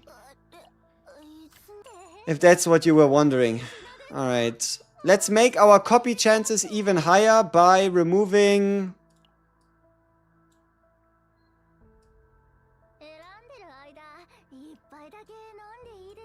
Close your eyes, people. Close your eyes. This is heavily illegal behavior.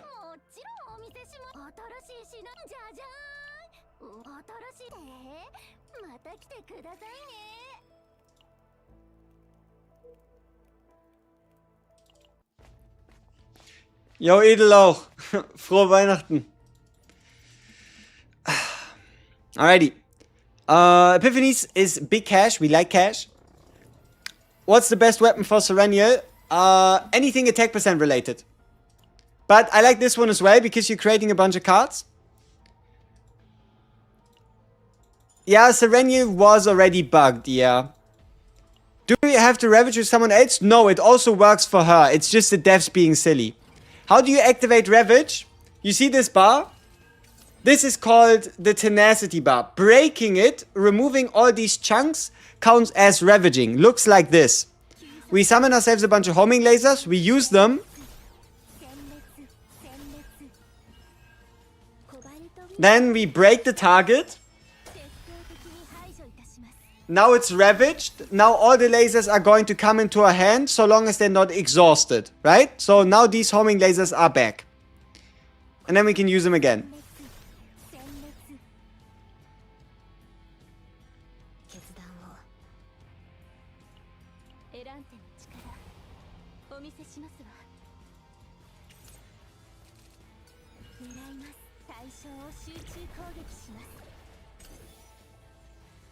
Why did we get a free 10 pull?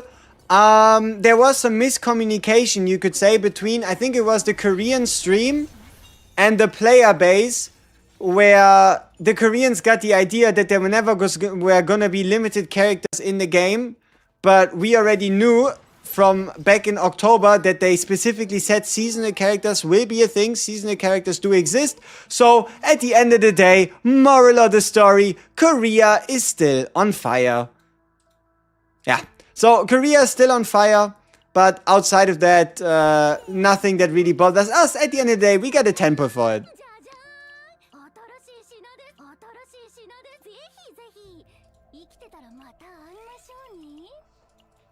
Yep, the classic Korea on fire. Jajan! Somebody should try the Selena Tenacity reset. I mean, you would obviously want to build a good deck for Sereniel first. Like, for example, here, we then get these ones in, and then we get this one in, and then we get the attacks in. And I guess we can just do a Bounded Dusk, because why not? Alright, let's see how long it takes us to break this guy. And water is wet, seems about right. Which BP partner should I get after... There is nobody. You shouldn't get a Seratea for Sereniel. Nyx is still pretty damn good. And, okay. For all of you that are allergic to bugs and the like, please do close your eyes.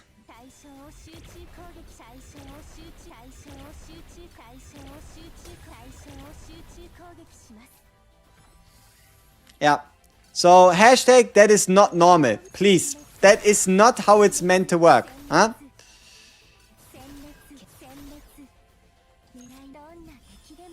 So, yeah. It is peak. I know, but it's unfortunately illegal. And not illegal, but it's not meant to be, you know?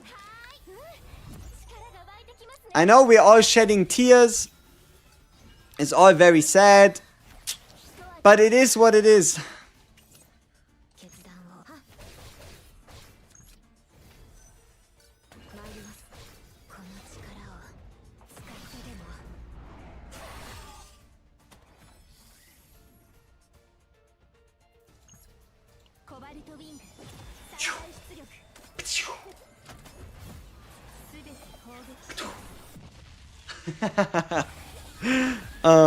Best Shining Core Epiphanies, let me see.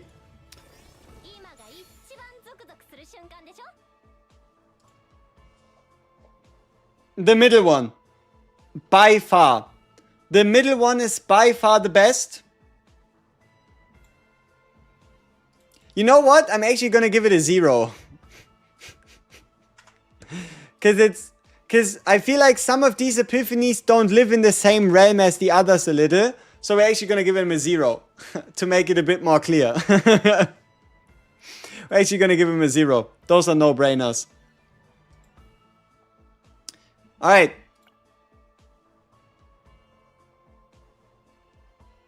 Sure, why not? Give me a memory deck so that I never forget how strong this card used to be. Ooh, double. We now have 2 Judgment Flame goblets. Maybe there's a good one in there. Any forbidden cards? Yeah, the usual DPS ones. The 4-hit card draw, as well as the 9-cost reduced cost upon draw. So, Ecstasy of Violence and Forbidden Hunger, right? Is it Hunger? I don't know, not so sure. Is there a big gap between Pico and Yuki in terms of damage and buff potential? Yes, in terms of utility, it's the other way around. But just in terms of damage, Pico is definitely superior to Yuki. Kinda late to the party. How's the new unit? Is she good versus non-instinct enemies? Yes, she is fantastic against non-instinct enemies, but if you're still worried about that, look at this beautiful card right here.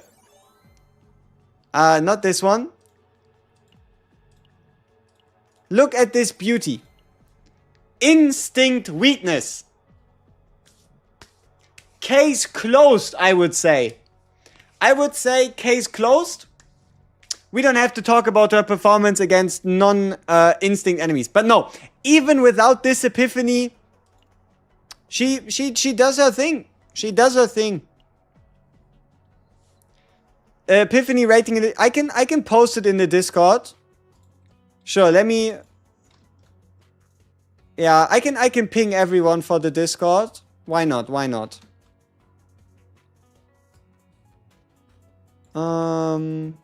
Alright. Bang. Bang. Add CZN. Sereniel. Epiphs. And copy. Cards. Best. Epiphs and copy cards. Boom. Upload a file. Screenshots. So for those of you that haven't yet, you can join the Discord and you find it in the latest message. There you go. Yeah. Alrighty. So we did say, let's have a look at the final deck. I think it looks quite clean. Triple Plasma Missile. Shining Core. Pay a Shooting Star. Unfortunately, this deck isn't really viable anymore. Because of... yeah, because of it being a bug, right? Like, there's no point in you trying to get this deck. But it doesn't make it a bad deck. Crit ratio, 50% is your goal.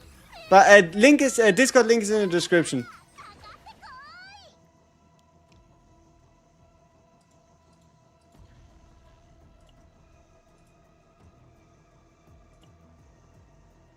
No, wait, all of these are fucking great. Alright, let's see what we can do here.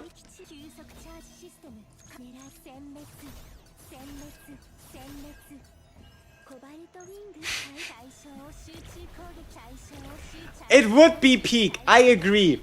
I agree. If this was actually meant to happen, it would be kind of peak. But...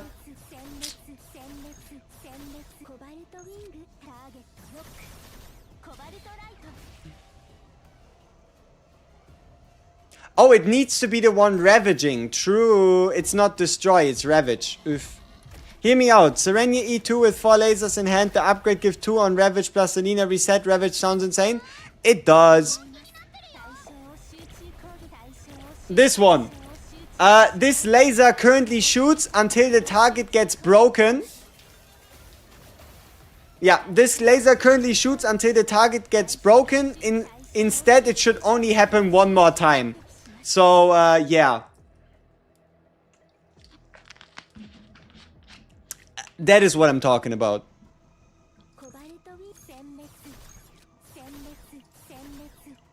I'm just kind of enjoying it while it lasts, you know? Should you get Sereniel E2?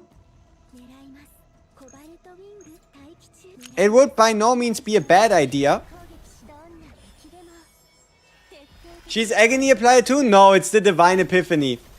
We have a Divine Epiphany that applies Agony per hit, which is a little hilarious. It is confirmed to be a bug, yes. They did say certain conditions, but the condition is have the damn Epiphany. So, yeah.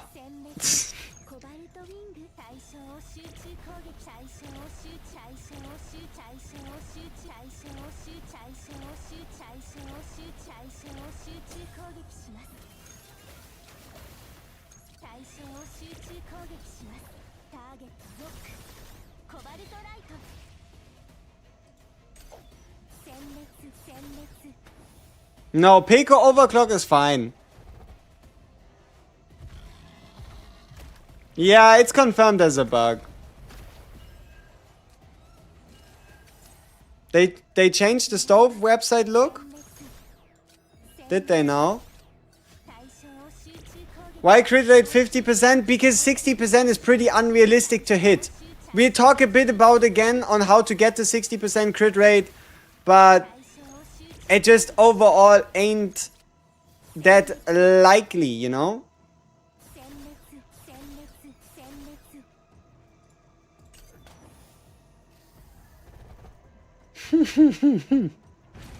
Yeah.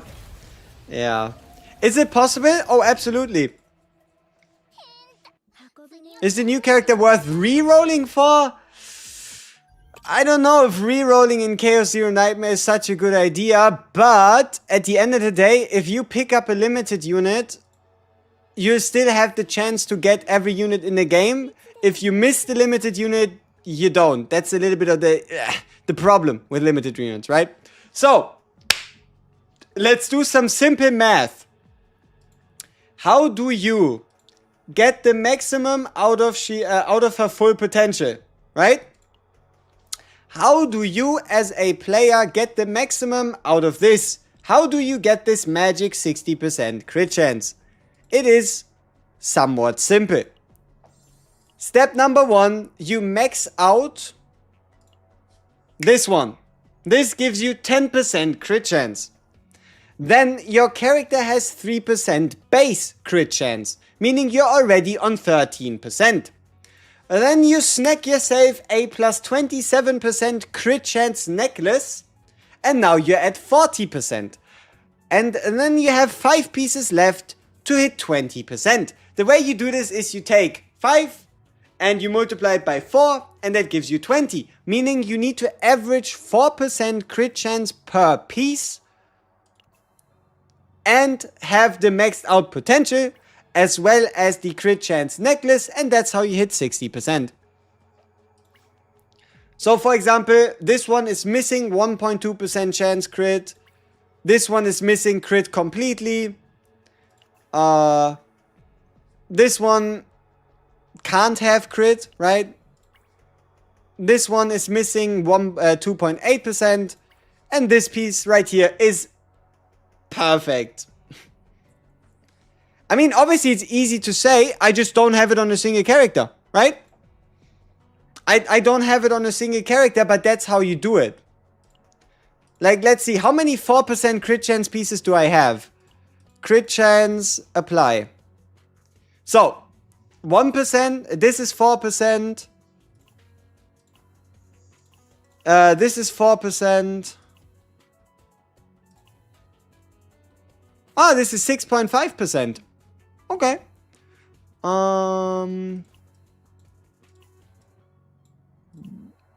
Yeah, that's about it, right? And then here we have 3.8, 4.4, 1.9, 3.0, 3.1, 3.5. None of them meeting the 4% quota. 6.4% here, but it's unfortunately attack percent main.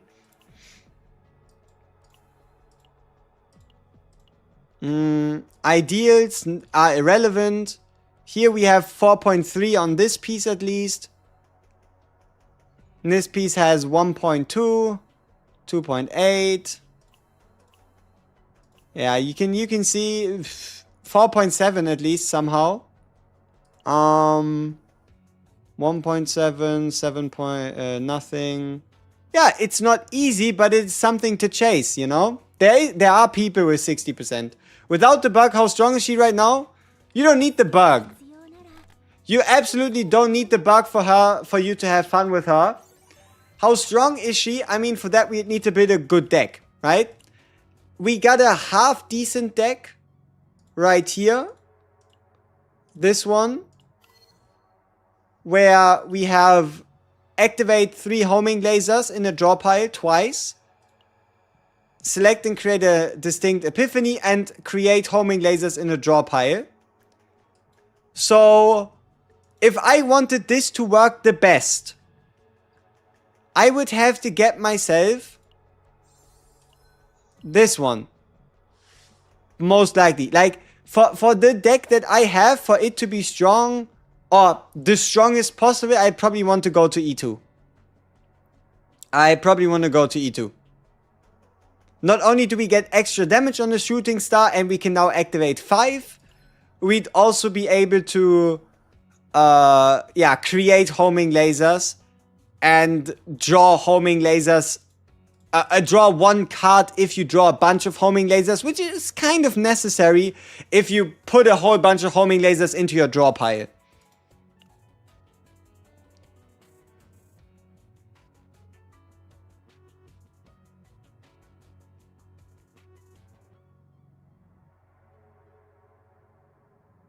You have E1s, Omega Core her to E2? You don't have to. Attack or crit damage set? Both are fine. Whatever has the best substats. Whichever set, attack or crit damage, for you has the higher crit chance, that's the set that you should pick.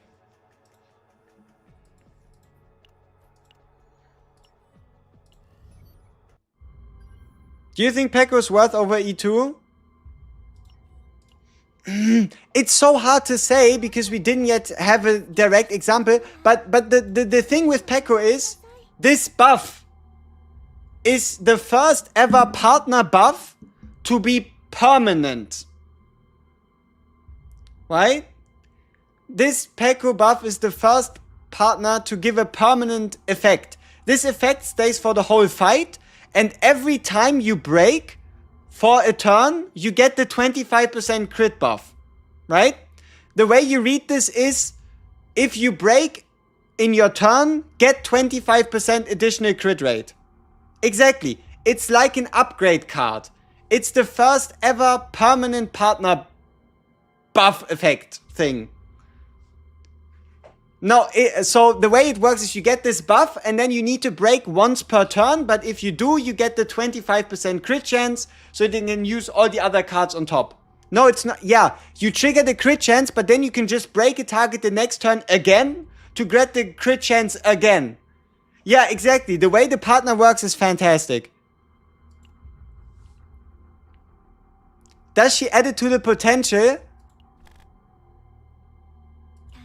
We have a way to test it.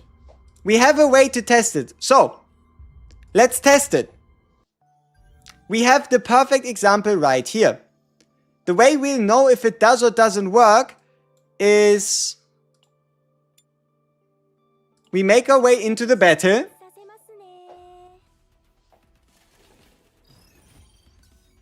We go in. And now let's work on getting the Pekko effect going, right?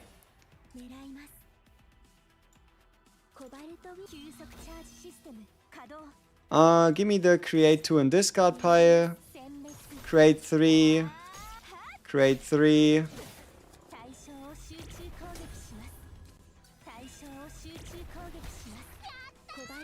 Bam, bam, bam. Okay.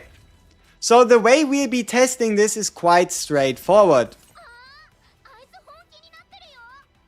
We activate the buff. And then we just look at the damage number of the homing missile, do some math and see if it makes sense. Alright? So the current base is 157%. So now if we attack this guy and we break him, what does the damage jump to?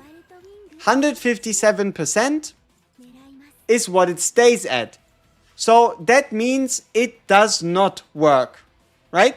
The partner is separate. Only the breaker? No, never the breaker. It's always her. It is the assigned combatant. No matter who breaks, the overclock always applies to Sereniel, right? So, let's have a proper damage breakdown. Why can I say that the crit chance doesn't work for her potential? Our crit rate is 45%. If the 25% get added, our crit rate becomes 70%, which means our crit rate is above the threshold, but our homing lasers still say 157. If it were to work, they would have to say 152.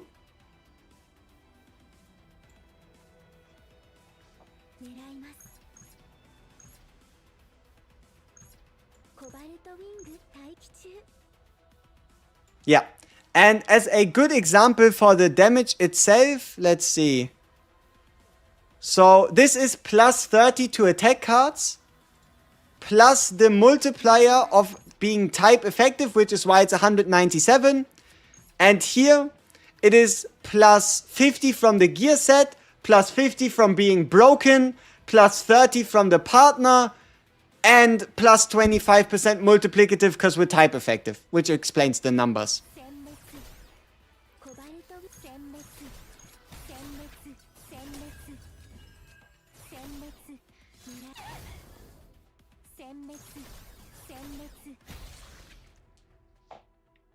Would Sereniel, Selena and Ray be a good team? Yes.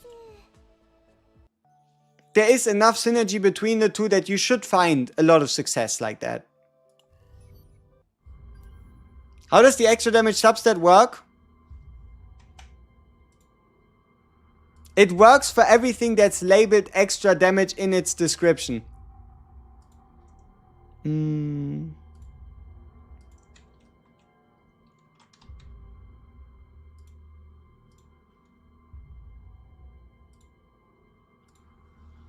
Alright, Yuri or Peko? Peko.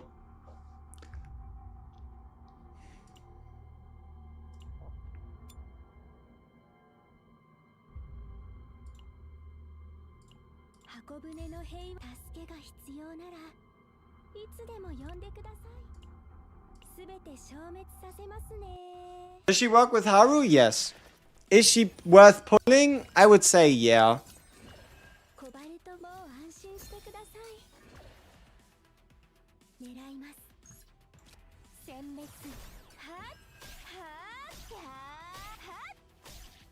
Oh, I also like the sound effects of her extra attacks. Very satisfying.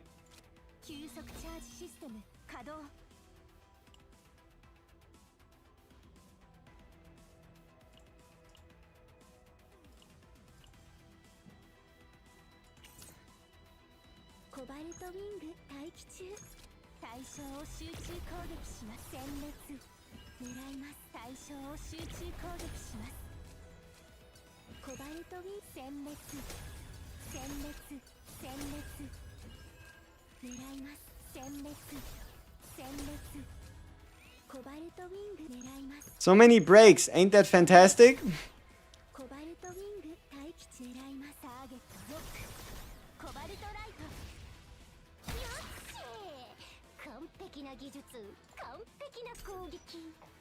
The duper partner, probably E0 and partner, but if you intend to go, like, okay, so if it's E0, if you can only get 2, get E0 and partner. If you can get 3, get 3 Sereniels. Probably. And if you can get 3 Sereniels, just buy her for 300 from the shop. Or get get 2 Serenials, buy a Serenial for the 3rd time from the shop, and then summon for the partner, right? Pity carries over, yes. Best team, This is what we're currently going with. It's what feels the most comfortable. But you can definitely replace Rei. Easy, easy. She's just kinda there because she's there, you know? Ta-da! So Anya is not that good, if you say so.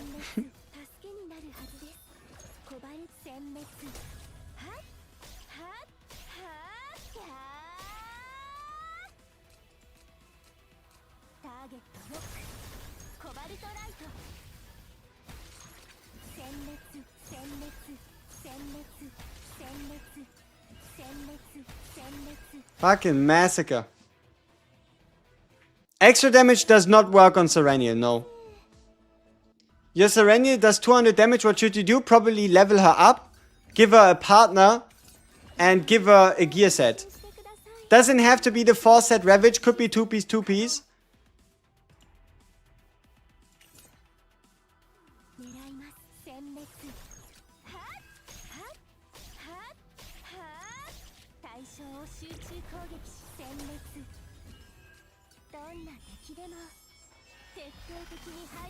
Potential, unique potential, top right potential, and crit chance potential.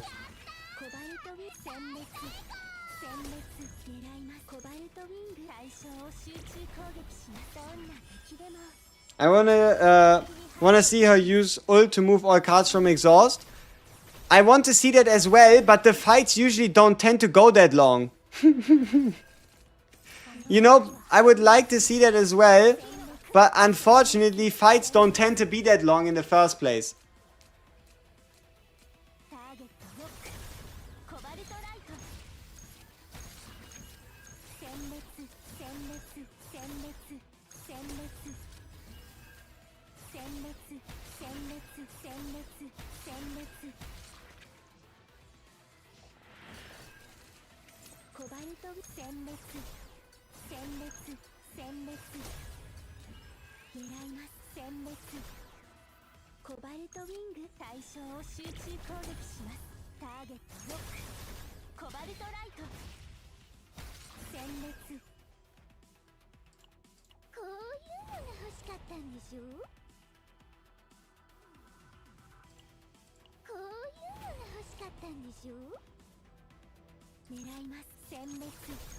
Yeah, fights usually just aren't that long. I can show you the deck, sure.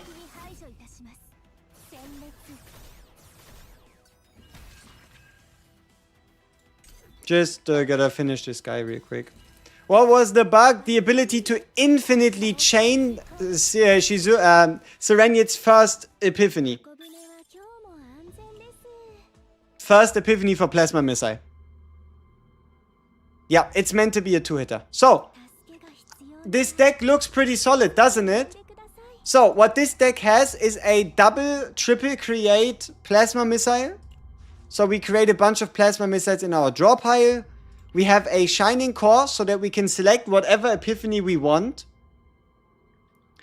And then we have a double Pale Shooting Star, as well as a unepiphanied Cobalt Light, combined with a single Confiscation and a Forbidden Violence, a plus 25 damage amount cube, a 40% Foggy Crystal Ball, and a Cape of something something.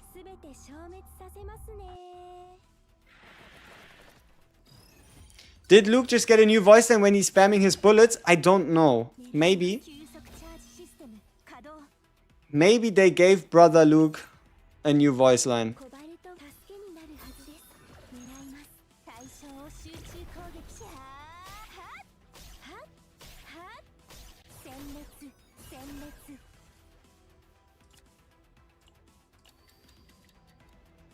Does someone have affinity bug with Sereniel, or is it just me because I wasted nothing for your resources? I don't know. I haven't really heard about it. But with the dev's track record, it might not be impossible for that to be the case.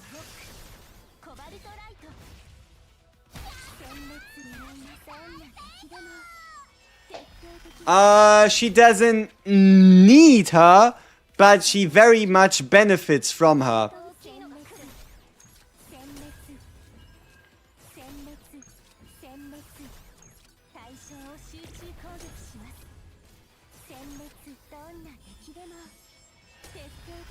Karen got a new love? That's crazy.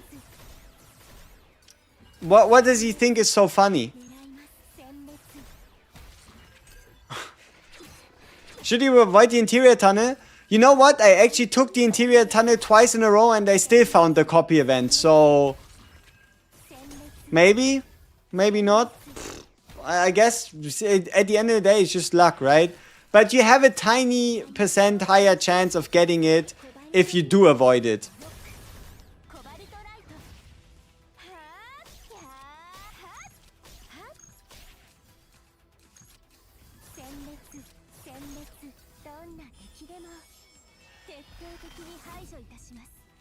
Serenie thoughts so far? Pretty damn happy. Looks like a lot of potential decks to be explored. She has a lot of cards that are worth copying. The interactions are incredibly satisfying. Voice lines are great. Sound effects are awesome. Not a lot of bad things to say about her. Besides the fact that they currently have her...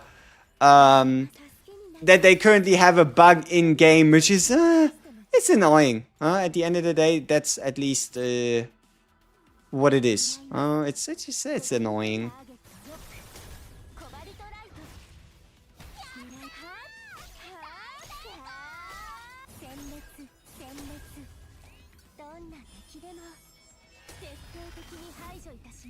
Today CZN update, tomorrow WUVA update, and then there's a ZZZ update. You're cooked.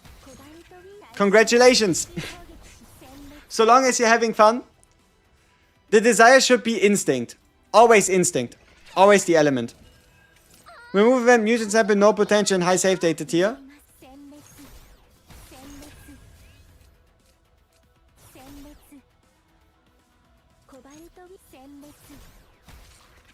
Have I checked out the new Great Rift routes that target upgrade cards? No, but I'll check them out. Sounds like they're cracking down on Tresor, huh?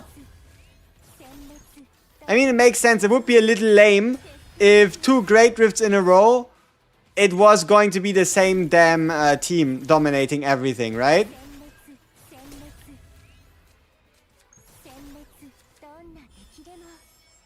Is Serenial Hugo okay, or should I continue investing in Tresor for Hugo?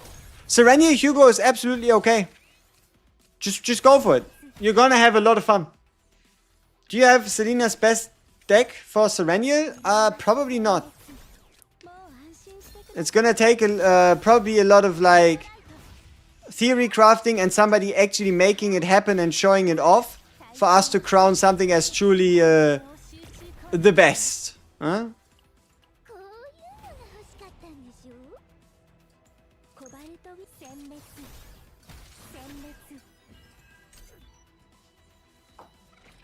Rei Shizuru Serenial, my favorite team. My favorite team might not be the entirely strongest team, but we completely dominated a Chaos run, had a lot of fun, got a lot of healing, got a lot of damage done. But I feel like Serenial, Shizuru, and then anybody else goes a long way. Pretty much, yeah. Serenial, Shizuru, anybody else, you really can't go too wrong with that. Alright, let's work on that crit chance potential. Damn. All this work for one upgrade? Oof. That was 240 stamina. Forgot how a little bit on the more expensive side this whole thing is. Okay, so Khalib team. Khalib team, let's see if we... open game, 1 rescue got Serenia, 2 partner rescue got Peko, Christmas got here early. Nice. Alright. So let's reroll the stat debuffs. We are looking for, I think, tier 13 minimum. 13. Ooh, this could be difficult. We're probably not gonna go with Harden, because Serenial's multipliers are rather low. Ah, but this should be fine. Ah, the Fury could be annoying. Let's do one more 13. Again, Fortitude. Skip that one accidentally. Ooh.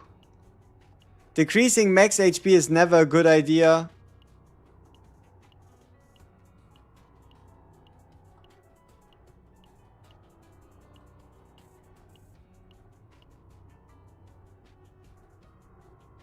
That's alright. Okay, here goes nothing. Been a while since I was rocking that Kaleep, but... Oh yeah, if you're curious, okay, how bad could it be?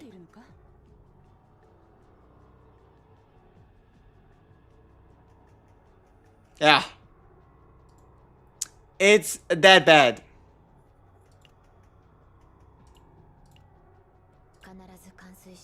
Oh, it's also level 50.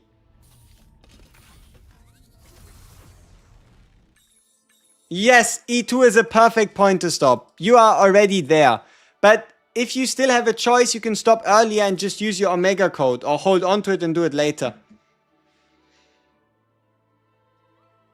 Alright, let's remove a card. Let's get rid of the shield. No healer run. We have Shizuru. We have the power of Shizuru and friendship on our side. Is Selena's tenacity damage overkill? Not if you can refill the tenacity bar.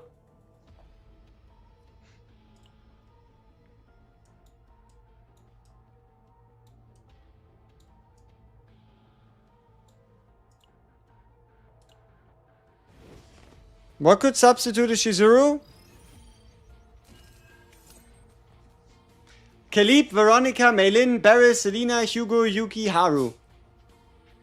And then on the support side, Ray, Mika, Cassius, Veronica, Nia, Kaleep, or Leia.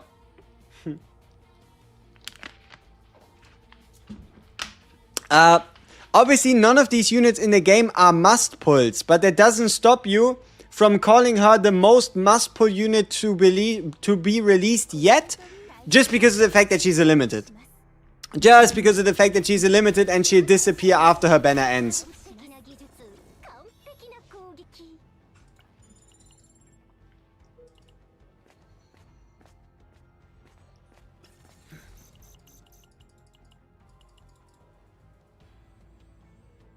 Sereniel, Kaleep, Mika? Yep, Sereniel, Kaleep, Mika can be absolutely fun as well.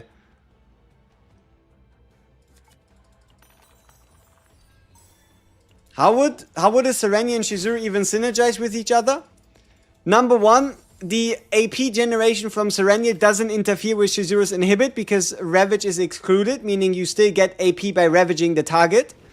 Number two, the epiphanies for Shizuru's inhibit card naturally work really well together with her. The cost reduction can be nice, it's just pretty much free AP. Especially if you get the double cost reduction or the one card buy two, because her cards tend to be quite expensive. And then right here, you can stack with the Karmic Flames, you can stack her Shadow of the Moon really, really quickly, because you do a bunch of attacks with the lady, with Sereniel. She just does a whole bunch of attacks. Whee! Could Haru work with Sereniel? Yes, that's why she's still on the list here. Woohoo! But there is no crazy synergy between the two. You can run them, you don't have to. She is also good for Renoa, I would say. Peko should also be good for Renoa. Yeah, you can run her on Renoa as well.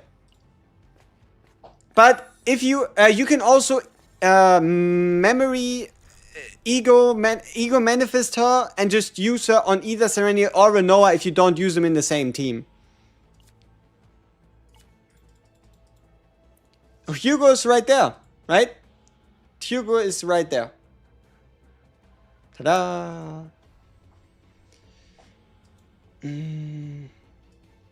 I like her card design. It's so colorful. Merry Christmas. Also, what did I just vote on? Ooh, I don't know. Oh, so there is a card interaction currently between Shizuru and her plasma missile, and her current first epiphany hits infinite times so long as the target isn't ravaged. So yeah. That's what you voted on. I forgot to end the poll. Alrighty. So it was in fact a bug. Surprised? Probably nobody.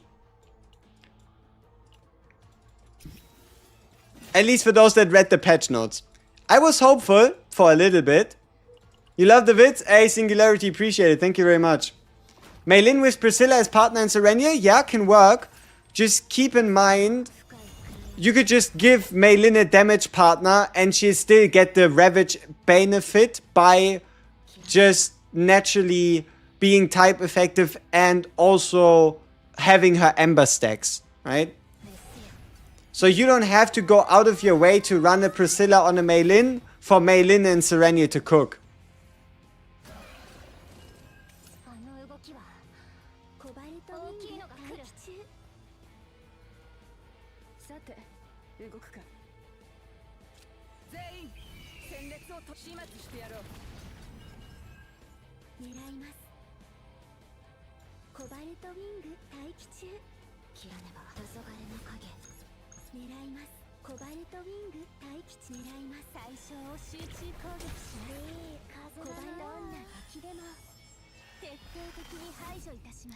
Copy card recommendations are on the Discord.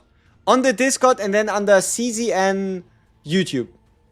On the Discord, CZN YouTube is an all ping complete picture, which cards to copy, which cards to Epiphany, which Epiphanies are best, which cards to copy.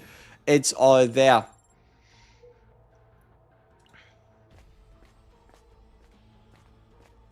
Would the E2 be worth? I think it has a lot of potential.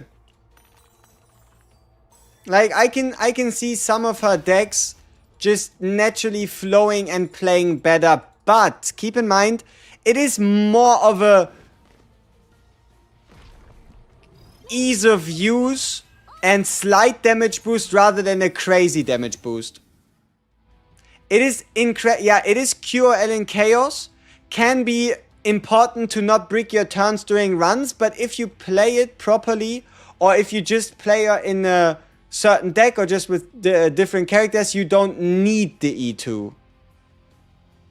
You feel bad? Hey, it is what it is. It is the new day character release, and there's a lot of people coming in, there's a lot of people going. It's part of the plan, you know?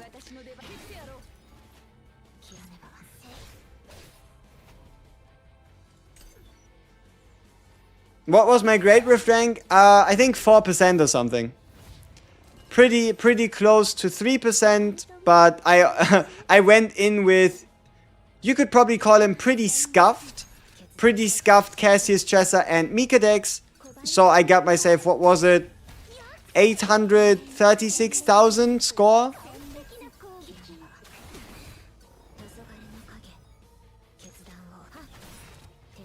Yeah, so that was my Great Rift.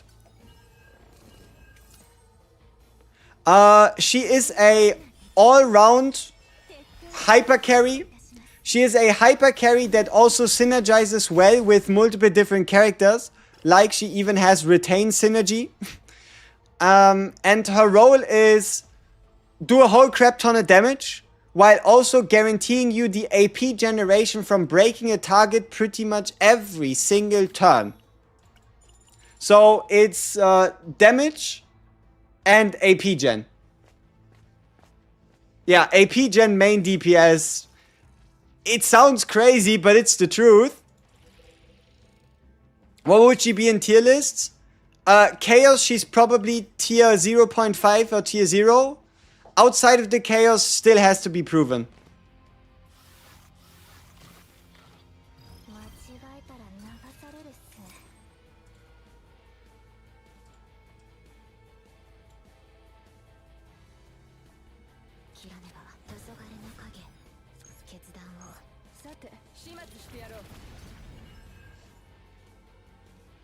God tier is a little high though.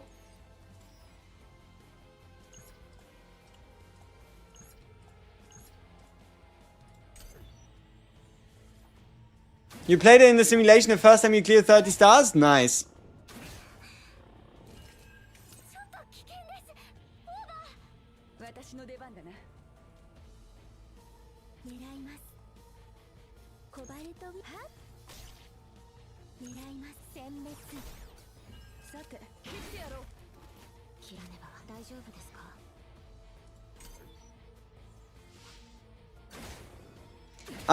What do the numbers mean?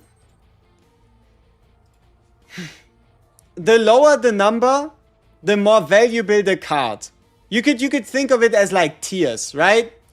So 0 means you see it, you pick it, right? 0 means you see it, you pick it, and if it's, for example, between a 1 and a 2 and a 2, you should pick the 1. 3 would be the weakest, and 5 is an insult. But it's an earned insult, because that card itself gave me hope where there was no hope meant to be. Alright, so the lower the number, the better, and copy cards are copy cards.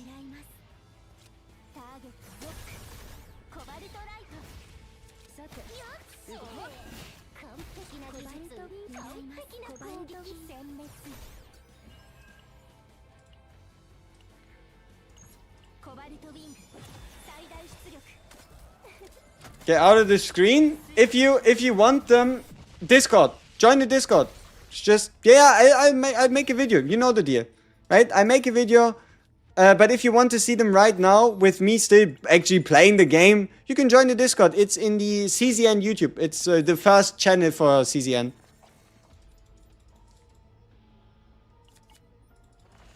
Opinions on Sereniel Khalib? Should be really nice. But if you want to make this team better, Sereniel Khalib Mika. Sereniel Khalib Mika should be pretty damn good.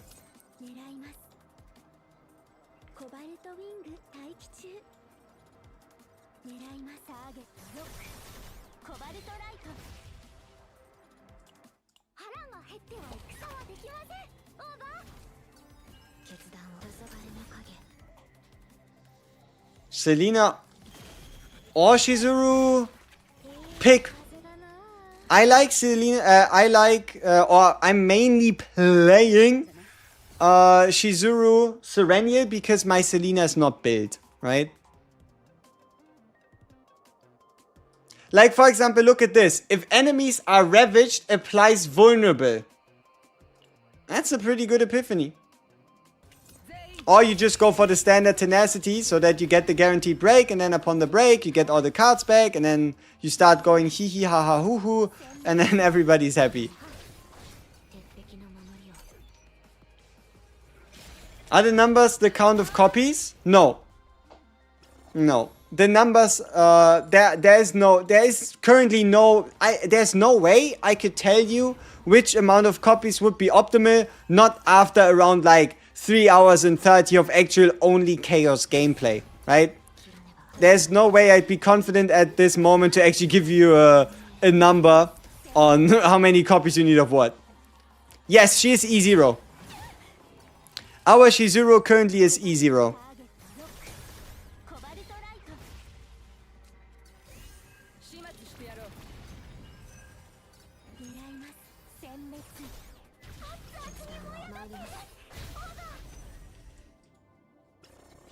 It's kind of nice to have an excuse to dust off Khalib. I would tend to agree. Are her ego manifestations good? Yes. Good, but not necessary. You can be happy that you got them, but you do not have to feel left out or sad if you don't go for anything higher than E0.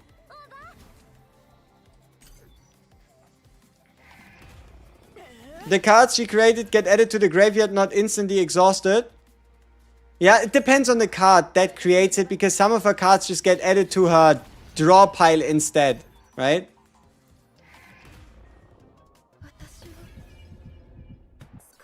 I should have dyed my hair white so I looked like Santa. I'm missing a little bit. You know, I'm missing a little bit in this area to truly pull off a convincing Santa.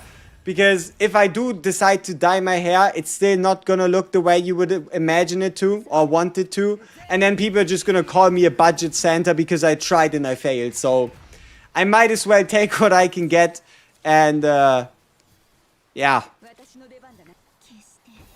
Take the wins where I can get them.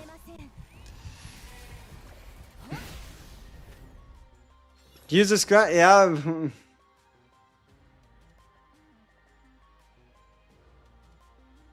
Yeah, this is how it's meant to look, right?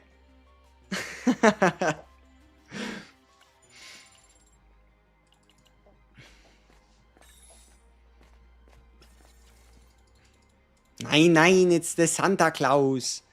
A wig, maybe.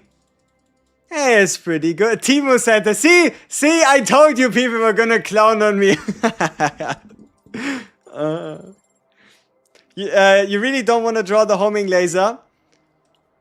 If you aren't E2, it feels a little bad, yes. Merry Christmas, yes, indeed. 0 cost? The decrease 2. Random cards by 1. We probably go with the decrease 2. Is the partner a must? No. But it's getting there. It's like a pretty good idea. It's not a you must get it, but it's like a good job. You made the right decision. Right? If that makes sense. I don't have the Ravage set. What are the best options? 2-piece attack plus crit or the 4-set instinct plus attack / crit.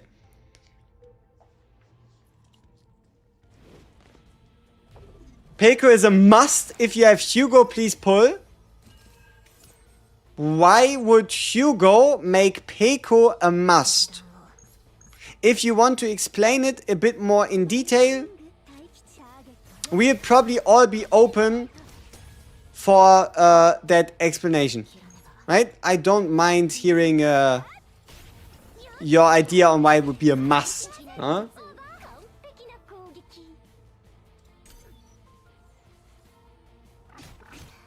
Yeah, exactly, because Hugo is a ranger, so maybe he knows something that we don't.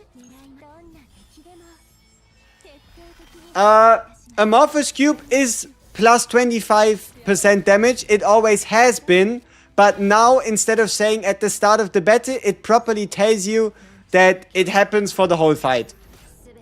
How strong is she? Strong.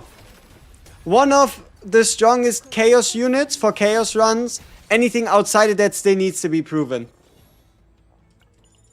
Yes, it counts the homing missile as homing missiles. Anything that's... I mean, we can check it again. Right? Just in case. Okay, so we can remove some epiphanies to increase our... We don't have a single Serenial epiphany. So what cards do we get rid of without feeling too bad?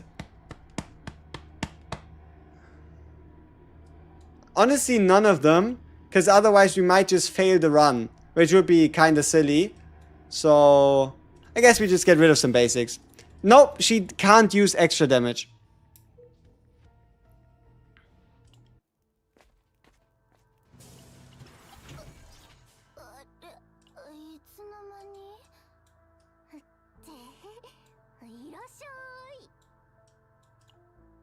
I think we kind of have to stop killing things so fast.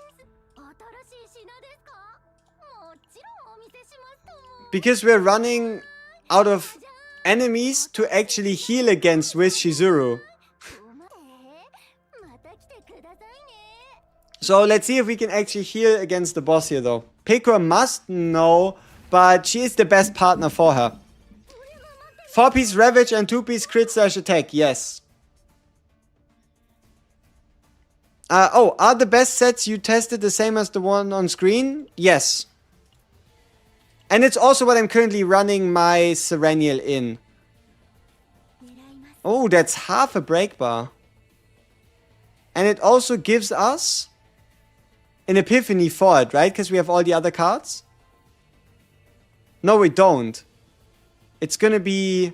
Oh, it's gonna be the summoning one. We do this.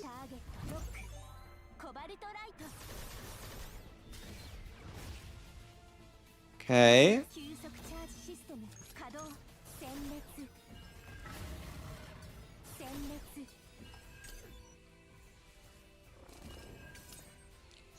I don't think there are any homing missile W's, but she is in fact collecting a lot of W's just naturally through swagger and grace.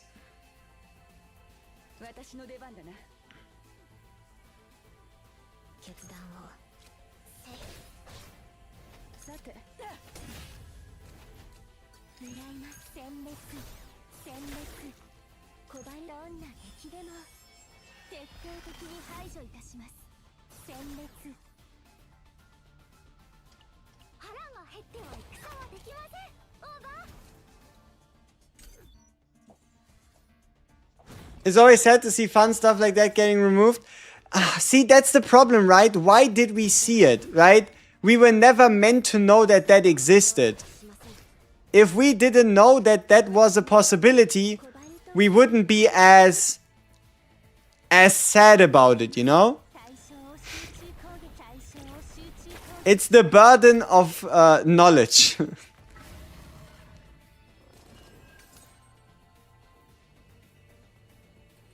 I do believe I started the fight wrongly though. But it is what it is. Let's see if we can still somehow make it out alive.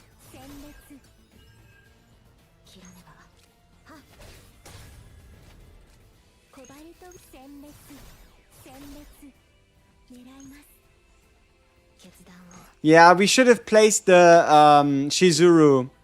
We should have placed the Shizuru heal down. Why do you heal me? Why do you heal me? Oh, because he's getting hit? And that's why we survive? Great.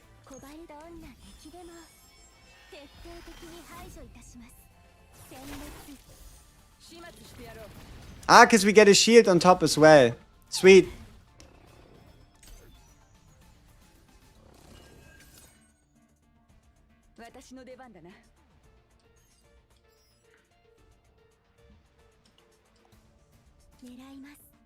Ooh, there's a lot of break.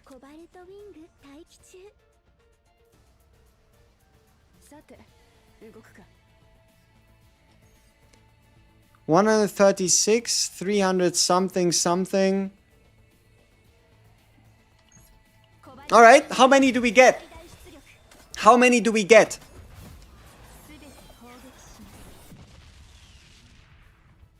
Ah, did we have more? I do not know.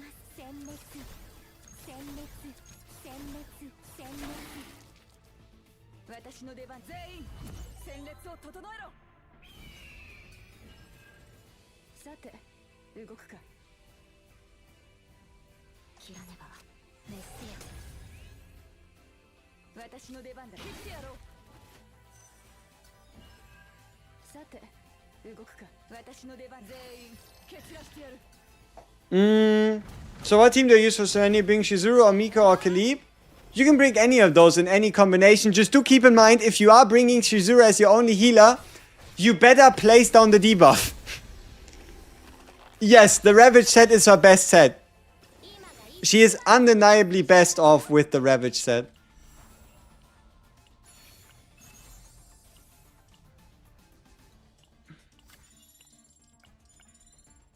Oh, another chance.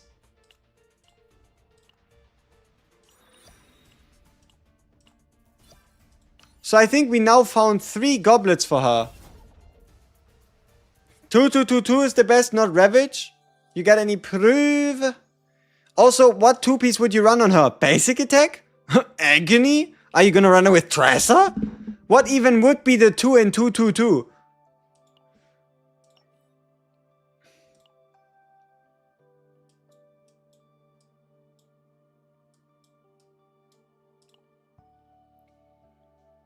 Oh, Instinct. Crit chance, crit chance, crit chance, crit chance.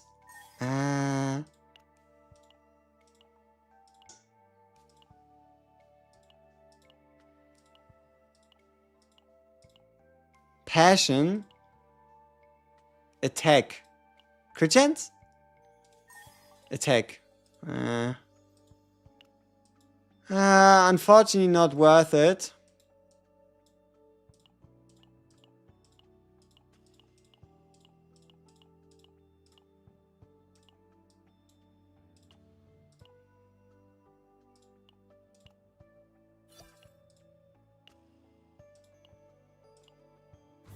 Oh, we have a lot of crystals. It could have been great if she had extra attacks. Justice. Unlucky. Could have been great if she had a lot of extra attacks. Justice again. Where's my justice? Ah, it's annoying.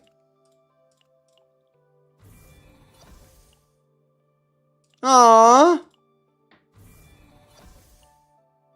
Ah.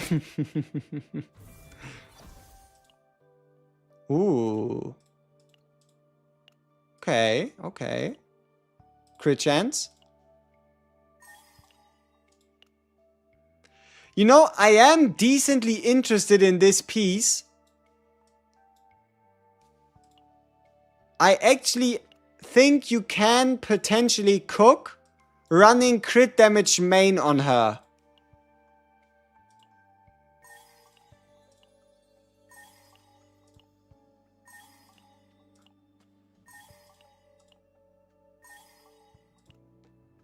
I think there's something here, people.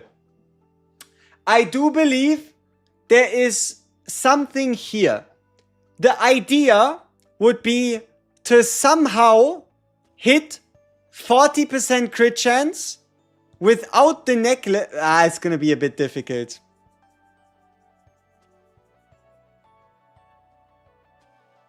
Is it 30%? Do we only need to go to like 30?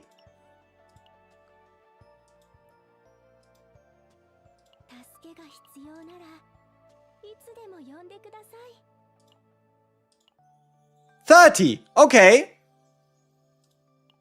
Okay. So what if we swap this one? Where's Cassius's?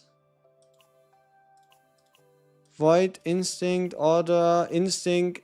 She has it right now. 3.5. And then we swap this one on. Okay. And then Khalib gets this one instead.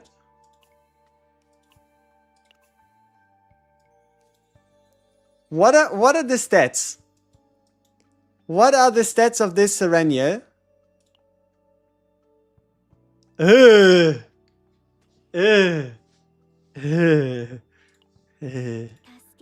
27.3, huh? With potential. Oh, with potential we could hit 31. So, let me explain the reason why I would consider it potentially worth it. Peiko. Period. Right? Peiko giving 25% crit chance could take our crit chance from 30 to 55%.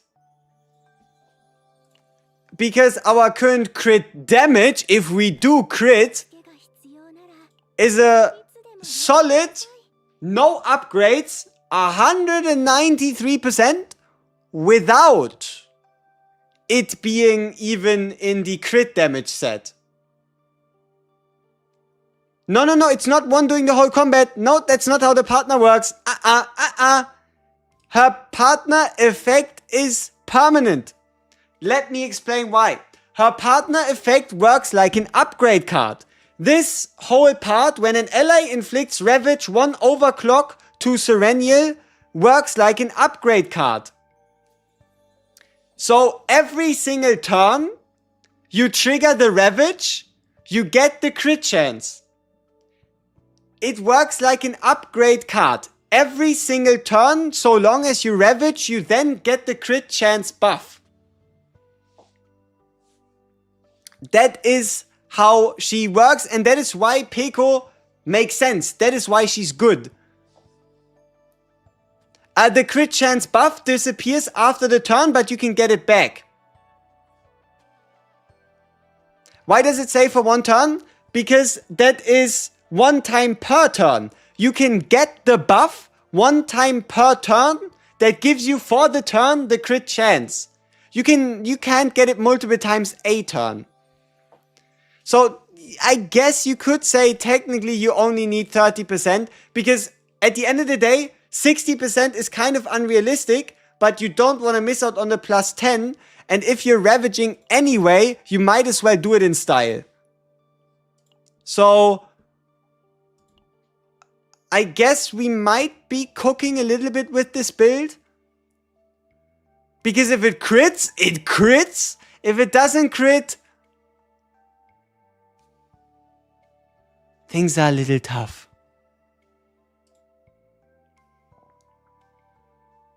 No, Serethea doesn't count.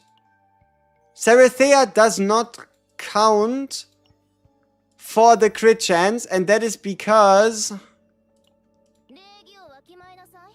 it's crit chance increase. Like, I don't think if you can equip Serethea, it actually pushes your crit chance up. Should we check?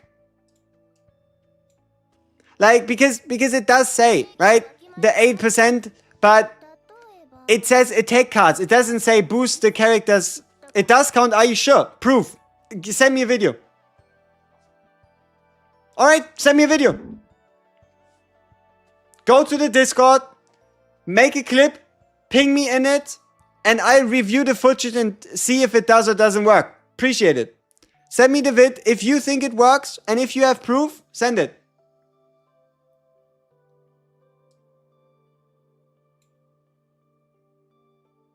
Zeebo again? I mean, my guy Zeebo has been showing off a bug as a deck without checking the stove notification.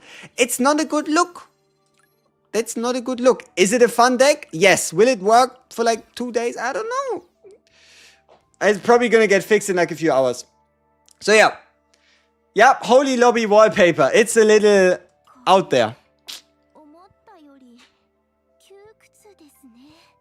You can see, absolutely, it is not that hard, not impossible to get 60%. You don't need Serethea for it, right?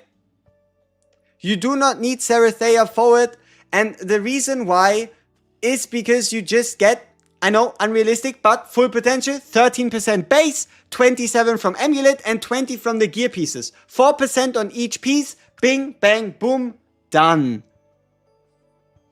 So yeah, send me the proof. If you want to claim that Serethea works, back it up. Back it up. Easy.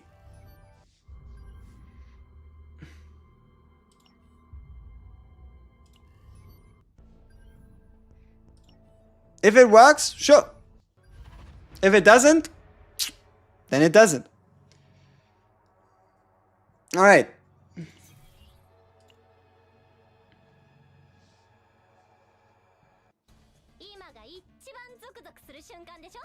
You got 60 plus without Serethea and only 3 unlocks, which means your actual crit chance is 64%. That's a lot. Do you think it's ever worth it to summon for Peko or partner in general as a free-to-play, or should I save them?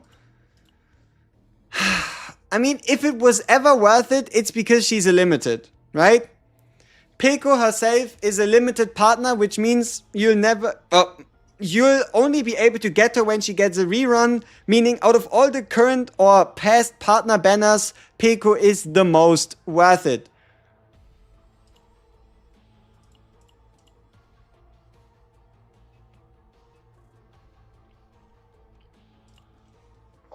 Minimum crit chance, minimum 30, preferably around the 50% range.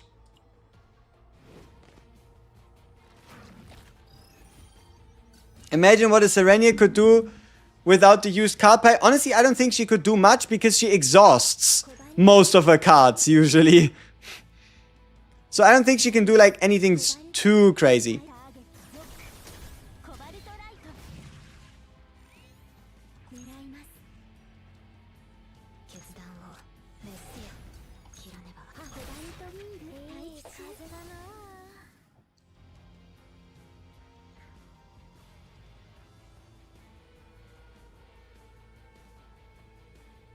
I wonder how high you can push this.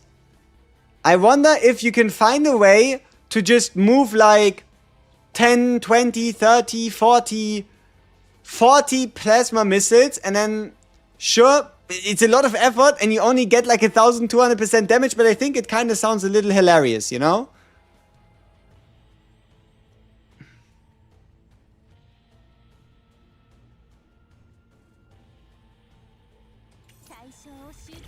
No, we're not doing the funny one. There's no point.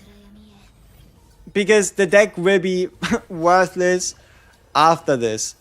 We're not doing the funny epiphany. There probably is a lot of people with infinite red dots, but they try to avoid looking at it so they can forget. Why are you here so early? Oh! Hey! They lied! That's new, no? Didn't they say none of the choices changed? That this wasn't there before? They didn't say, in the patch notes they said nothing changed, no? That's new. That's new. That wasn't there before. Are you sure? Not new. Really? Bug? Nope. Before the update. Last patch. Yes, it's new. Nice new. It was. Not new. Just a rare version. Huh? But this event is always rare. The Demise Gate was always rare. Not new. Not new. Yes, new. Does Omega Code work? Not new. Last update. Last patch. Version is rare. It came. Not new. Rare. Rare. Previous patch. Already rare. No. Maybe not. Potentially. Maybe new. Not new. Maybe new. Today's update. No new. It got added yesterday. Brother, if it got added yesterday, that means it's new. Can we agree or can we disagree? Is this Mandela effect? New or old?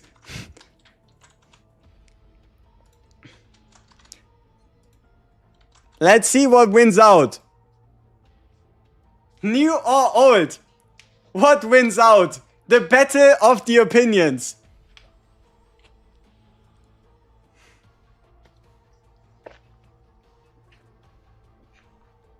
$60-40? You really think 40% of people just remembered wrong?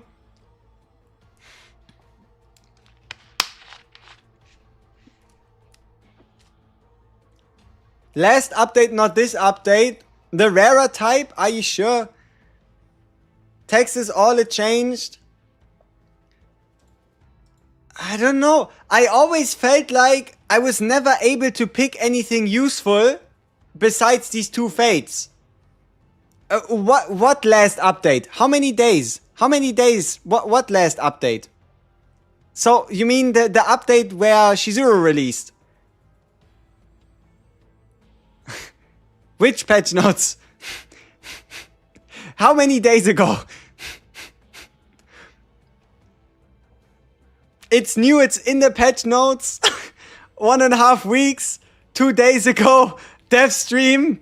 50-50. What you mean? Who? Is this real or is it fake? Did it exist before or is it after? Obviously it's an old... People, I am not asking if the event is old. I am talking about the Epiphany choice. I do not want to know if the event existed before. I know that. I mean this choice. This choice. We are not talking about just the event. We all know the event existed. We all know that. It's about this Epiphany. New, old, did exist, same, new, weeks or 2 ago, old. What?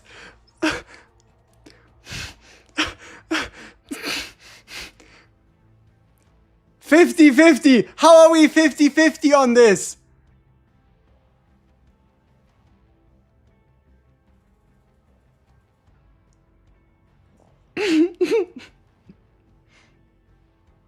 a week ago.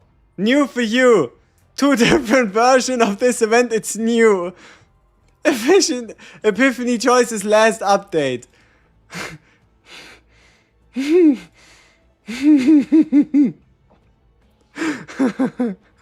Alright, people. I guess it's not helping. I don't think we're going to find an answer here. It's 50-50 the vote. What the hell? Move on, 1 year old. The old version was only talking. Is what I thought. That's what I thought. Before this, you couldn't interact with it. You could only pick 2 fates, and that's why this shit was so annoying. Right? That's in my head. But apparently we're choking it.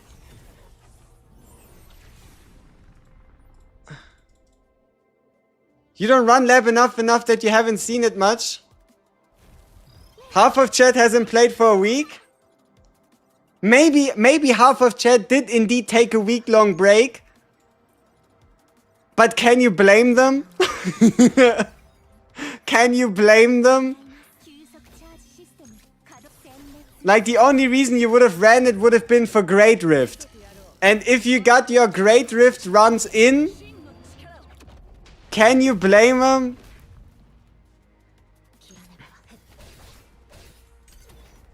Yes, you can blame them.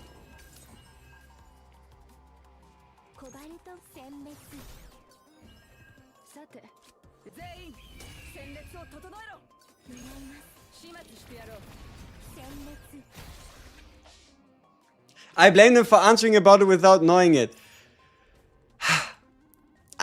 Can maintenance 1217 temporary maintenance completed.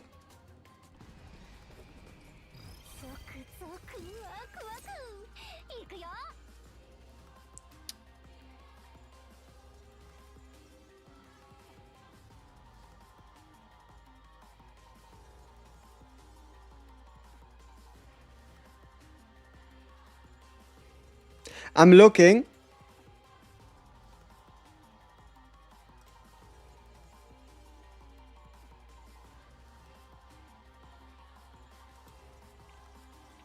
All right, let's see.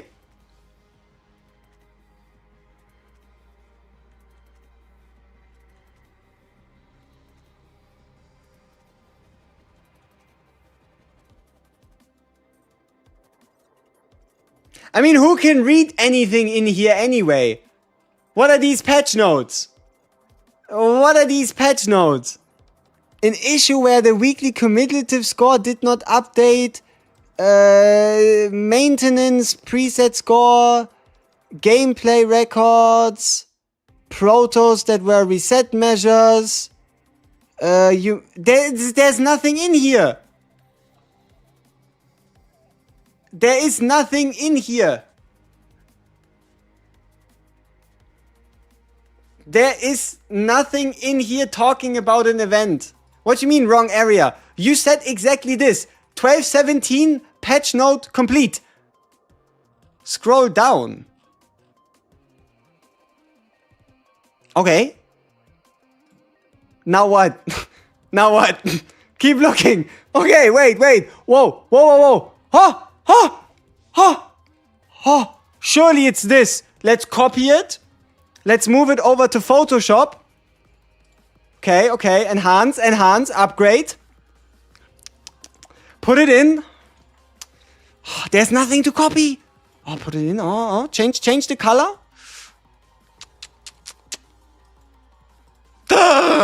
It's nothing there. So yeah. Yeah, there is no secret. This is not the Epstein files, alright, people? It is not the Epstein files. There is no way for us to get additional information. Redacted. Yep. Would you say Yuri is enough or Pico is a big upgrade? Peko feels like you want her to go with Yuri. But she's not a must-have. Check Discord. No, I refuse, because so long as I don't check Discord, I'm still in the right. Is that how we can end this? Just pretend? Pretend we don't see it for long enough? Alright. Because if I'm not looking, how can I be wrong? Right? If I'm not looking, how can I be wrong?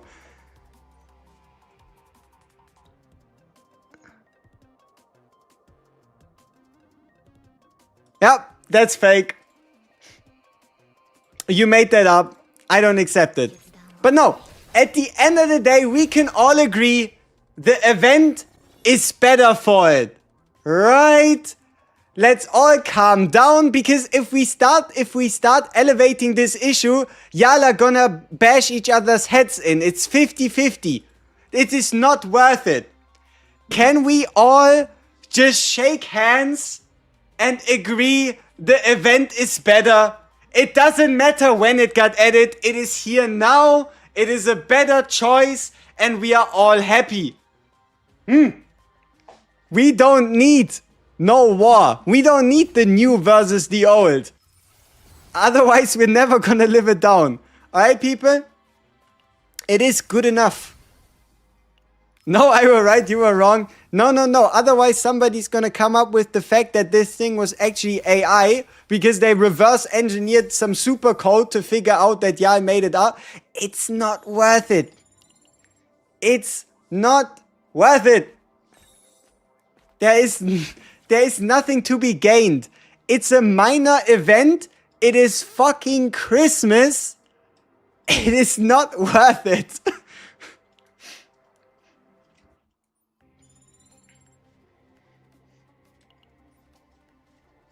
I'm new, I don't have Shizuru's. Ray, Tressa, good for a third member.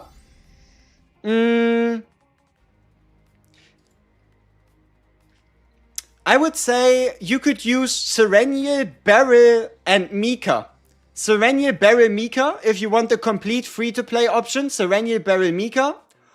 Or any of the other 5-star options on the left side, if you feel like it. You can't trust my advice anymore. Happens. You win some, you lose some. It's recently added. Indeed. That's what I said.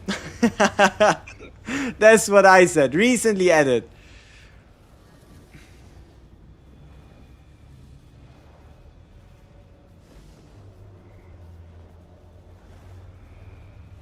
Such a silly upgrade. Yeah, she's pretty much a good to have unit. She's limited, go for her, get her, and you'll be fine. If you can only afford 2, go for her and a Peko. If you can afford 3, go for E1 and a Peko. Yeah, like, at the end of the day, get Peko because you can get the ego manifestations later with the Omega code. That's, I guess, the moral of the story, somehow. Doing one, do we still go double tunnel? I went double tunnel the last few runs and it didn't yet disappoint me. But if you don't go double tunnel, do definitely go first tunnel. Second tunnel, it's unimportant. Second tunnel is not that important. And it might even increase your copy chances. If you don't go for second tunnel. Or if you do. You know what I mean, right? E1 Peko, E2. No. I would say Sereniel. I would say Sereniel E1. Less important than getting a Peko.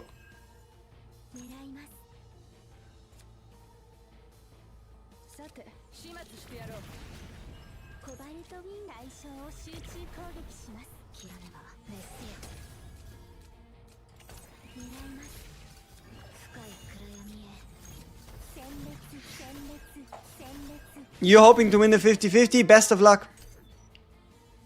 How big is the difference? Yuri shouldn't be able to compare to Peko in terms of damage increase. But the utility in terms of card draw from Yuri is better than the no utility you get from Peko.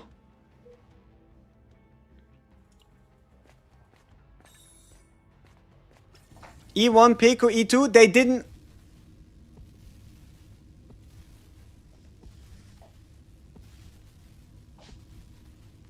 The Heart of the Orvane! Rare event! Is real! It does exist. Do you want to know the reason why we found it? It's because we have the Fate. We have the rare event Fate. That is probably the only reason why this happened. Is it new? Maybe. I don't know. Yeah, might just be new. Yeah. Now that I think about it, probably new. Alright.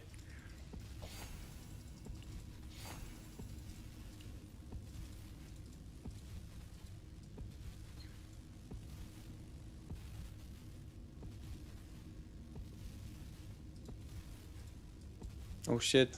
Are we going over the limit?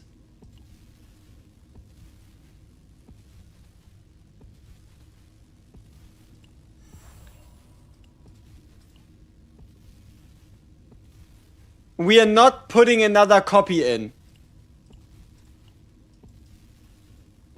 Yeah. That's not a good idea.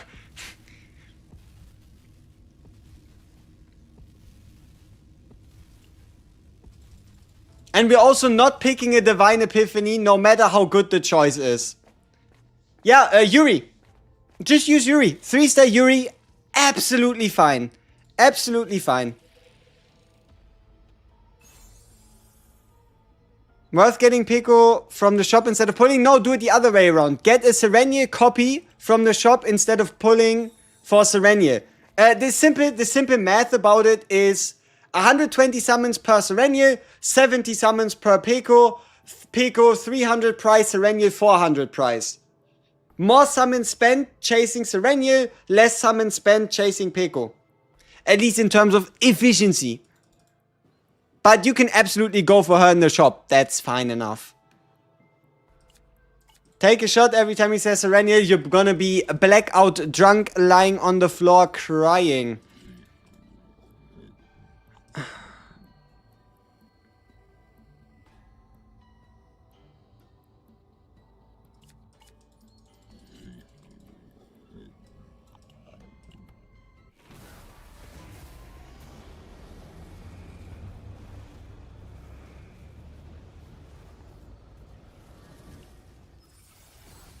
Two Sereniel pull Omega Q Peko from shop. Smart. Makes you an E2, E1 owner.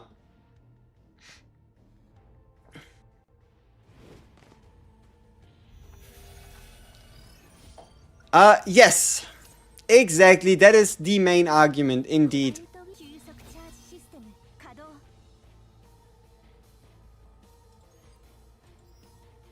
Uh-oh. Uh-oh. This is going to be fun.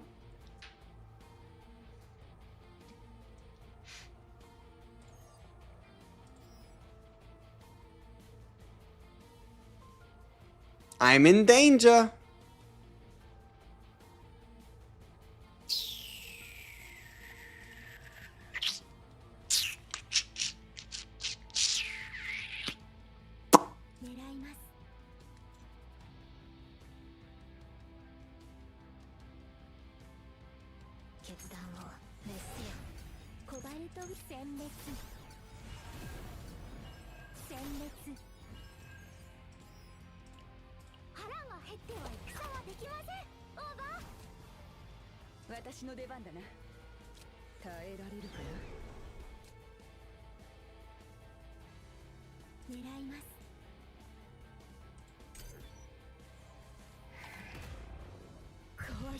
コ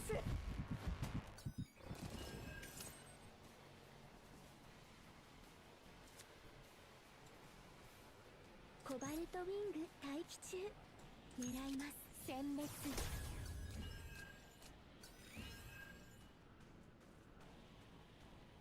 コバルト殲滅。狙います。殲滅。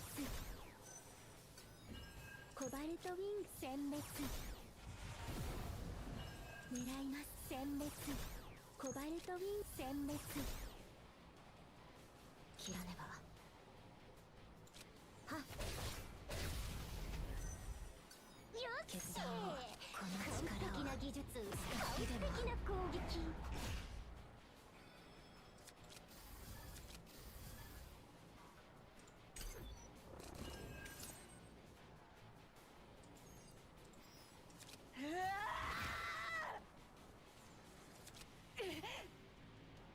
切らねば。黄昏の影。狙います。コバルト、どんな敵でも徹底的に排除いたします。殲滅。狙います。殲滅。殲滅。コバルトウィング待機中。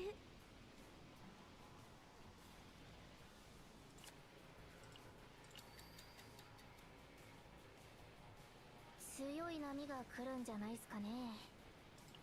これこそが箱舟守護局の技術力だ。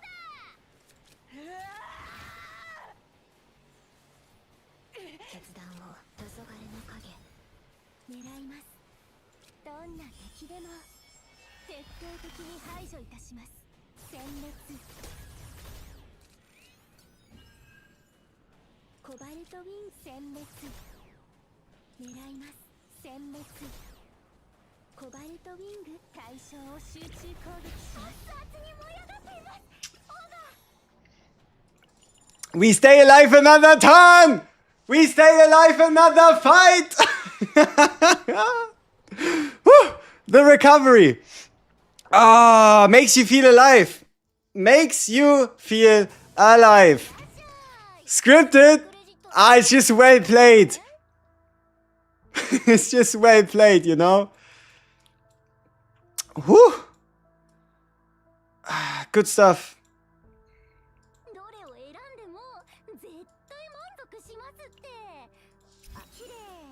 Alright. Fuck, I put the cube on the wrong unit, huh? Luckily we get another one.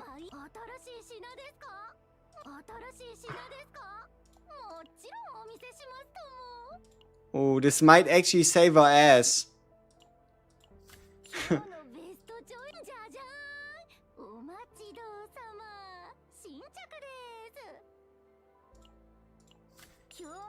Who needs copy choices if you need to survive? Alright. Now you know to pull for Pico or not. True. Source of the Forbidden.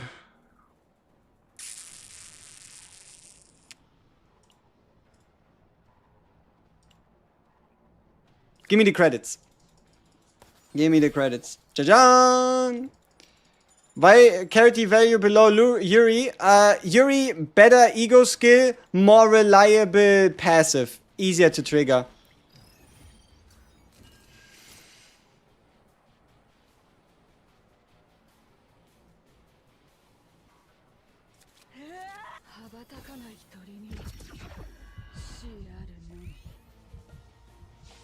We made one miracle happen.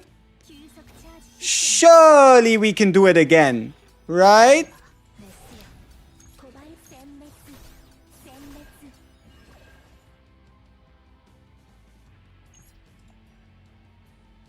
Doubtful. Press X to doubt, but we aren't dead yet.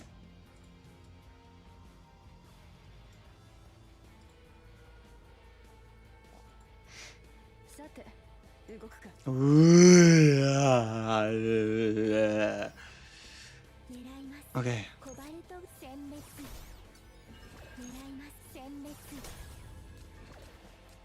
Oi, oi, oi, oi, oi. That's, surely there's something in here, right? Something about him absolutely getting smacked? Maybe?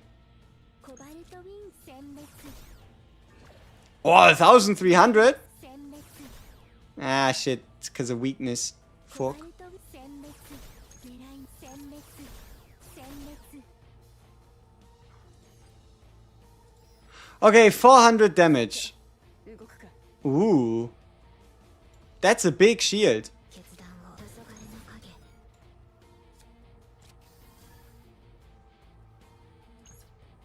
見せてやろう我々ホワイトアルカイブ真の力を Bam.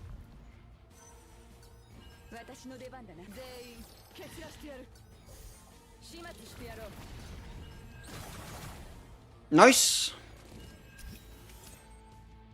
コバルトウィング待機中狙います切らねばコバルトウィンどんな敵でも徹底的に排除いたします殲滅 Ooh. That's a lot of damage. Oh, that's a lot of homing laser. He's cooked. 決断をこの力を And we're even getting the HP regeneration. Oh, this is more than just 5k. This is a lot of damage we have in our hand. Ooh, we are so back. Alright, one last fight. And we need to beat the boss to make it happen. You know, hyper regeneration wouldn't be even that dumb. But we might as well play it through, right? I would never pick hyper regeneration, so we don't. Yeah, she's E0. We're playing her E0. No E1, no E2, no E3. Partner's level 50. E0 partner, just in case, if anybody was wondering. 新しい品で新しい品ですか Otoro-shi-shi-shota-shi-shi-shota-shi-sha. So glad you went for E2. Hey, congrats. You got her E1. Should you use the Omega Core? You don't have to. It's like... It's like... Okay. If you want to get the best unit for Chaos, probably E2 Shizuru... E2 Sereniel is your girl. 急速チャージシステム Okay. Now, how much break can we get out of this? コバルトウィング He has a lot of break bar, right? 狙います殲滅殲滅殲滅 Okay. Now at least we have 3 stacks of Afterglow as well. 切らねば深い暗闇へ参ります決断を切らねばメスよこれ Yeah, and I think we applied a buff. ここね守護局の技術力だ Alright, let's see. Okay. 決断を That's a little late. But sure. の影 And we have the homing laser. 殲滅 Rally. 耐えられるかな私の出番だ始末してやろう Ooh. What about this actually breaking the boss? It's not super unrealistic, is it? It's gonna be some damage. This does go kinda nuts if the attack itself breaks the target, because it triggers twice. コバルトウィ殲滅殲滅殲滅殲滅殲滅殲滅切らねばこの力を使ってでも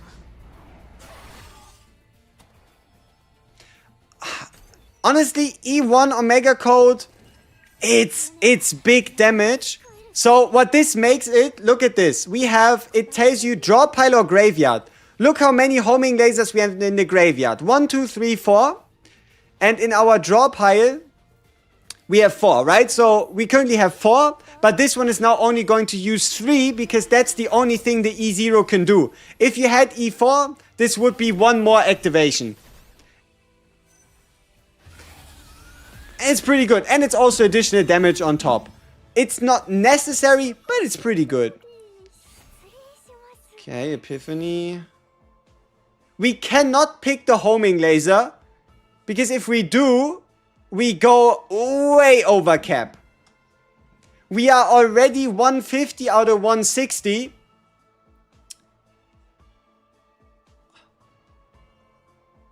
Should we gamble? Like, would it be such a big problem if we get a basic back?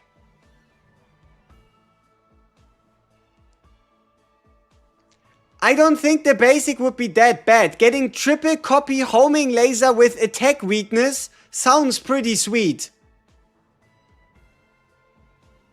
I mean, one basic is not too bad, right? Right?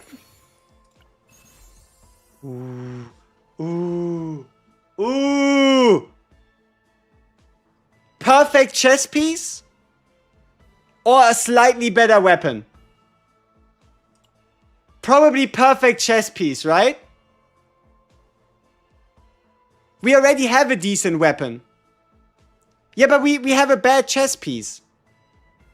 The weapon is insane. Okay, sure. Sure. Weapon. We did go for triple copy. You are correct. You are correct. We did go for triple copy, so we might as well commit. Okay, let's see what we keep. I'm hoping we get an attack back, not a. I'm hoping we get an attack back, not a shield. If they remove epiphanies, that'd be a little annoying. So I'm hoping we just get a basic attack back. Move is considered drawing so long as it comes from the draw pile, not the graveyard.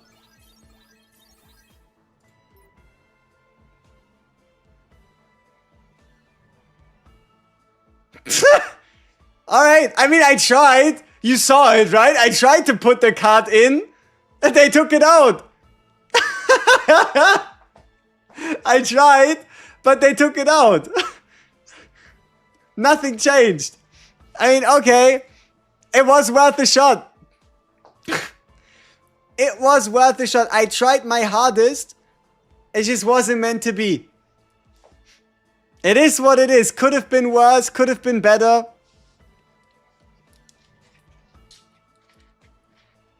It would have been great if maybe they took away the Divine Epiphany and let us keep all the cards, like with the triple copy.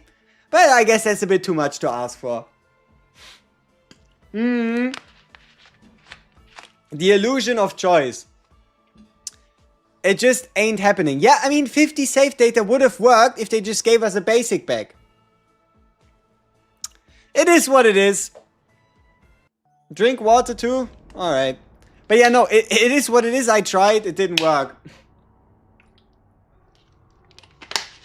Bro, one with 3-digit health? Yes. Who needs more than 459 health if you can just kill and get some shields? Ooh, stickers. Hey, we finally got the beginning of disaster. But why? Oh! Oh! Oh, oh, that's why. Because it was the final, like the hidden boss, but the second version. You needed to find the hidden boss second version to get the background. I think it's a sick background.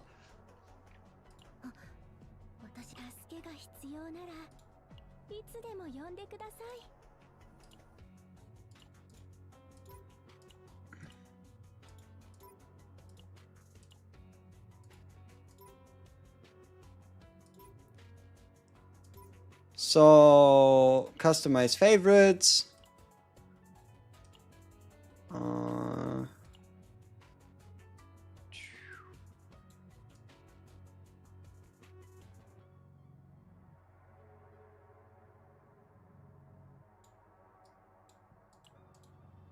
You can't have the same sticker twice? It's tough.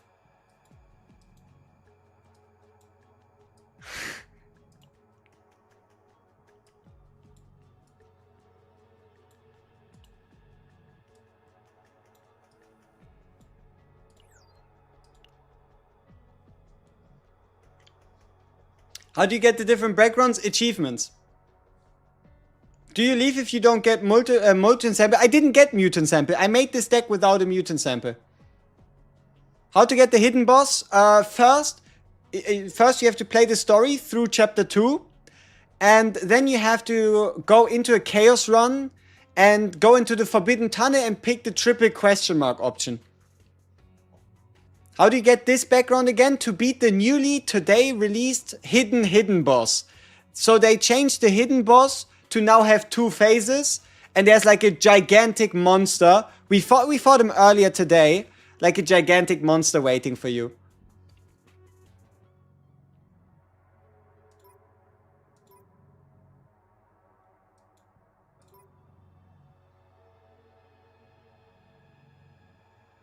Oh, ooh, you know what?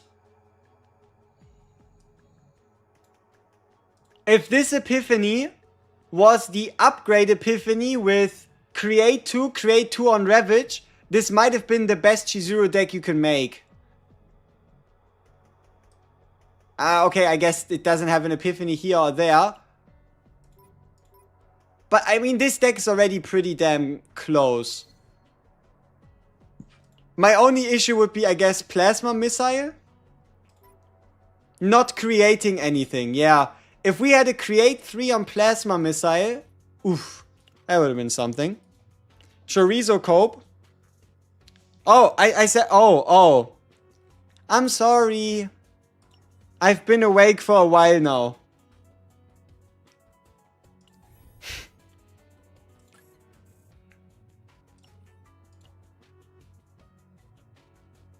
We can change it later. It's gonna be a few months. Is Sereniel worth it? See,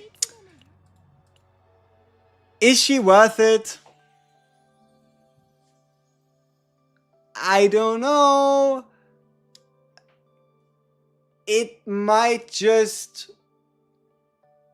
I don't know.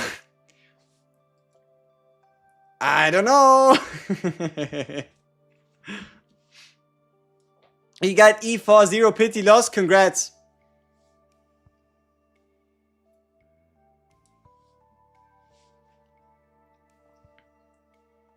Banned. What does she say? It's not getting any better. She's exactly saying what you would expect her to say.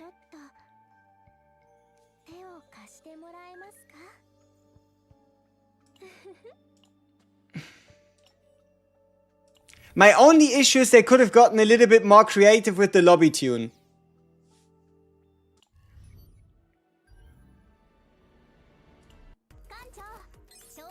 Oh! Oh! Look! It's a bridge! Nice! Now we don't start another new versus old discussion. I don't want to hear it. This is clearly new, and they also changed the way policy points look. Okay? Shut up. It's new. I don't need to hear it. It is not old. It hasn't been there since 7 days ago. Shut up. Shut up. I am not going to fall for it. It's not old. No, it's not. No, no, no. It's been here since earlier today. Old since this morning. Old bro. Make a poll. No. 6 or 7 days. 6, 7. Good job.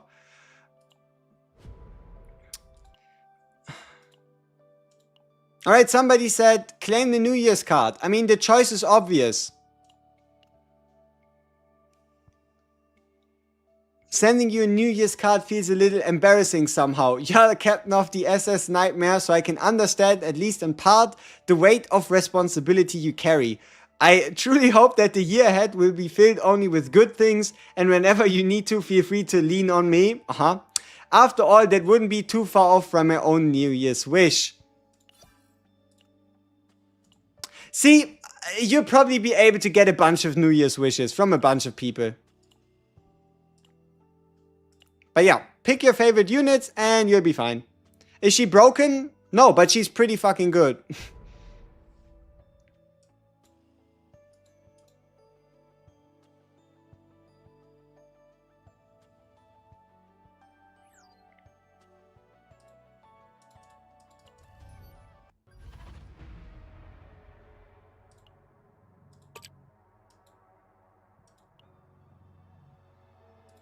助けが必要ならいつでも呼んでください。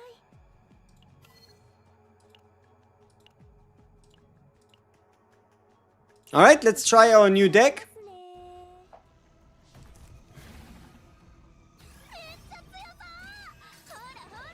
コバルト急速チャージシステム稼働狙います。殲滅殲滅殲滅 That guy has a lot of break bars. Holy shit. 狙います。コバルトウィング待機中。ターゲットロック。コバルトライト狙います。対象を集中攻撃します。あの動きはこれこそ大きいのが来る箱舟守護局の技術力だ。 Oh yeah, we're running our super fun 27% crit chance deck. For those of you curious. 殲滅殲滅狙いどんな敵でも徹底的に排除いたします。 Are they gonna reset the leaderboard after fixing the SERENIEL bug? Oof. I mean, if it allowed people to get higher on the leaderboard, which it probably did, they have to, no? 殲滅 I guess that's why it's taking them so long. 徹底的に排除いたします。殲滅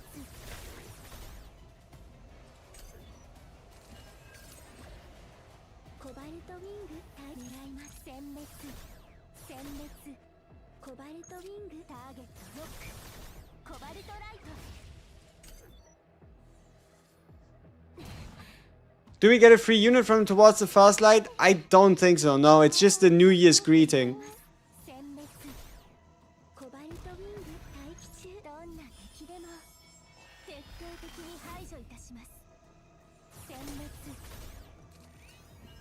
狙います。殲滅殲滅殲滅殲滅コバルトウィング待機狙います。どんな敵でも徹底的に排除いたします。 I have more copies, but we're currently using her E0.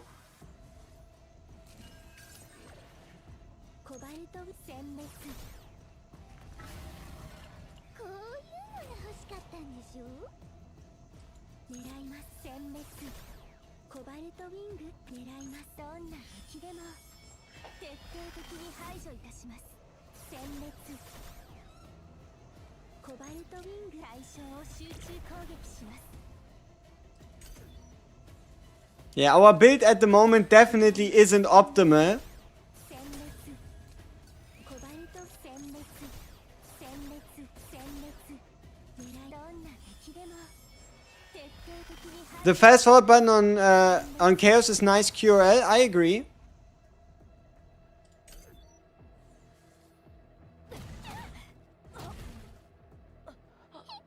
All right.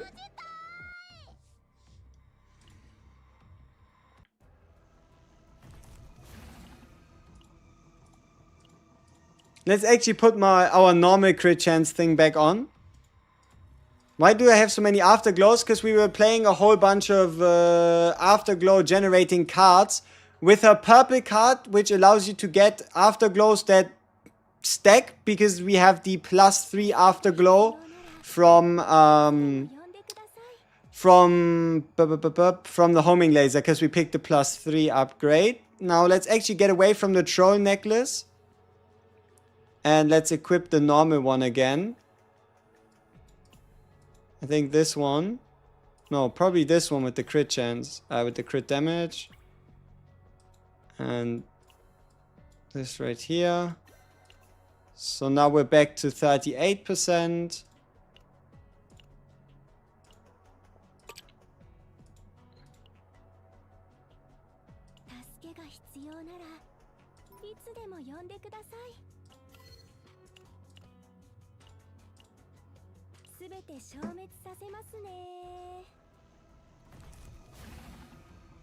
The upgrade draw 2 makes a laser train. It does. It does.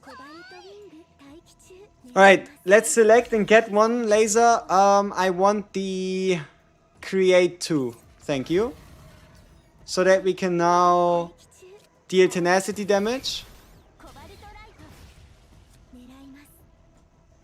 Get the create 2. Get the make 3 in the draw pile. use all of these ones. Get some card draw going. Draw this one. Attack with this one. Get all of them back. Twice, because we're breaking.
A lot of Senmetsu. Keep in mind our potential isn't really invested into.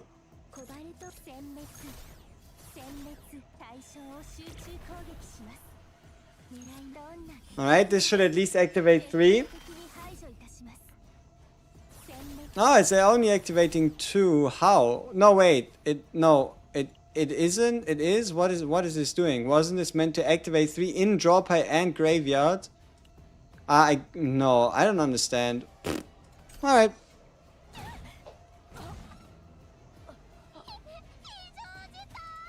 170 pulls, 1 win, 50-50 worth, and got 3 Serenia. Holy shit, good job. Congrats. I don't think we currently have a deck. Like, if we were to try and just solo this guy, I don't think you get around using the currently, the card that disappears. Right? Solo, right? Completely on her own with the other units not being geared. I think there's no way around this very evil deck right here. It's very evil. Terrible. Terrible.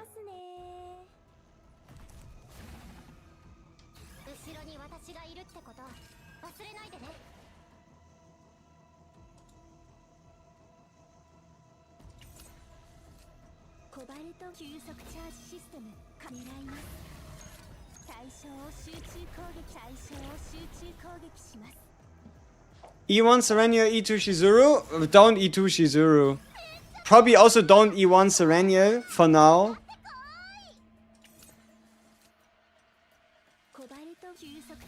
Alright, so let's get our homing lasers out. It's so sad that this is so satisfying. Why is this so satisfying?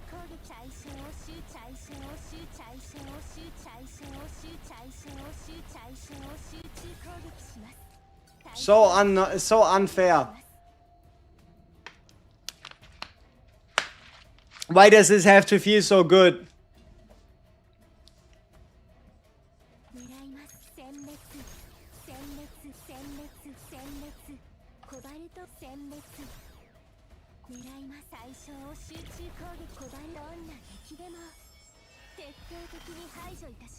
How many percentage of partner compared with Yuki?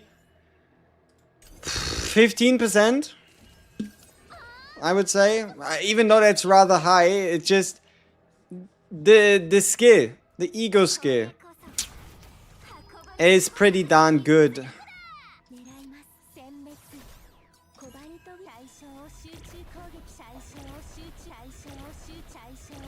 Serenia is Shizuru's best team? Yeah, that's the right way to formulate it, yeah. The only way you would pull for her is if they don't nerf the card. That's the problem, right? It was never meant to be this way. Unfortunately. Use the max 3-star one instead of Carity.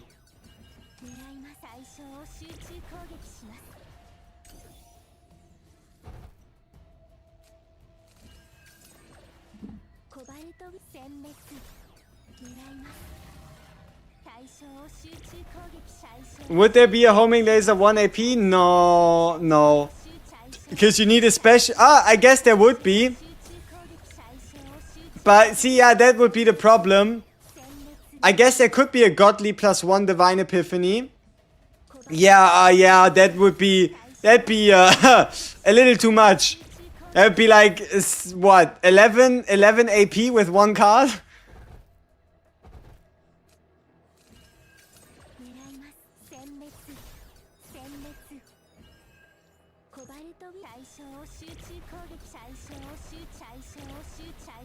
You just got the homing laser with 1 AP though.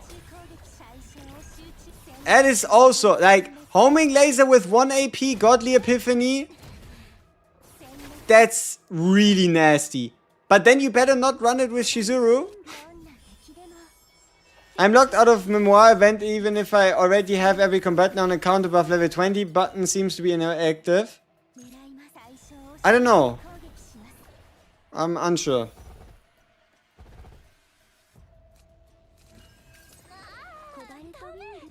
But yeah, it's a little sad.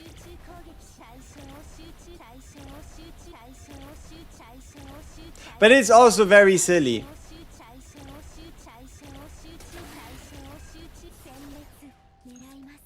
But more sad than silly.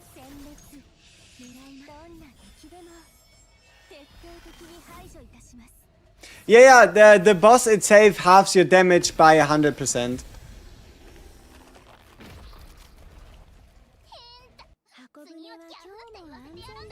Sad. If you clear tier 40 map, does it disappear? Only if you clear the hidden boss if you have him.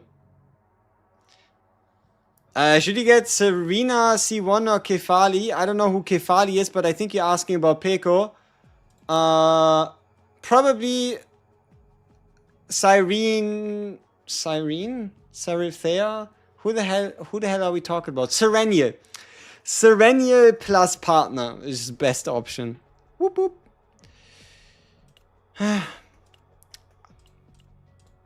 We need to play story chapter 07 HA87 to get the rewards. Okay.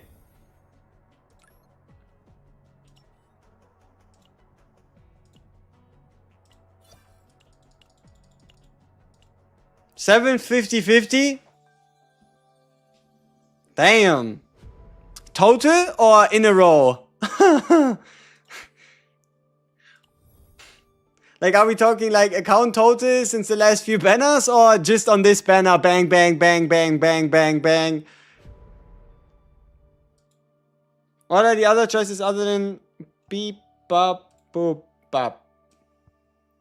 It has a lot of choices. Play the story to cry that you have to wait until February for Naja? No, Naja is 14th. Naja is January 14th. Yep. January 14th. It's not that far away. She's actually the preseason character. Yeah, on the roadmap. They showed it to us on the roadmap that Naja is the character 3 weeks after Serenia.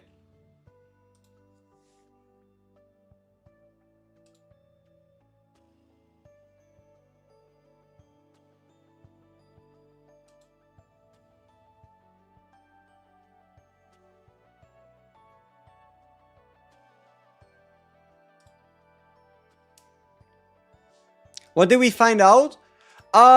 We found out team combinations. We found out best epiphanies.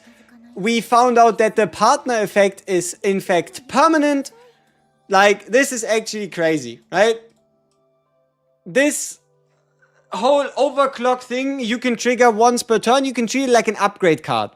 If you activate the overclock beacon, you can get this multiple times over multiple turns. Once per turn only, right? But it is a 25% CZN won awards in Taiwan. I don't know.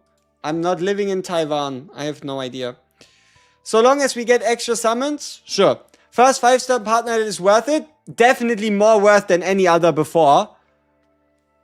Must pull. She's limited. That's the problem. If she goes away, you ain't getting her back. So, might as well, right? it would be a little easier. Like, if she wasn't limited, I'd say you can wait for a banner to end and you can just buy her in the shop. Easy, duh, no pressure. With her being limited, if you have the ability to pick her up, and if you like Sereniel,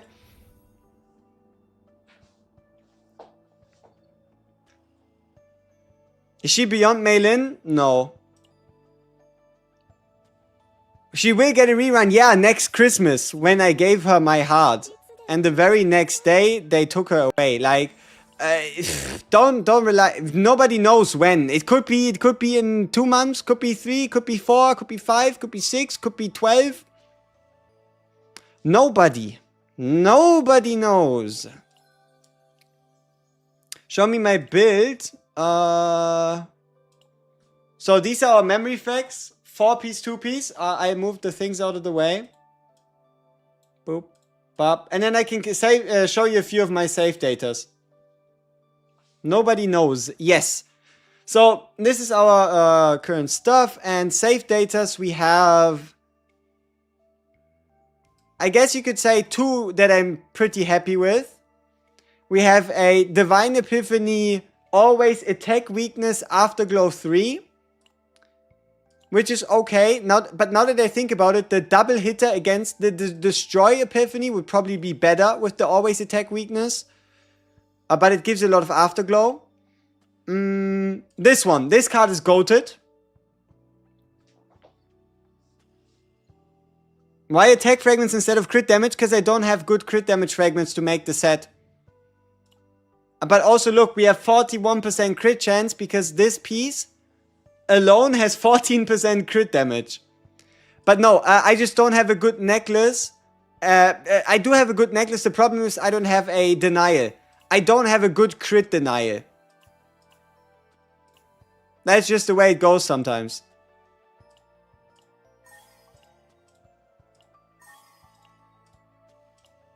Now, if she were to interact with crit, extra damage, we might be talking about it. So crit damage is better if available? I would say so, yeah. Because you're getting the crit chance from the partner, so crit chance would be better if available. You got denied. Ah, pretty much.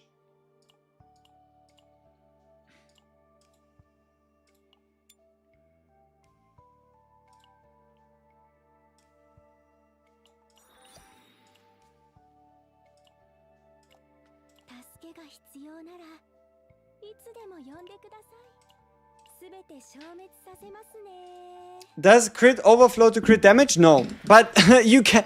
Dude, show me someone with 75... Show me someone with 76% crit rate on their Sereniel. And I regret the fact that it doesn't overflow. Show me someone that has 76%. The 2x event is on Sylvester. December 30th.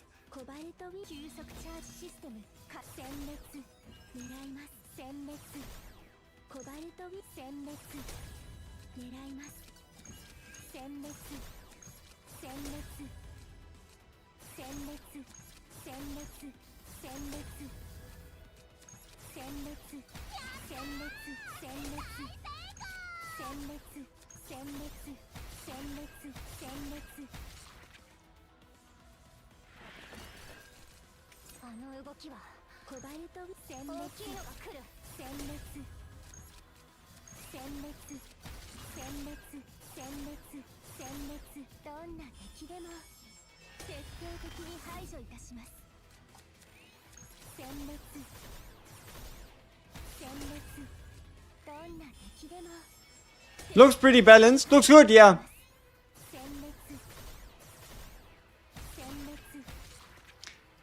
But no, it's just because there's a lot of break bars, right? There's a lot of break bars. They aren't too tough to break. We have ourselves the upgrade card. I told you, the upgrade card is really good.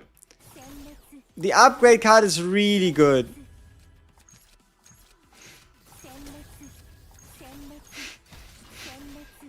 I don't think I even need to aim.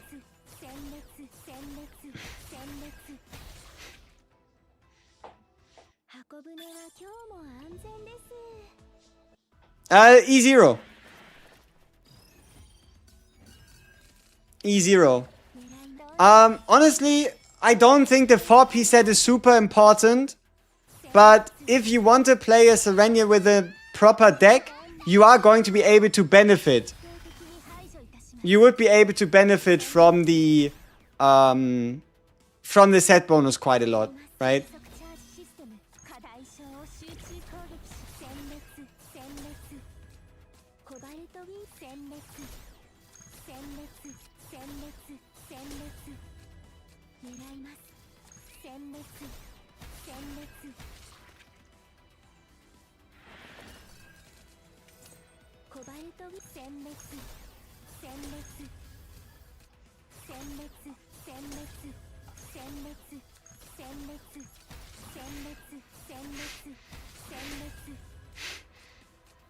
Sembetsu, people.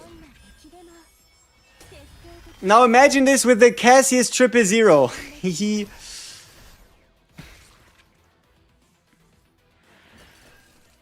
But obviously she doesn't really need it.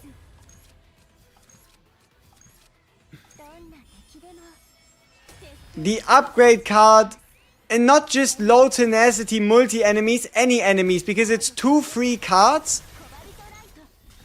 What the fuck just happened there? I don't know. But she was having none of it.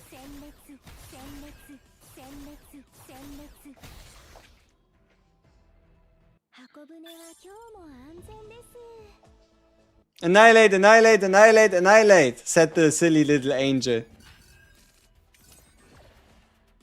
Seems about appropriate. Ooh. So, the reason why this is gonna hit so hard is because it's a ×4 weakness attack guarantee, which is unimportant here, but it triggers again if it ravages itself, meaning this is gonna be an 8-hitter. Looks fucking amazing, doesn't it? So yeah. There is some really fun epiphanies for her available.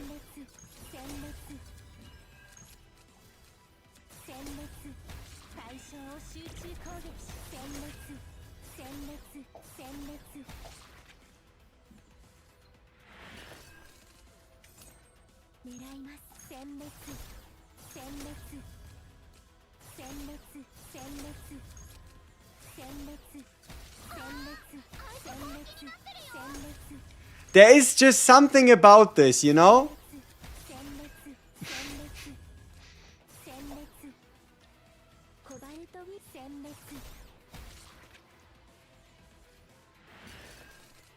Seems overpowered, let's nerf Tressa. It's not overpowered. It's a character doing what the character does best. It's a character in a type effective dungeon fighting multiple enemies with rather weak break bars and a upon ravage create 2 combined with type effectiveness we could have gotten ourselves because we have type effectiveness as a godly epiphany, but still it looks fancy. Any attack on a ravage target considered type effective? Unfortunately not.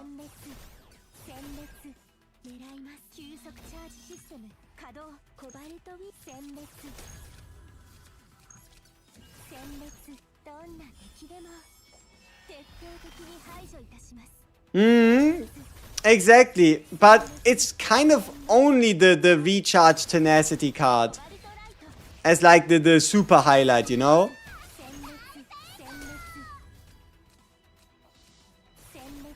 She would be great on Rift first side. No, sadly it's gone already. She's going to be great on any piece of content. You can probably take her into Hyperspace Basin and she's going to put on a magic performance. So I missed the earlier part of the stream. How's Serenial in Chaos? Tier 0 or tier 0 or 0.5. Feels absolutely amazing in Chaos. One of the best Chaos units. If you want to play Chaos and you want to have fun, pick yourself a Serenial.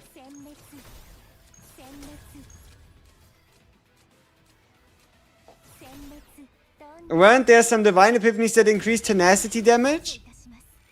There could have been. Or I think it was by 100%, right? As like a multiplier rather than a percentage type value.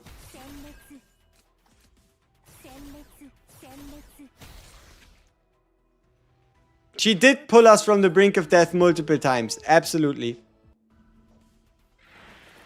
Yuki as the best character? Sure. Just put on my first time for love the chaos. She's good at E0. Should I go for more? You can go for more, but you don't need to go for more.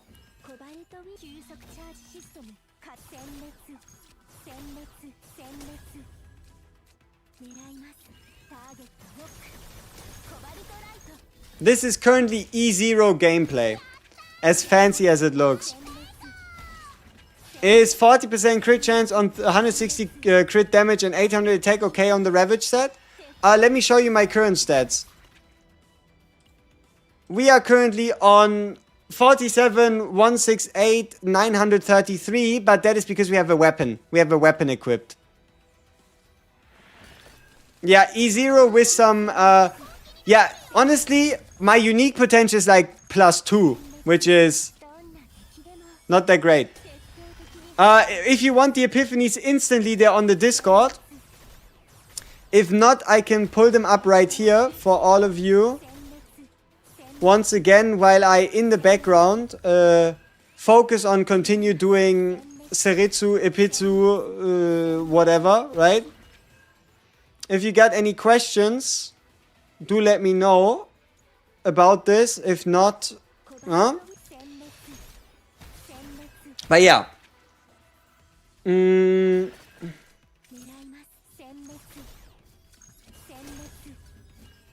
I really do believe though, if we can get this card, if we can get the 2 instinct plus 60% damage homing laser, oh my. Like this is, like if you can get a deck, with this card, Plasma Missile 0, and this one, the Shining Core 0, create 2 on Ravage 2. The rest is whatever. But if you can get these 2 epiphanies together, you're cooking. Already. You just got that? Nice.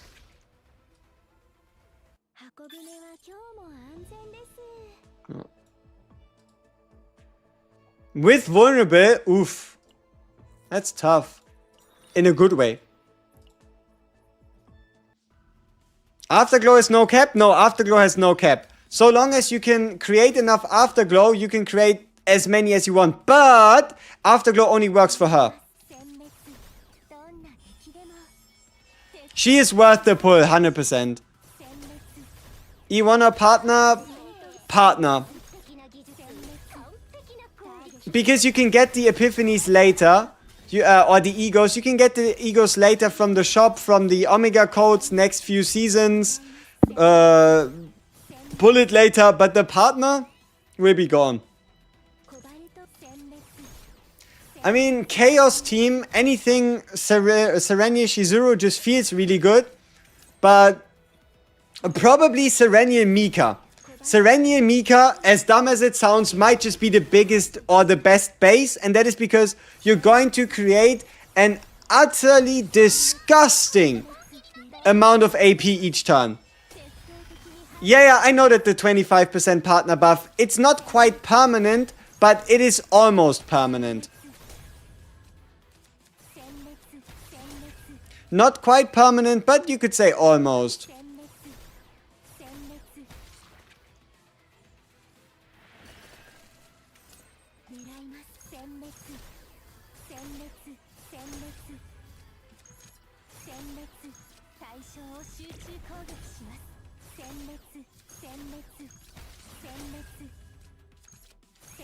But yeah, no, Serenia is what she wants to be. She's fancy like that. Other question, let's do 50-50, so Serenia might not have enough to get the next pity. Is it worth to get a partner or other units? Renoa. Renoa can use her partner, but honestly, outside of Sereniel, none of them really are that realistic. いつでも呼んでください。 Alright, let's see. Okay, so we have the crit chance maxed out. Now, how much can we afford here? 1, 2, 3. Oof. I mean, we're getting there. 助けが必要ならいつでも Alright, so we broke 50% crit chance. 51.8. Which means substat-wise, we need 7.2 to get the most out of the unique stats. But that's more like a chase. It's not a, oh, you need to get this right now, right this second. It's more like a chase. The save data we used is somewhat simple. Homing laser with weakness attack doesn't make sense. We were fighting weak anyway, right? At least in that fight. But it's the 3 afterglow version. The double hit on Ravage would have been even stronger. Our plasma missile is kinda bad, because it only deals more damage based on tenacity bar. The Shining Core is really good. The Cobalt Light depends. But then Pale Shooting Star, we have double copy. And that's kind of the vibe I have for most of my save data. Here, this one I really like. A lot of homing missile creation. Double plasma missile with creation. No epiphany here, no epiphany here. At least Shining Core, but with the select distinct epiphany and 2 pale lasers as well as a violence. And then we have this deck, but we don't talk about this because it is kind of bad. How mandatory? Not really mandatory. You can run, see it like this. Sereniel at the moment is the ultimate variable unit. She can be a hyper carry that gives you AP. You can run her with absolutely anyone and anything, and it will work out. She is going to be your bus driver when it comes to getting units through chaos. You see a unit, you want the deck, smack in a Sereniel, take in that unit, put in somebody else, and call it a day. Do we lead the basics? Yeah. As great as if, like, honestly, the fact that it's a 50% chance, Pulse Fire isn't even that bad. So, if you want to save yourself more save data, and if you could get more copies, then having 1 Pulse Fire in is alright. The card itself is... The 50% chance is pretty good, right? But in general, if you can, you want to get rid of all 3 basics. And that's, yeah, the basics of save data. Is the E2 worth? 必要ならいつでも呼んでください。 Yes.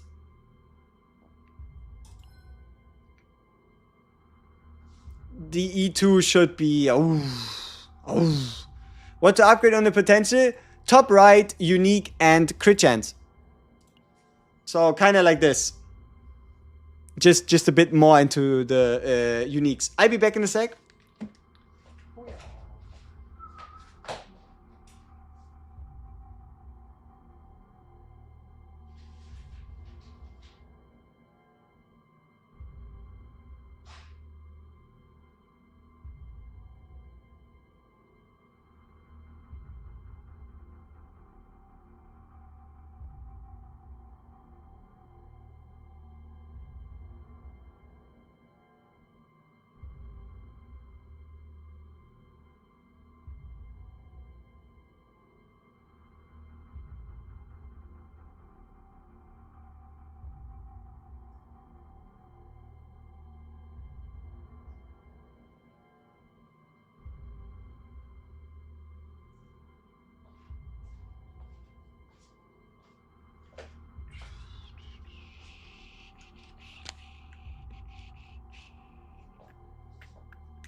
Partner important.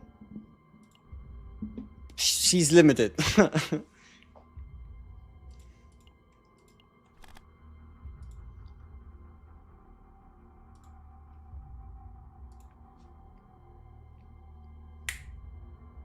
The middle one. Chef's kiss. The middle one is a chef's kiss.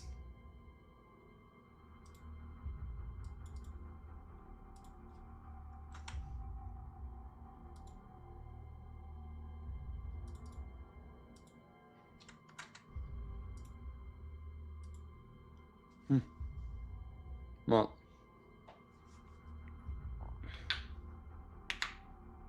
You're bidding a wrong 15% crit rate and 21% crit damage? I mean, if you're going all out on attack, just give her a necklace, right? Give her a crit chance main stat necklace. So the number means it's tier, you could say so. The higher, it's like a ranking, you know? The higher the number, the worse. So for example, the 3 Ravage, I don't know, I like this one. On Ravage, move to hand, destroy 1 extra hit. Yeah. I don't know. There's some really solid ones in there. But hey, Merry Christmas to all of you. Yep. But all of these homing lasers, pretty good. They have their own unique usages. Plasma missile, this middle one is just overpowered. I hope I can get a save data with the middle one.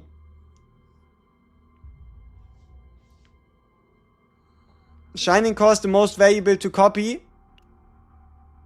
I would say if you can get the plasma missile 60% homing laser bonus, that'd be a good target for like a 1 or a 2 off. Did he nerf retrieve? Now card lost it forever after first use. My Haru now feels so bad. They always did that.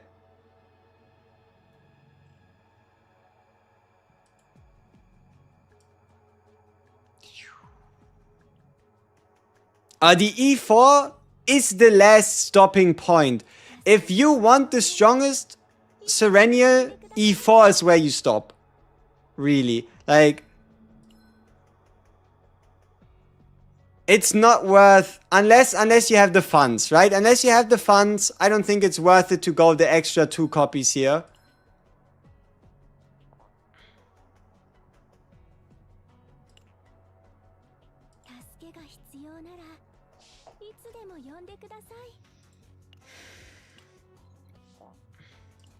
I don't have Selena build.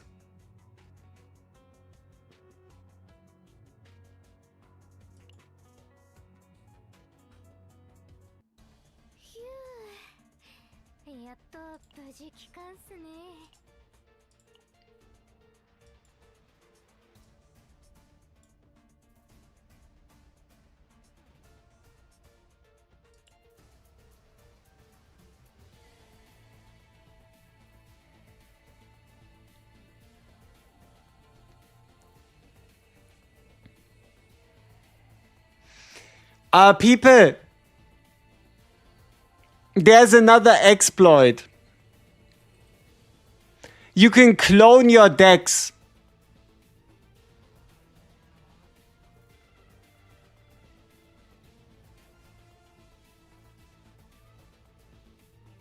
I'm not entirely sure how important that is, but yeah.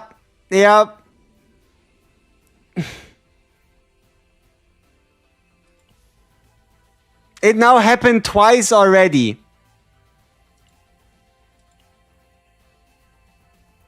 It now happened twice already.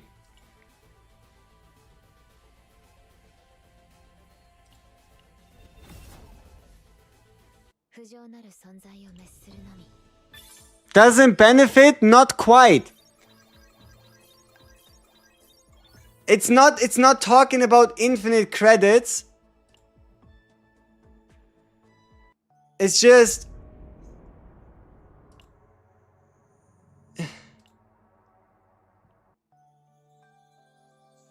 why even is this happening, right?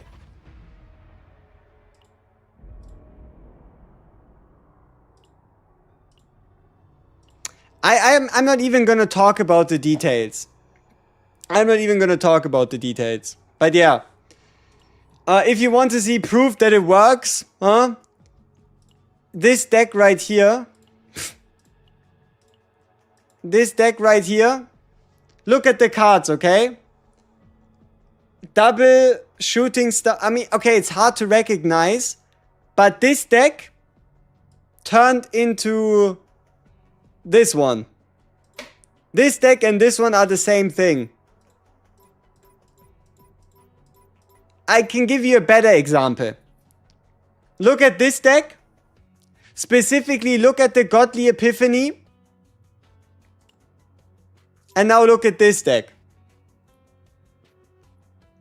So, basically what happened is I left the Chaos. And then I continued the Chaos run while still getting the Escape deck. And that's how this deck came to be. It is the same deck. It's the same base. It's the same run. It's just left and then continued. I'm not entirely sure how useful that is, but it seems like it's not meant to be.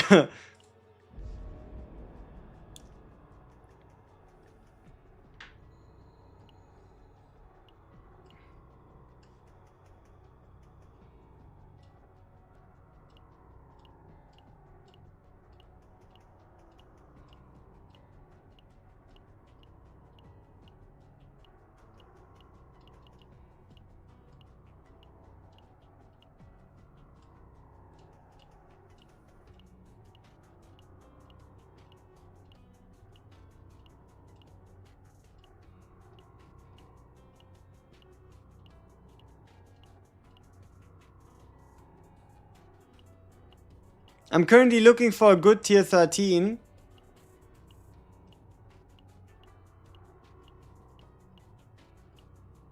Ah, shit.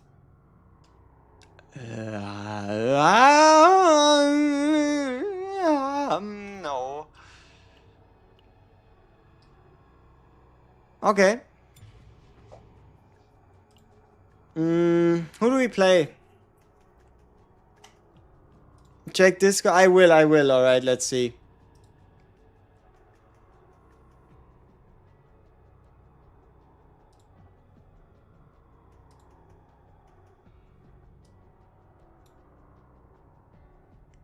Rate this.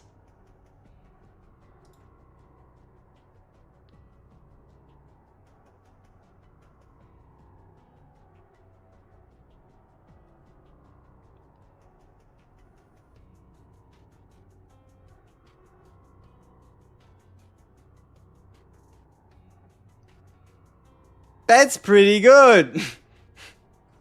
So, you have the quadruple plasma missile plus 60 damage amount for 1 turn. The upgrade 2, create 2 on Ravage. An ambush card for shits and giggles. Pretty damn good.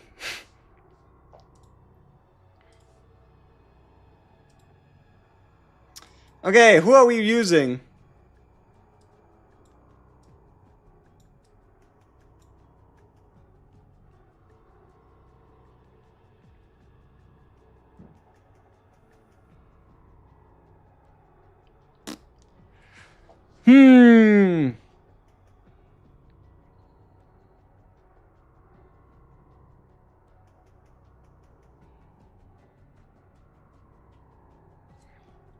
Newbie here, how can you level up the star in the equipment slot? If you play a higher difficulty.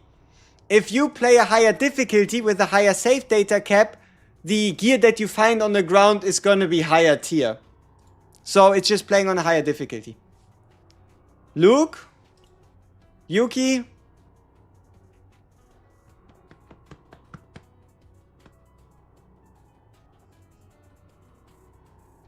Celine, but she's level 21.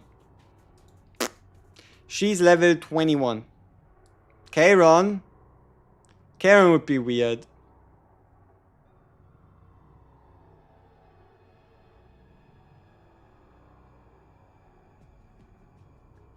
Can you help me? I already have the Nyx partner. Should you duplicate or which one to choose now? A lot of people are saying you should get a second Nyx. But honestly, you could go for whoever you want to. I don't have a Hugo. Karen works. Renoa. Best team? Something like this. Something in that range. But, oh.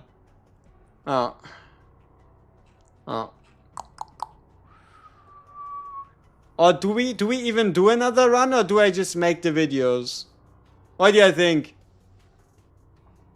Yeah, I think we found out enough, and you want a concise summary and update to how she works, what to use, what to do.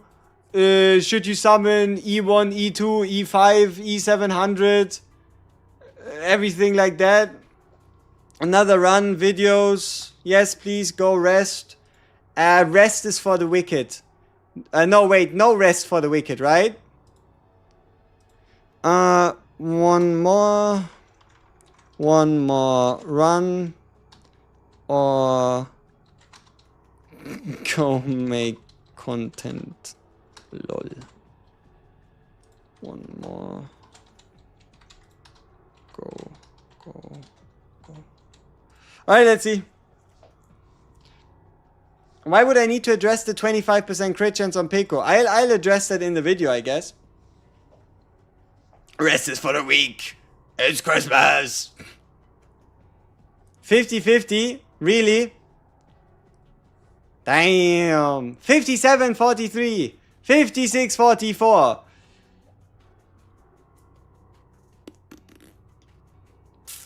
We'll flip a coin.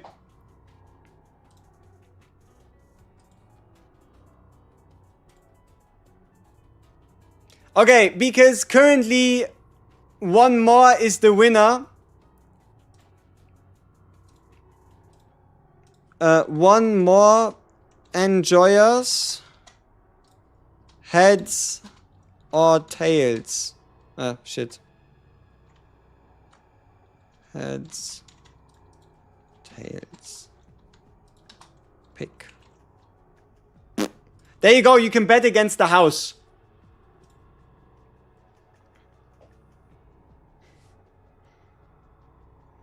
With the house, I don't know.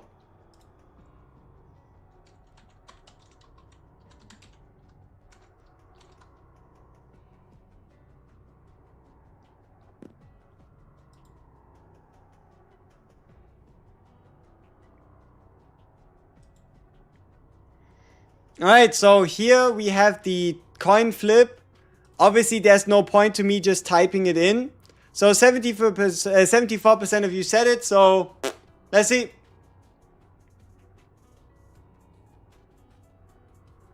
Wanna know something crazy? I refreshed the page twice just so we could watch the coin flip together, and it did go heads 3 times in a row, which is kinda crazy. It is kinda crazy. It did go heads 3 times in a row, and you only saw one of those. I saw every single one of them. That is pretty impressive.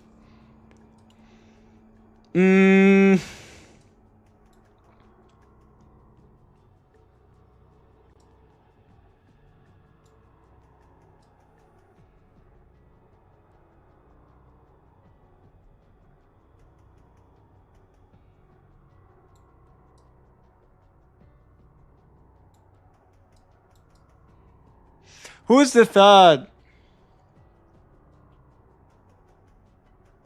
Chaos Bug? Yeah, I know. Full Instinct for Achievement. So, Caleb or Leia Sereniel? Sereniel, Caleb, Cassius?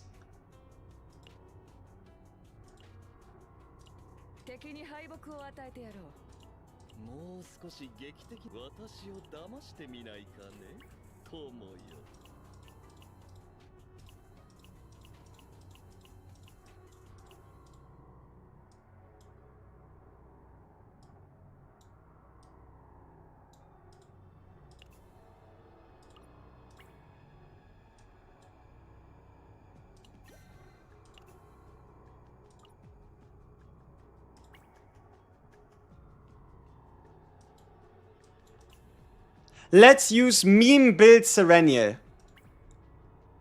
Yeah, that's a great idea. Fantastic idea.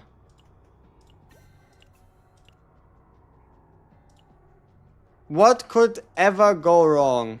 まだ仕事が残っているのか？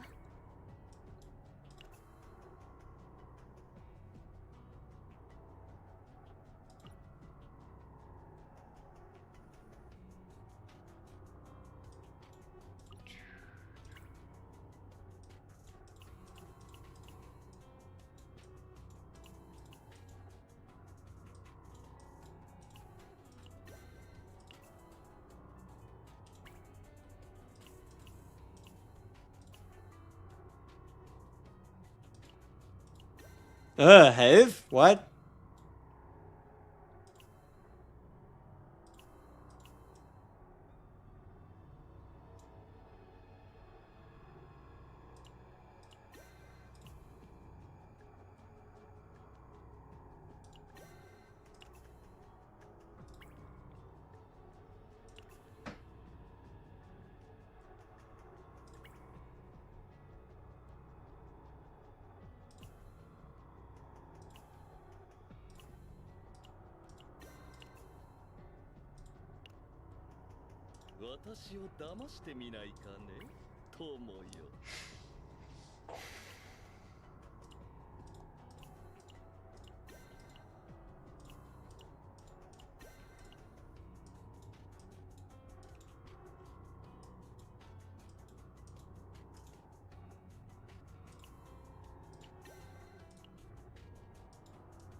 Fantastic stats. Fantastic. 私を騙してみないかね、友よ。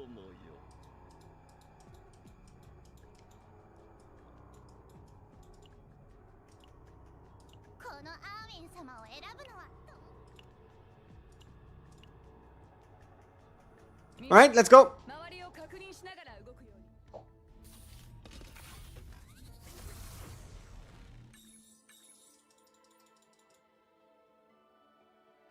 I'm pretty happy with Serenia. Pretty damn happy. Discord.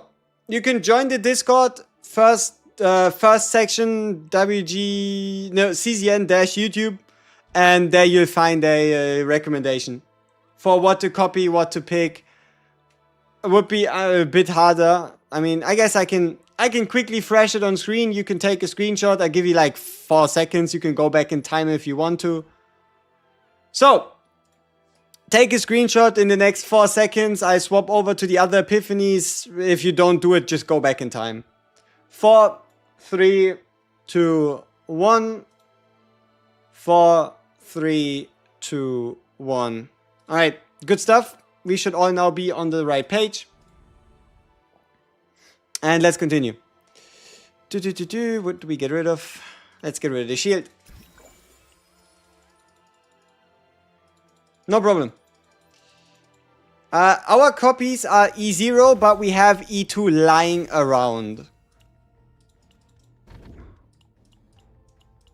On winning the bets in the normal bet area, 30% chance. Alright. Ranking. The lower the number, the better.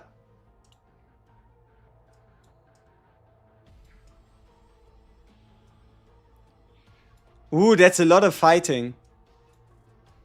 But we need to go down.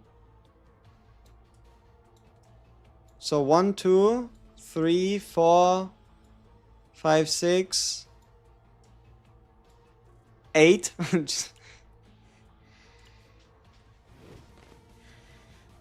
Oh yeah, here, have a look at my Sereniel stats. Please do tell me these aren't beautiful. Have you seen beautiful stats like these anywhere?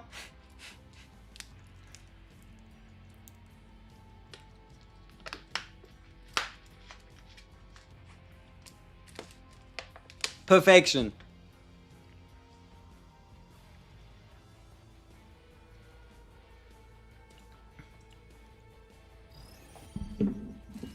Please read this, there's a game-breaking glitch. Yeah, yeah. It's not the 0.5 one. It's the 1 cost one. But they already know it. They're gonna fix it. 完璧な技術完璧な攻撃 You have stats for gear. You have the partner, and if a couple of seconds ago I showed you all the copies and cards to pick. Laser's common potential upgrade? No. The homing laser is unique. 7-hour stream? Apparently. 狙います殲滅始末してやろうなめないでよね New story with animated cutscenes? That's awesome. Damn, I need to watch that. Now you got me a little hyped. How are we feeling about E6? Too much. But it is 80% damage per break bar. Per break. Either from her or anybody else. So if you go for it, sure. But I would at minimum, like I would maximum go E4. No, homing lasers have nothing to do with extra damage stat. 所持クレジットは十分かな Mary Chrysler. Yep, exactly. 今日のぜひぜひ生きてたらまた会いましょうね Yeah, the E6 is an ally only the same way that the partner also works for her rather than just allies. Got Serenia on the first pull, now I can bank everything for your girl Naja. Hey, sure. If you want to, then do that. Good luck. E0 and no more pulls, should you force? I mean, if you're already considering to force it, you could, but it's not necessary. 裏顔こんなのはどうだいもう一度振ってみよう Which card to copy to fight the newest boss? Same copy target. Oh, I have no idea. I didn't check out the Great Rift yet. Because I feel like there might just be a little problem the devs have. And that is one card being way stronger than they wanted it to be. While having a ranking going on at the same time. So it's going to be interesting to see how they solve that. If they just like wipe everybody's scores for day one. Homing missile is unique, yeah. Instinct or pure attack? Instinct. 急速チャージシステム稼働殲滅殲滅さて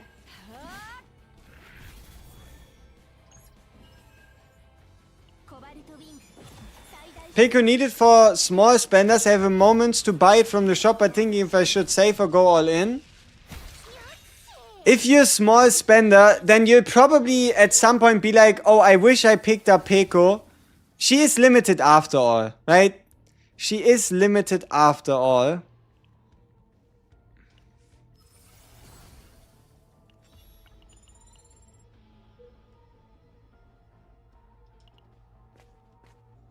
Epiphany reroll implemented yet? No. I think that's gonna take until February. Yeah.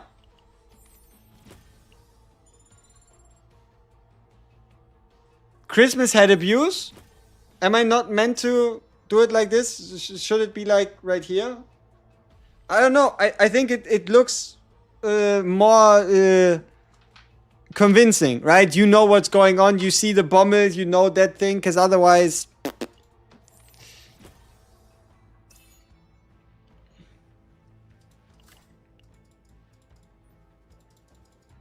Are limited characters different from banners that can rerun? No, it's the same thing, I guess.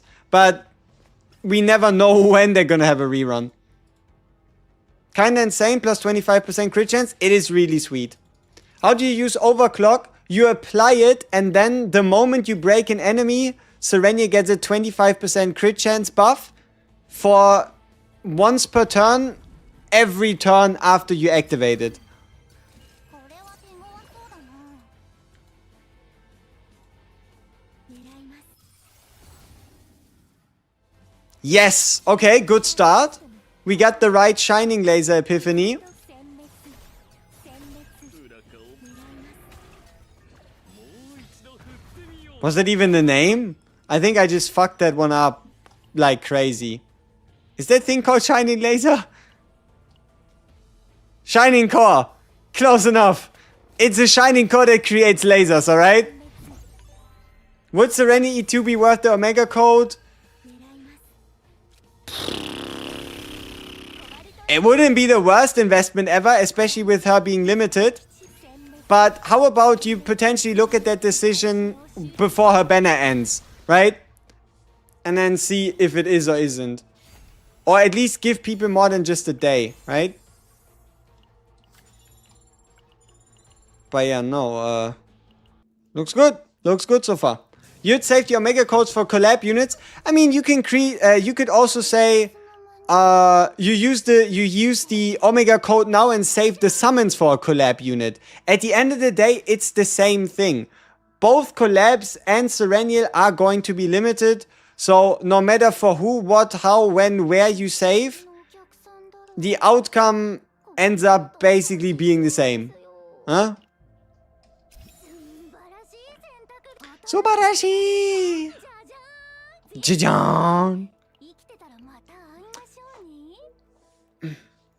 Who of you here is looking forward to the game mode where you play a chaos run, but you cannot get save data? Like, yeah, I know at the end of the reward is the save data editing ticket, which is obviously fantastic, but I mean the concept of just buying everything just to beat the damn run, rather than going, oh, how about I delete this Cassius card so my copy chances are slightly higher. It obviously works and it makes sense, but it doesn't quite feel right, huh?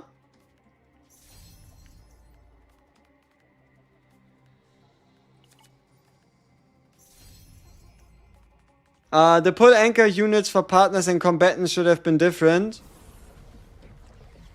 No, I think it's alright that they share the same currency. More currency just leads to more confusion.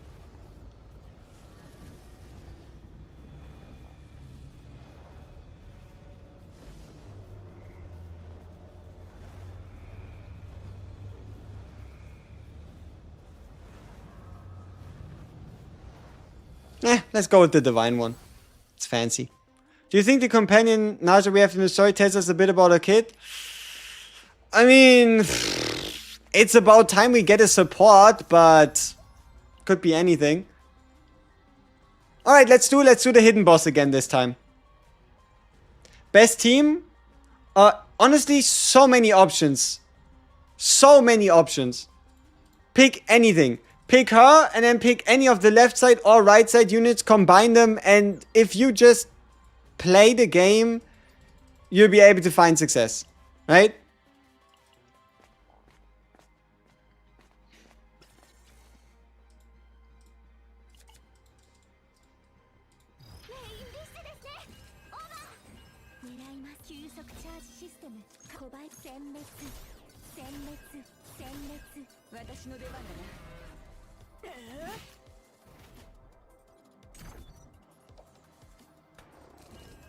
Mika Hugo, Serenial Mika Hugo should be amazing. Like, honestly, if you want the most solid foundation for any team, Serenial Mika, right?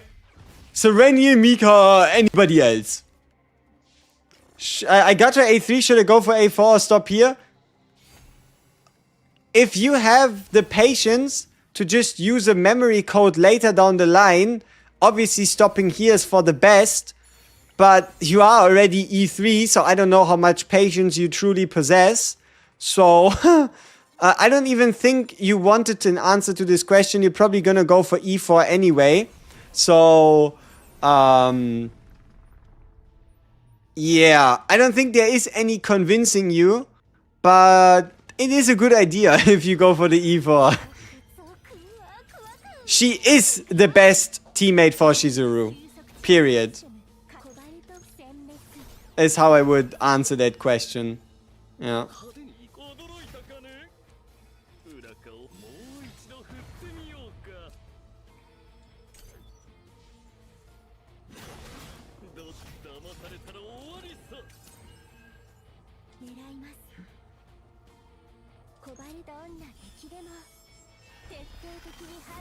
Yep, they did change the guy, that's true. Ooh. Okay, what kind of homing laser do we get? Oh, let's try the double hitter Ravage one.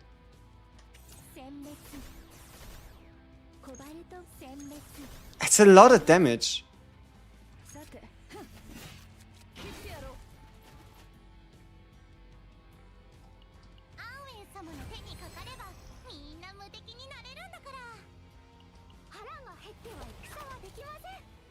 Any suggestion for planets and copy events? Instinct Planet. Instinct Planet. Instinct Planet has that one whip from... Yeah, Instinct Planet has that whip. It's like this event with the whip, and if you can get the mythic version, isn't it like a damage increase to cards 1 cost? No, like 2 cost or lower? Pretty good. Also, Instinct Planet, you're going to have an easier time because she breaks a bunch of people. There's a lot of targets to break. You're going to have a lot of fun. If you bring Khalib and her, it should be a straight up easy W, and you also get the guaranteed copy event on top. So yeah, Instinct Planet seems pretty good. Void Planet or Lab Zero. Yeah, Instinct Planet, Void Planet, Lab Zero. Never a bad idea is Justice Planet as well.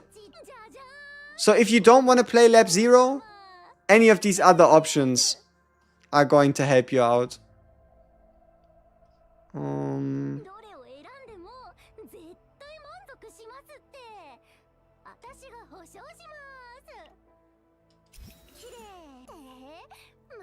Is it worth putting her in a team with Ray, or is there something better?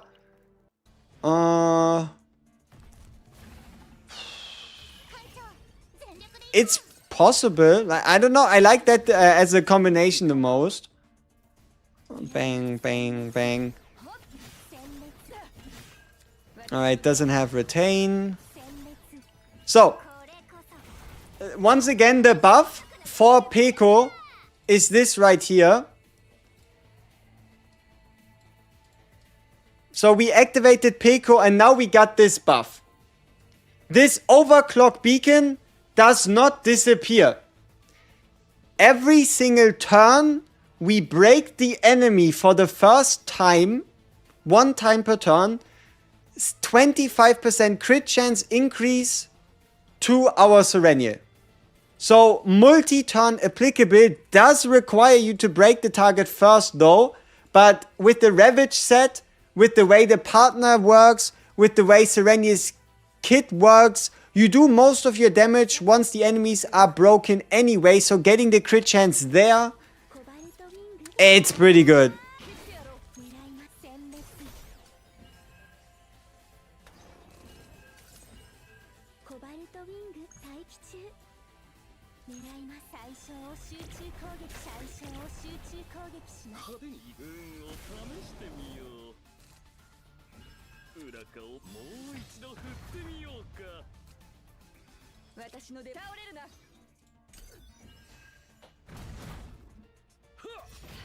Which sets? The Ravage set seems quite good to farm, honestly. But in general, if you want the safest picks, farm attack piece 2 piece, crit damage 2 piece. Crit damage 2 piece is the safest set in the entire game, bar none.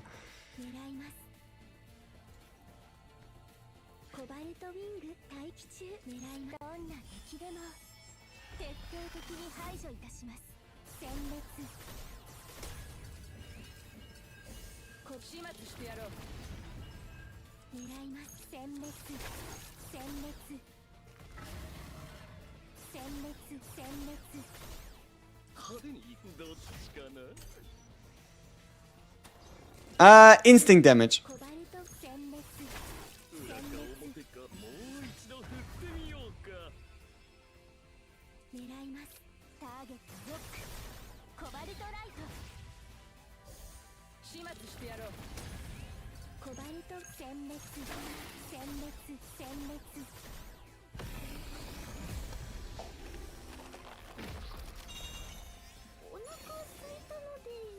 It's 25% crit chance the whole turn.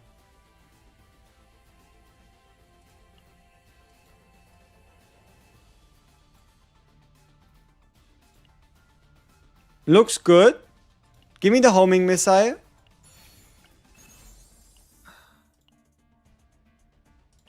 Now we just need to hit...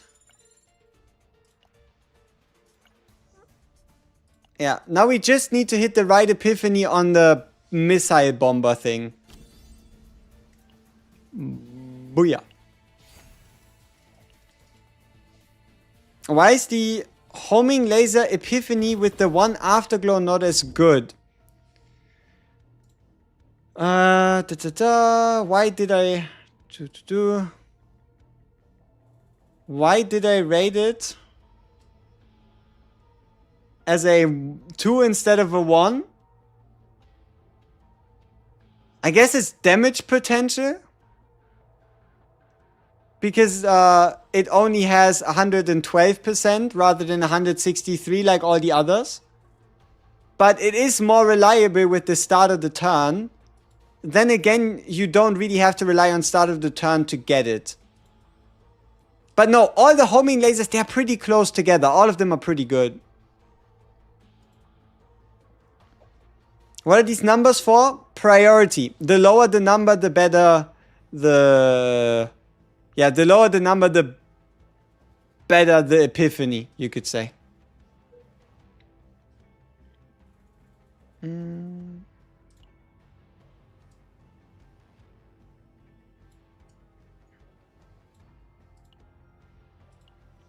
Just got a 2 vulnerable homing laser. Hopefully it's great. Sweet. If you can play this multiple turns, seeing as how it only hits once, you're always going to build more than you need.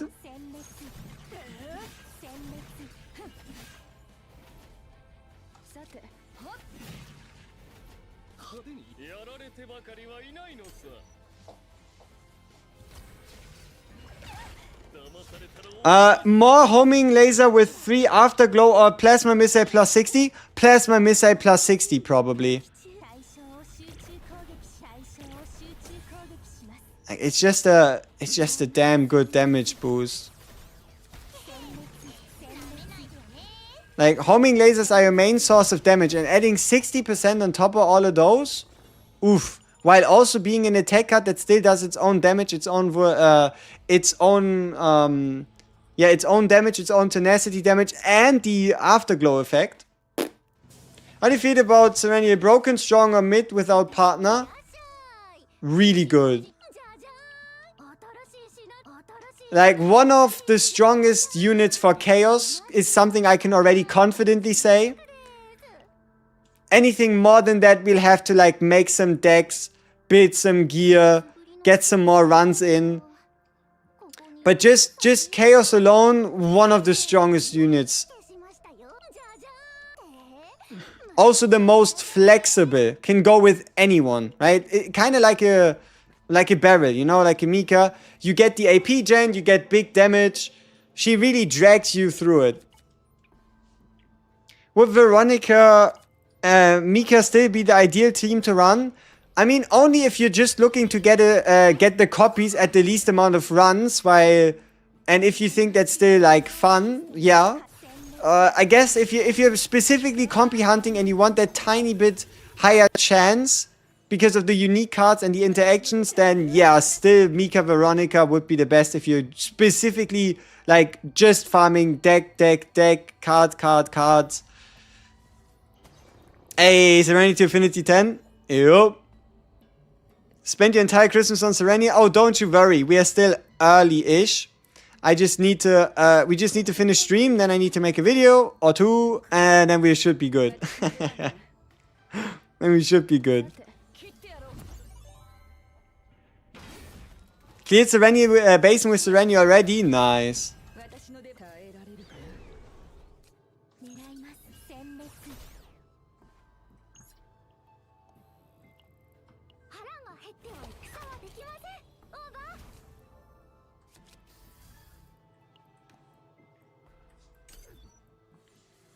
Should you remove her shield card? Yes. When the shop reset monthly? At the first of the month. It's January 1st, the shop refresh. Could she get away with no crit neck? That's what we're doing right now.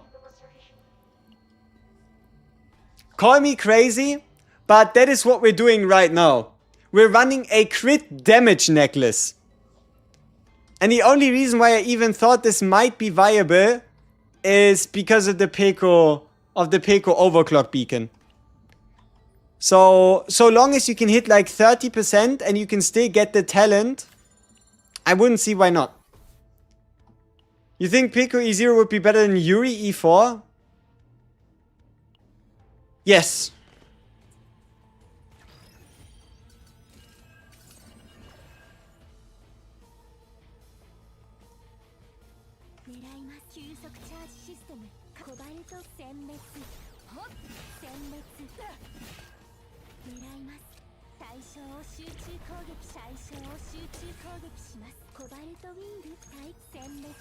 So many cards. Oh no. Ah, it's just Khalib.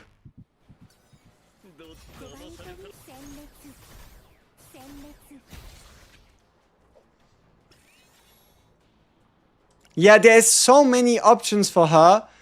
And also nothing that feels like the oh clear supreme you must get now please otherwise deck shit. Best team? Pick anything here and you can't really go wrong with it. Basic card potential only for like early chaos.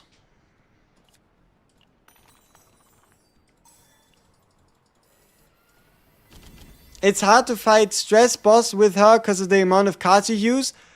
I think you'll be fine because you can just like we fought Cthulhu with her, Ray, and Shizuru, and we didn't really run into many problems against the guy.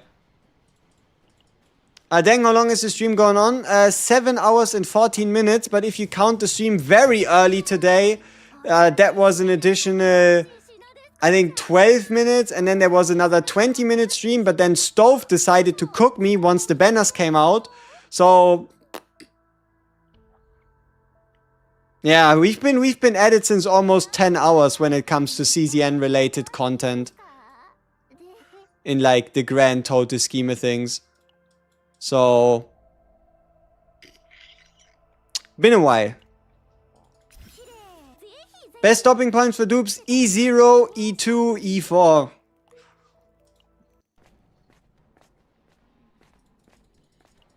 Oh, it's the dragon person. You know, I never really encountered these guys this often, but now we already did it twice.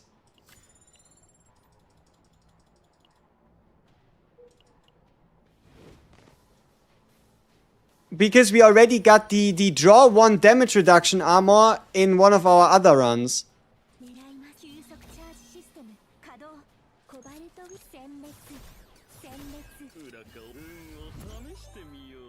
You got Serenity E2 and the lobby. Is the partner mandatory? No.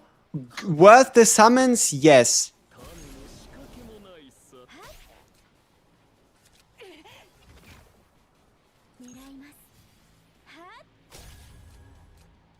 Oh! Oh!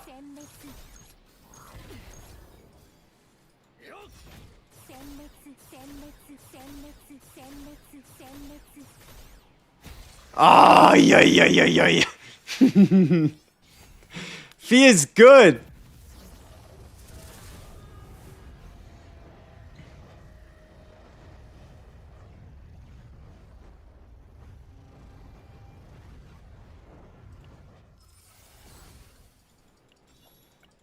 Who is Katalulululu? Who the hell is Katalulululu? Who is that? Who's under bro's table?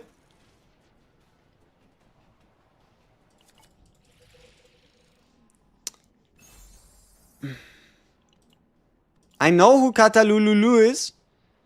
Please make it clear. Would the 400 currency for Ego 2 be better than taking a partner with the 300 currency? Only under the condition that you summon for her partner. If you do not summon for her partner, because you don't have any resources left, rather make sure you get the partner. It's only worth it if it's between summoning for partner and buying Serenial dupe, or buying Serenial dupe and summoning for the partner. Oof. Yes, this is lap 0. Ah, it's this guy again. Fun. What level is the chaos? I can show you. Tier 13 plus 1, but we already did a tier 14 plus 1 run as our first run for the day. So we have cannot rest in safe zones, max health damage taken, and add 4 elite areas.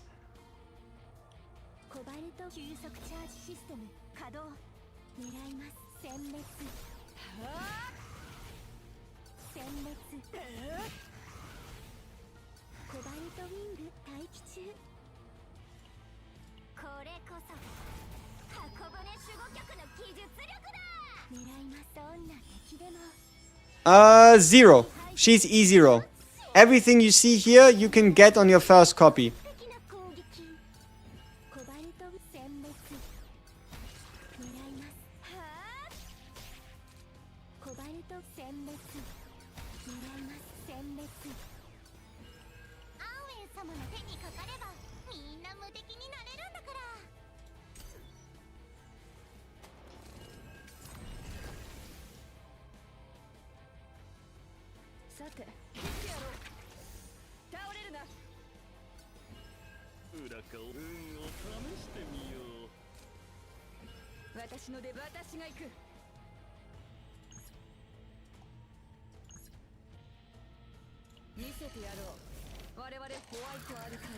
The partner ego is a upgrade effect that triggers every turn the moment you break someone. You can copy forbidden cards if you get the rare copy event, the rare Orvane event.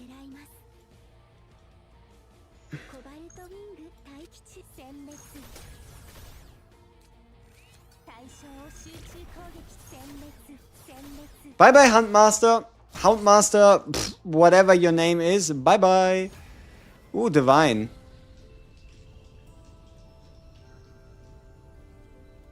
I mean, sure. What was the good Cobalt Light Epiphany?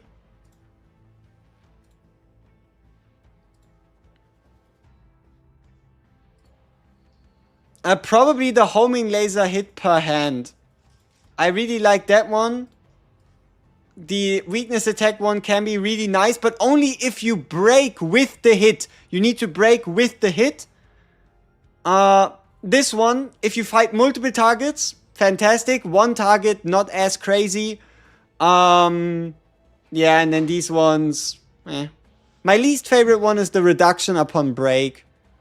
Because the card itself, see, my thought process behind the break one is, why pick the upon ravage cost reduction if the card itself only reduces ravage, right? Like, you ravage enemies so that when they're ravaged, the card becomes cheaper so that you can use it to deal tenacity damage against ravaged enemies.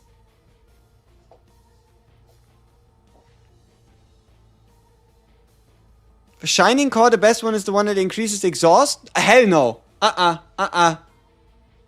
Middle one. This one. No discussion. I don't want to hear anything else. Shining Core, unique initiation. This is the best one. By far. By far. DPS. DPS that also provides you AP on the side. She's a hyper carry that also tends to provide AP because she wants to do it for shits and giggles.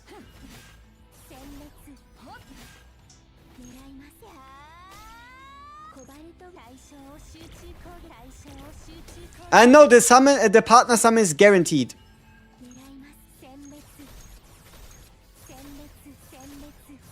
Turn 1. I'm just saying, turn 1.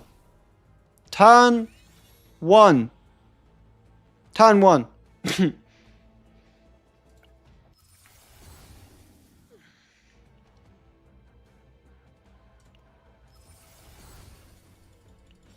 My Selena is not built. I know it's good, I know it can work. She's just not built, you know? You got the 0 cost create 3 and the initiation one. Nice. Fragments, Ravage.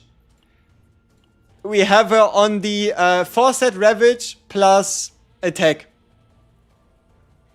It's been 7 hours, go sleep? Hell no. My time zone is very advantageous to the devs releasing this banner. Right? If I were to go to sleep, how old would I be? Like 5?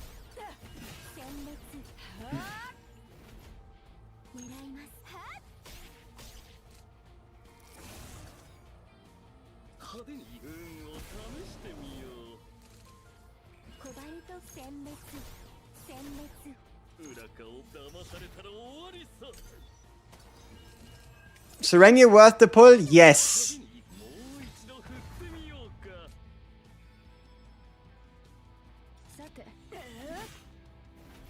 私の出番だな。見せてやろう。我々ホワイトアルカイブの真の力を。 Woke up at 3 a.m. It's 16:30 right now. Do the math. Congratulations on staying awake for 13 hours 30 straight. Ankh needs no sleep. He only needs a good deck. Oh, how right you are. So our main hope for a good deck here would be hitting the copy event, the stage before the boss. I gotta be honest with you here. I don't think that's happening. I think, unfortunately, we missed the copy event this time. Which, I mean, it's alright. It is what it is.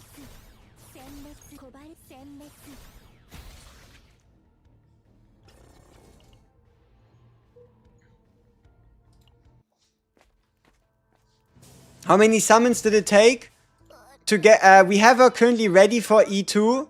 We pulled her on our very first 10 pull, but overall I think it took around 300 just to get her E2, which is on the tougher side.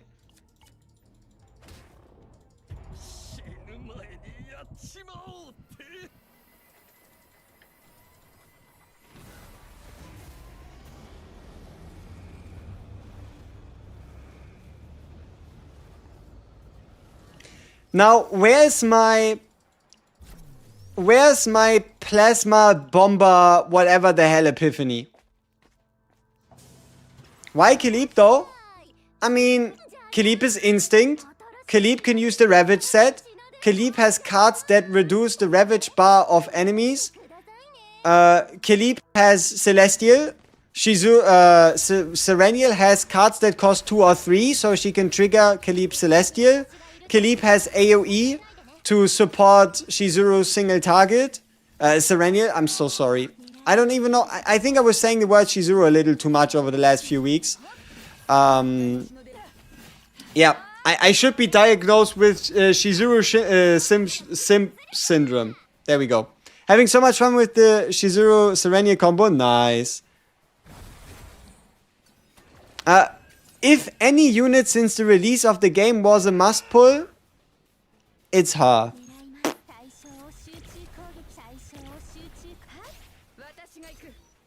But not 100% because of like strength or something super game breaking. But no, she's just a strong unit and she's limited, and that's at the end of the day all the reasons you should need. Huh? That's all the reasons you should need.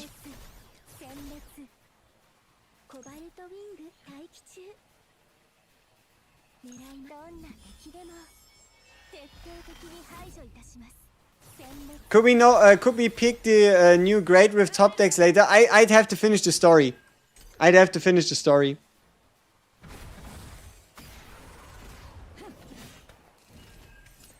Wee. Our lobby screen is all the reasons. Yep. See, every time you might be like, oh, should I pull for her? She's giving you one more reason. From store or banner, if you intend to pull for more, like if you have the currency and it's between a Sereniel copy and a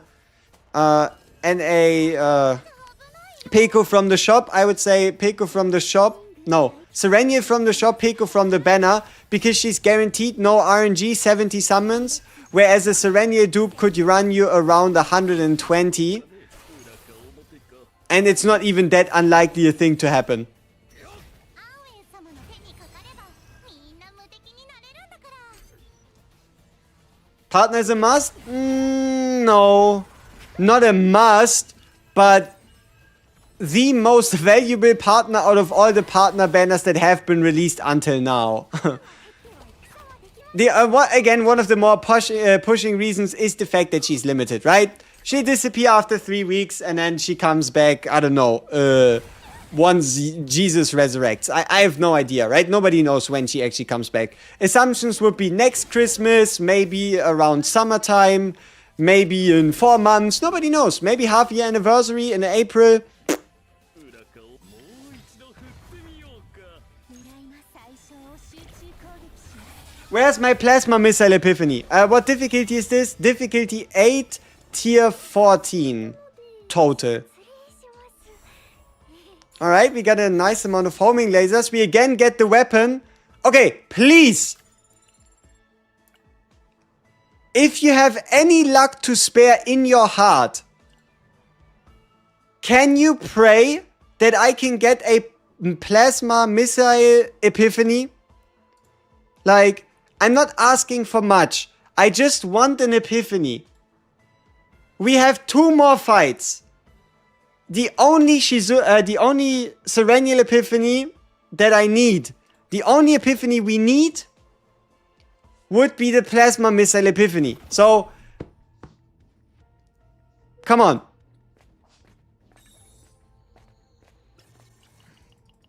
Please. Like, look at this deck. These are all epiphanied, all done. These cards, all done. Serenial, 1 left open. Just 1 card. 1 card. 1 card, that's all that's left. Just 1 card. Please. Right? Like, come on. One card. I just need 1 epiphany. In 2 fights. 2 fights, 1 epiphany. Please.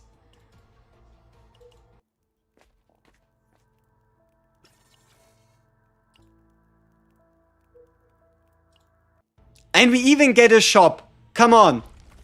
Give me, and then if possible, the right epiphany. 行くよ。 It's gonna come down to the last fight. It's going to come down to the very last fight. 急速チャージシステム活殲滅狙います。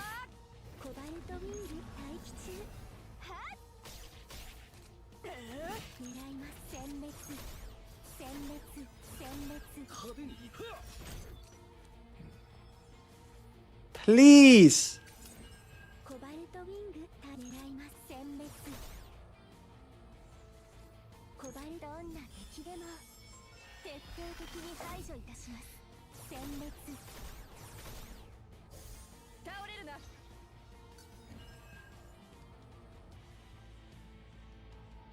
狙います。コバルトウィング。狙います。殲滅。 They need to increase the rates. Yeah, probably. It's not like we took a lot of pieces.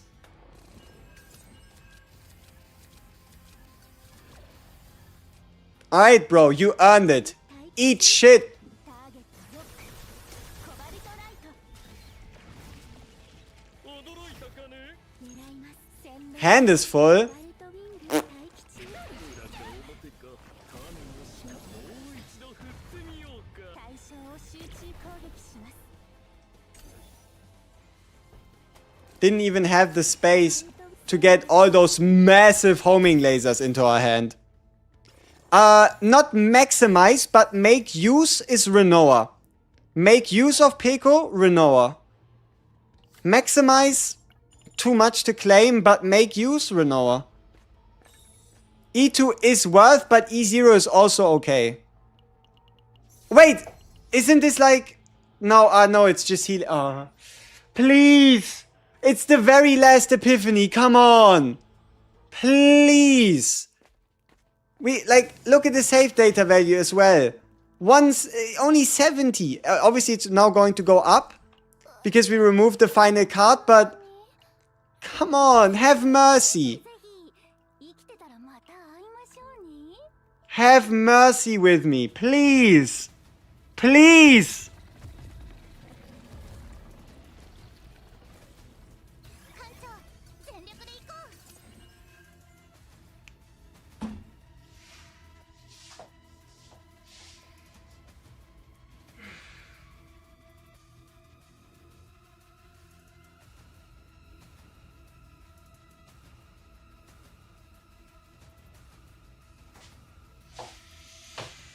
Ah!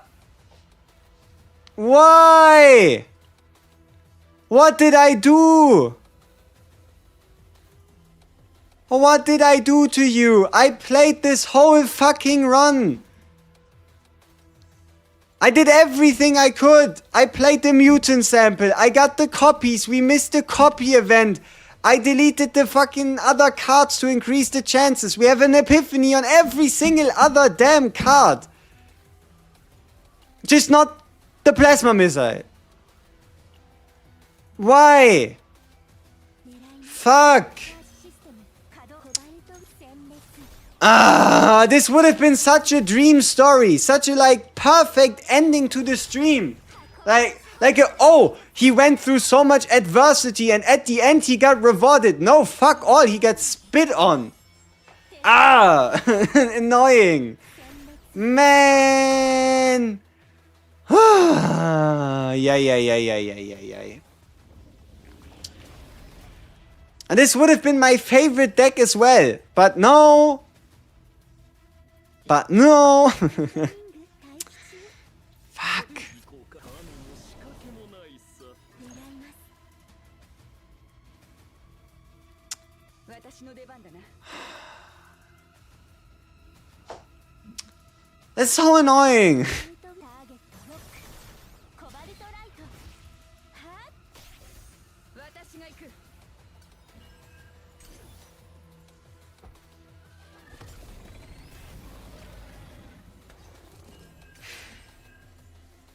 狙いますはっコバルトウィング待機中 Like, it's such a cool boss as well.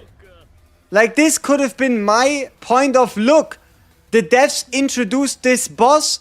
Isn't that great? See what the boss does. And then the boss, like, helps you get more epiphanies, you know? The devs don't know how to write storylines. The devs just don't know how to write storylines. さて切ってやろう私の出番はっコバルトウィング最大出力 No. I already saw somebody, like, I got epiphanies myself in the hidden boss, right? コバルト殲滅狙います殲滅倒れるな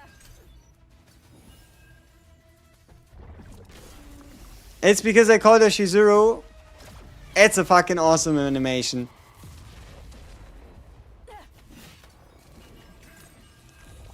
裏顔も派手に神の仕掛けもないさどっちかな 腹が減っては戦はできま Is one pico enough? Yes. If you want to get more, sure you can, but that's whale behavior. It's like, oh, I already have Shizuru I have Sereniel E6. What do I do now? Right? If you have Sereniel E6 and you're asking, okay, what to do now? Yeah, sure. Go for more copies, you know? みんな見たか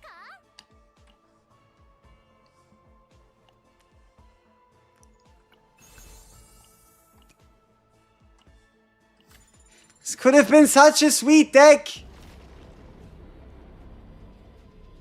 Fuck.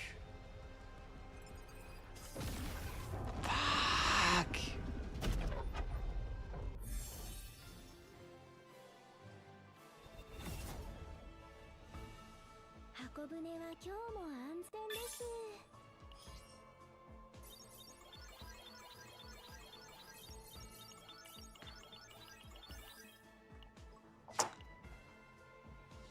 Ah. 館長お待ちしておりました少々お待ちください Yeah, I'm gonna make the Serenial guide right after stream.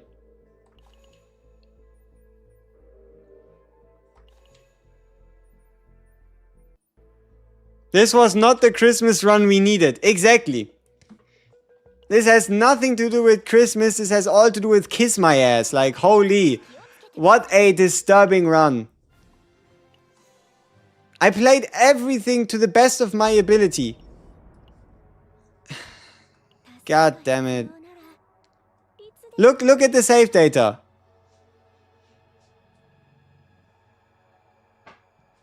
Shining Core Epiphany. Fantastic. Triple homing laser double hit on Ravage. Sure. Godly Epiphany Cobalt Light. I mean, hey. Tis what it is. Pay a shooting star. Sweet. Where?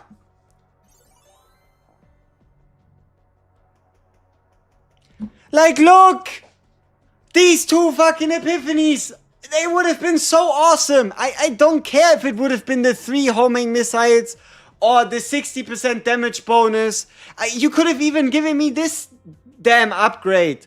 But why nothing? And you know, the problem is it's not the first deck. Look. Misses an Epiphany, right?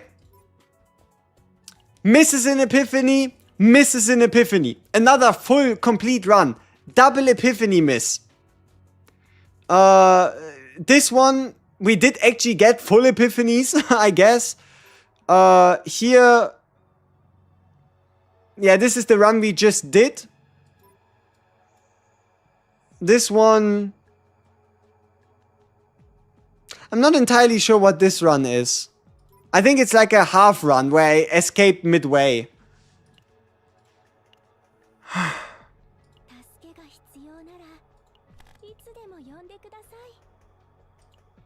Is it because I like deleted Epiphanyable cards from like Cassius and Mika? From Cassius and like Khalib? And that like punishes me by not giving me any Epiphanies anymore? Like instead of the, oh, you have less Epiphanies, increasing your Epiphany chance, release, here, deleting Epiphanyable cards, or I guess cards already with Epiphanies just cooks you. Best memory fragment set on Selena? Yeah, 2-piece, 2-piece, 2-piece should be the way to go.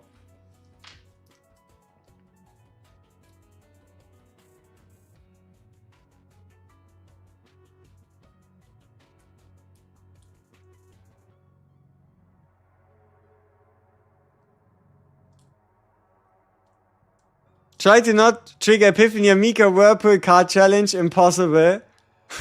True.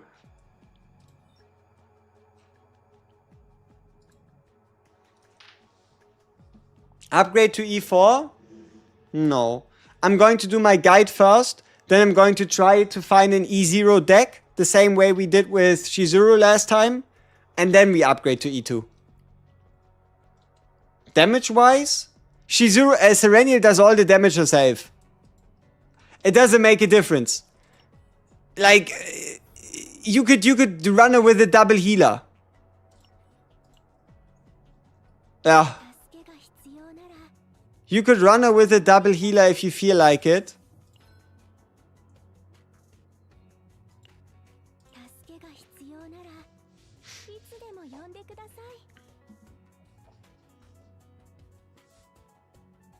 Serenial, Selena, Mika.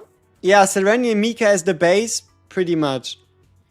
Do you think it's wise to pull for E1 and use the dupe on her? You could. It's not a bad idea.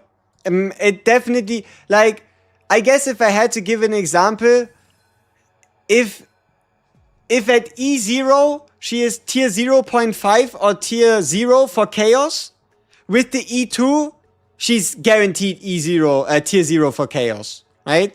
Do you need Shizuru? No. Are homing lasers basic cards? No. Look, you can now click on a card, boop, and it's going to tell you at the top what it is. Unique card, homing laser, right? And now you could go to a card that creates a homing laser, you could click on them, and boom, top left, unique cards. You never have to wonder again, what is a card? It's at the very top left for every single damn character.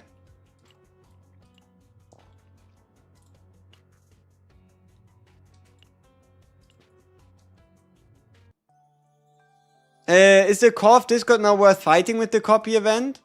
It doesn't have a copy event. But it's always worth it to do the hidden boss, because it's a few more fights, a bit more cash, a second piece of mythic equipment that you can use to upgrade your units. Yeah. The lobby is wrong. I agree. Alright, people. She's probably better for Shizuru than Luke, right? I'm torn between using Selector plus dupe for Luke or just go for her. Get Sereniel regardless of anything. The devs could make the hidden boss a copy event instead of another equipment we already got. No. Honestly, I don't even mind it. Having 2 chances at getting the overpowered event, because trust me, if the devs made it a copy event, people would complain about the difficulty of getting a 4 copy deck, right? Like a 5 copy deck, like 5 total, 4 copies. There's always going to be more complaints. There's no point. It's simple, it's straightforward, it's more fight, it looks good, it's not too difficult. You get a chance for more epiphanies, you get a chance to finish up your gear. Perfect. The rest of the save data stuff can be changed in the future. Another copy event is not a good idea, exactly.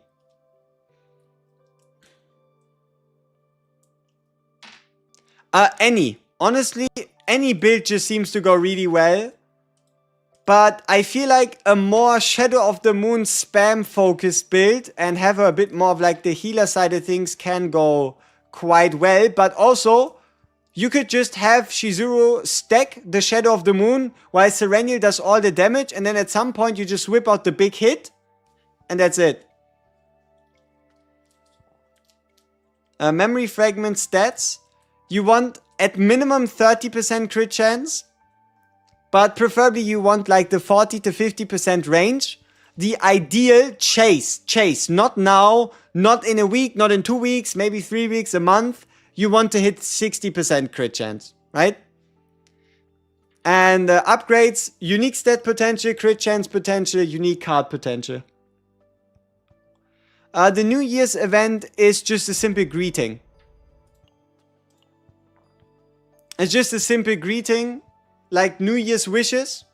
For example, I got mine for Sereniel, and then you can get like more wishes for the next few days. How the fuck would I get 2 ecstasies of violence? Copy event. The rare ore vein. Let's see, where do I have it? Ah, here. If you hit the rare ore vein event, you can double copy a card, a forbidden card, right? Just woke up, does she need dupes? She doesn't need dupes. You're done at E0, but you can go E2, E4, E6 in that order. E0, perfectly fine, absolutely great. You have the unit, you can use the dupe copies in the future. But, yeah, if you want more, you can go more. Maybe 3rd character always limited per season? I don't know. They did call it seasonal. So, I would see the seasonal not as season, but as a like an expression. You know how like summer, there's like summer characters getting released. Christmas, you have like Christmas. Halloween could be seasonal. So like more like a, you know, real life events as a gacha kaching, you know. Is she E6? No, we used her E2, E0 the whole way through. Everything you saw the last 7 something hours, E0. How many pulls did we do? How about we check? Alright, rescue. Peko took us fucking 70. Here we have 5, 10, 15, 20, 25, 30, 35, 40, 45, 50, 55, 60, 65, 70. 70, right? 14 divided by half. Full 70 summons for Peko. And for 3 copies of Sereniel, it took us 3 copies of Serenial.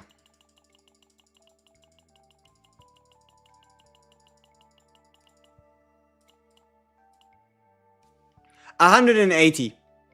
So 180 plus 70, so 250. No. 250 summons.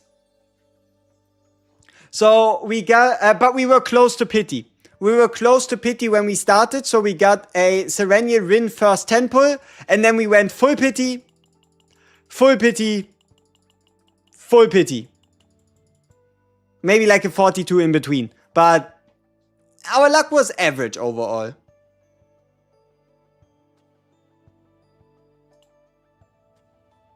Three total Serenials, right?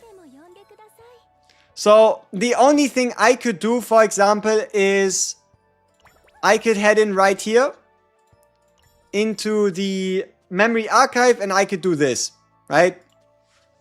If I wanted to, if at some point I feel like it, right? I could do this and I would have her E4. I don't need to summon anymore. I could get her E4 and that'd be end of story, right?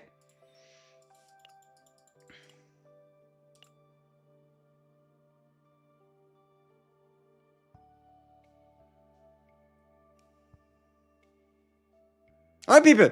So, this has been it. I once again appreciate all of you tuning in. If you're curious, like last time, all of you are a lot of mad lads. 44,000 silly people. We went up to, I think, yep, 2.5 around like release. Again, I blame Stove. I blame Stove. I blame my internet connection.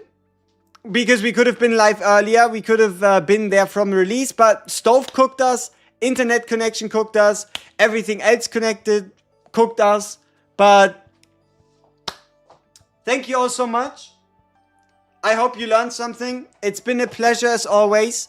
I'll end the stream, get straight into the videos. It will be like a guide style. How does she work? Which are the best cards? Which are the best teams? Which are the best sets? Which are the best substats? Everything. Basically everything we learned about Serenial in one big video. And yeah, then I'll just try and see if we find like a fun E0 combo. Oh yeah, and Happy Xmas, Happy Christmas, Merry Christmas, Happy Holidays, whatever applies to you. Appreciate it. Been a pleasure. Bye bye. Oh yeah, get yourself Christmas lady.